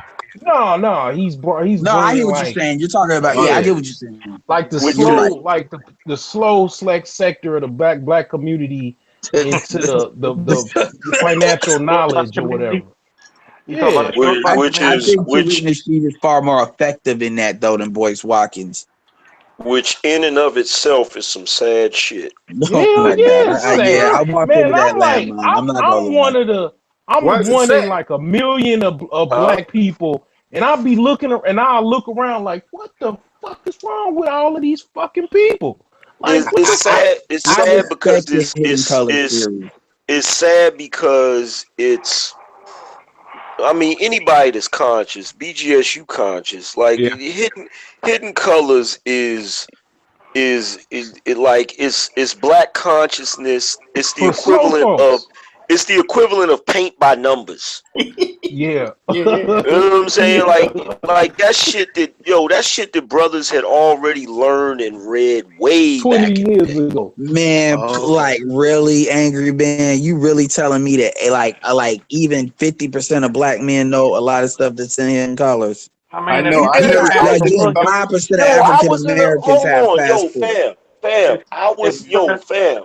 I was in a group of black people, and the majority of black people I knew all of that shit back in the 90s. He's from New York. Okay, that's New York. That's New York, though. I'm talking about North Carolina.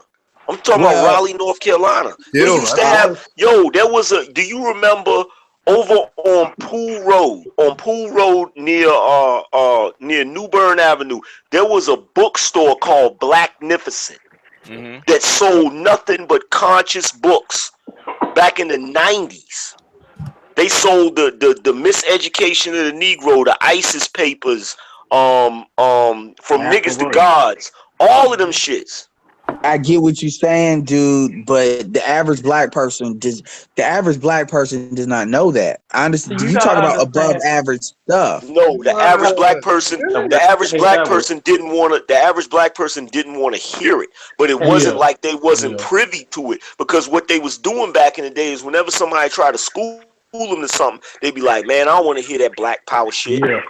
Right. Okay, that's cool, but at the same time, there's value in what you is trying to do. Edward, I hear what you're saying. One thing you were saying one time, I was just talking to this dude, and I was talking to him about, about the struggle or whatever, and he was like, "Oh, you saw Hidden Colors 2 and 3, didn't you?" And I was like, "No, I heard of it before, but I haven't seen it before." But like that was his like baseline level of understanding, like. That's where he got his information from, and I was like, "Damn!" You know what? Real talk. I'm gonna put it to you like this. What you're saying right now about Hidden Colors is the equivalent of saying nobody knew about Superman till Batman v Superman came out. Man, like that's not true.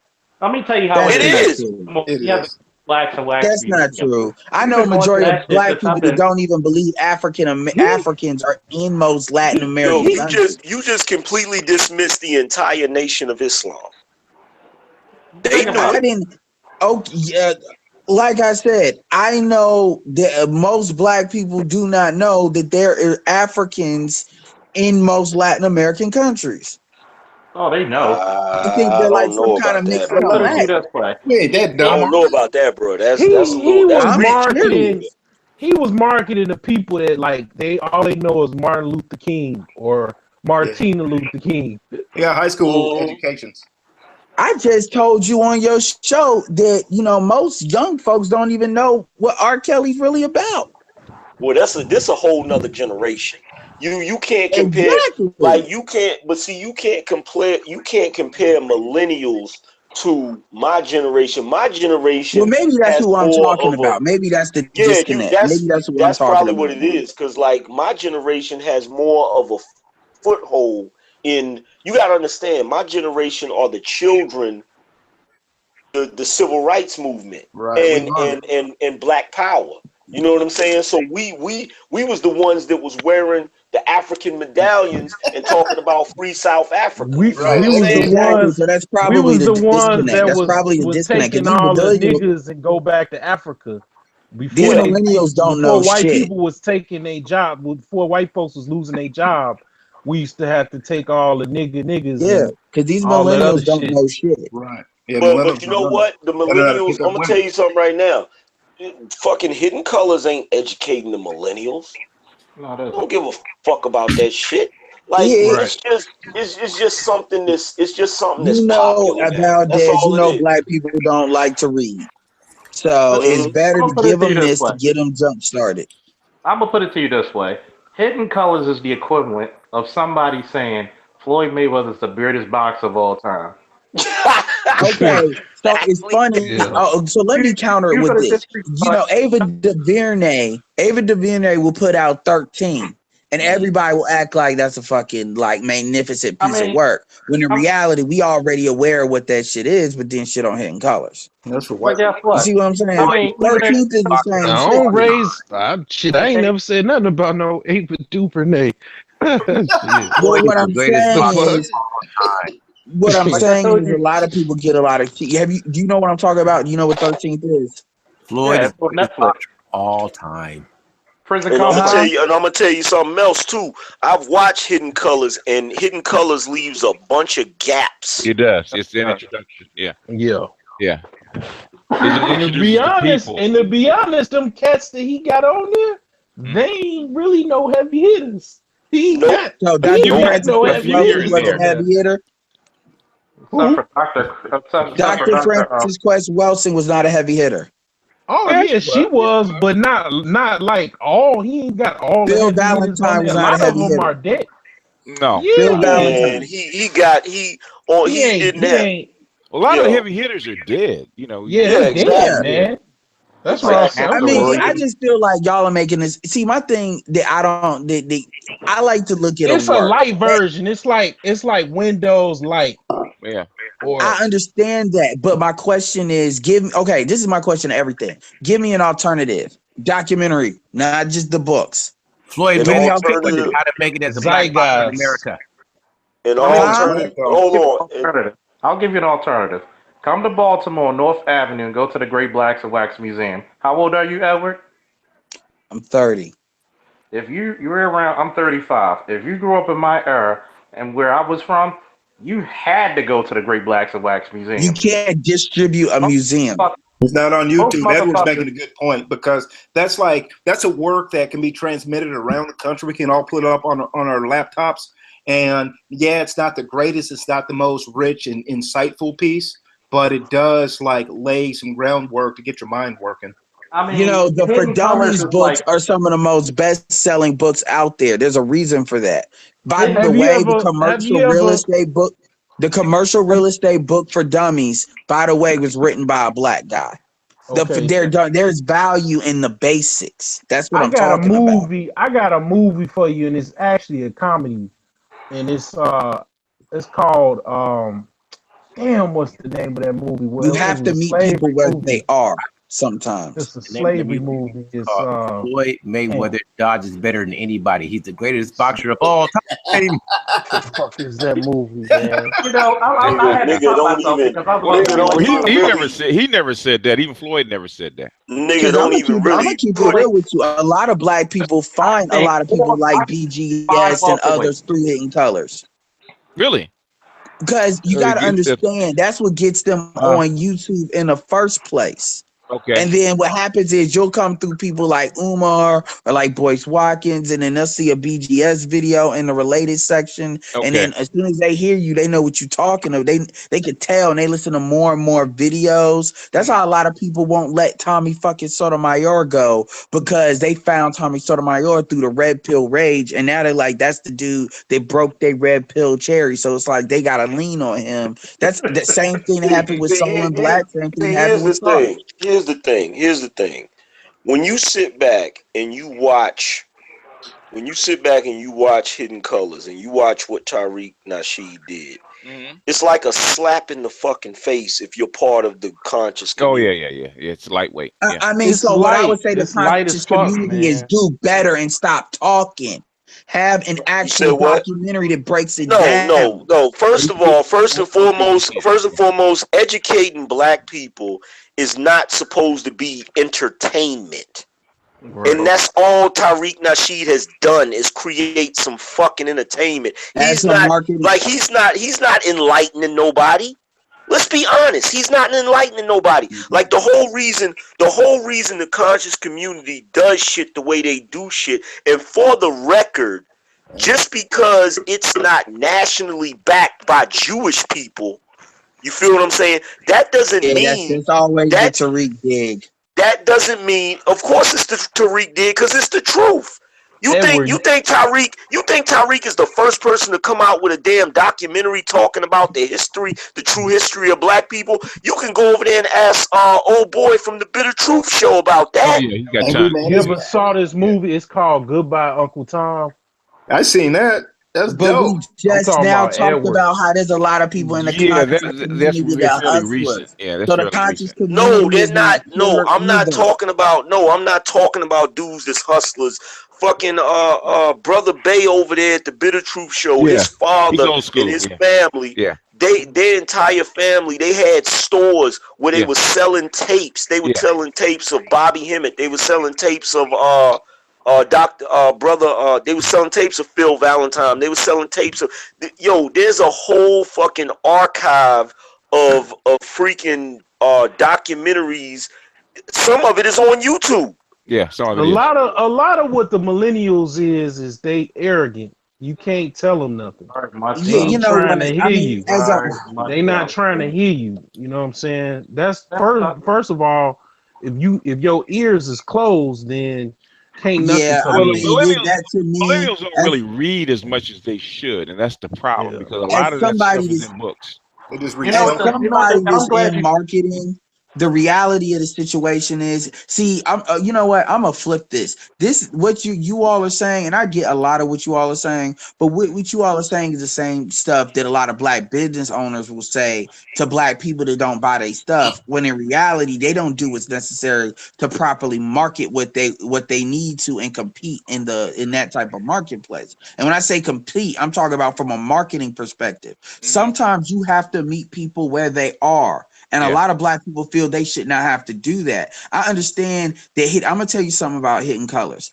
Hidden Colors basically laid out a groundwork. And then I went, okay, who is Phil Valentine? Who is Dr. Francis Wilson? And it took what I already knew and kind of filled in some other gaps. Like, for instance, I made that, I told on your show, Angry Man, I said at the end, I went off on that dude that said that that until white people came along, that black people didn't even know what the wheel was.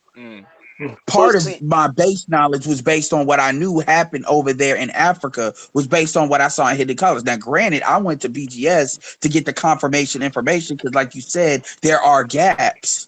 You're right. But see, here's the thing, though. Here's the thing. This is the part that you're not understanding. I'm gonna tell you one thing that I noticed that you do, and it's not a flaw, but it is a mistake. It's the same thing that I used to do. You judge everybody based on your intellectual level. Like you're an intellectual, so of course you're gonna watch Hidden Colors, and it doesn't matter if there's gaps or big gaping holes because you have a thirst for knowledge. So you're gonna go out and you're gonna say, well, who is this Phil Valentine and who is this and who is this? You're gonna go out and you're gonna do that research. The average black person is not gonna do that. They're going to use Hidden Colors as an entertainment source. Yeah. You're just gonna watch it, and that's gonna be the end of it. That's the whole reason. The whole reason why the conscious community, the teachers of the conscious community, the reason why they spoon feed black people certain things about their history is because they're literally trying to teach black people to be intellectuals. Trying to build them. You see what I'm saying? They're trying to build them. That's why that process, like you can't mass produce. It's just like the movie I just watched, The Founder, with Ray Kroc and McDonald's. The dude was trying to explain that he didn't want to franchise McDonald's because the more McDonald's he had, he wouldn't be able to maintain the quality of the restaurants, because the moment that you start mass producing shit, it gets watered down. And the reason why those Jewish people don't have a problem with mass producing Hidden Colors is because they know it's got big ass gaping holes in it. Well, I mean, yeah, and okay, I'll let that go only because I know that there's a big fanboyism problem, and I've been harping about that. We got too many fanboys. And so I agree with what you're saying there. But what I will say is here's the ultimate problem with the Hotep community. And I'm gonna tell you something. I don't care what nobody say. I don't care how smart they think they are. Until we solve this problem of having to gravitate, the gravity being pushed to black women, I don't care what Hotep say. They can only go so far, and they are not willing to do what's necessary to break that problem. They say is that's where the money is. But let me point something out. Let me point something out while you're saying that. Let me make something very clear. The conscious community and the Hotep community are two different things. That's true. Yeah. They have the same problem. Explain that difference between the black community and the Hotep community. What's that difference? The Hotep is a religion. They worship Egypt. Hotep. Not really. Well, from what I know, Hotep cats are their religious, basically their religion based off of Egypt. Religion and culture. I mean, that's Hotep. A conscious community. Yeah. What I'm saying is, cat is. You know where Hotep actually came from was a greeting that the conscious community used back in the late 80s, early 90s, which is Ptah spelled backwards, and we just started greeting each other with Hotep. Now, how it became a the name for the people that are in the conscious community, I don't know. I'm trying to figure out. Imhotep was the basis of what they call Hotep. Imhotep was a father of all religion. I am telling you where the word came from, bro, because I was there when they started using it. Right? You said it was what backwards? It's Ptah. Ptah spelled backwards. Ptah backwards. But see, here's the thing. Here's the thing. It's like it's not. It became the name for that group because it's associated with Egypt, and a lot of the brothers who deal with Kemet and deal with the knowledge of Kemet, it's been attached. It's been attached to them. That word has been attached to them as a, you know, and kind of when people say it a lot of times, it's kind of like a backhanded insult. Like it's kind of like it's derogatory the way they use it. It's derogatory the way they use it. But see, here's the thing. Pro-black. But see, here's the thing. They've been associated with the conscious community. But see, the conscious community consists of black people who know that it's just like the 5%ers. It's black people who understand what's really going on. It's like Neo in the Matrix. Like the conscious community are black people that see the numbers. Yeah. So you're not a specific anything if you're in the conscious community, because you have brothers that are Muslim that are conscious. You have 5%ers that are conscious. Yeah. You have Christians. brothers that are Christians that are conscious. Yeah. Israelites, Hebrew Israelites, agnostics, atheists.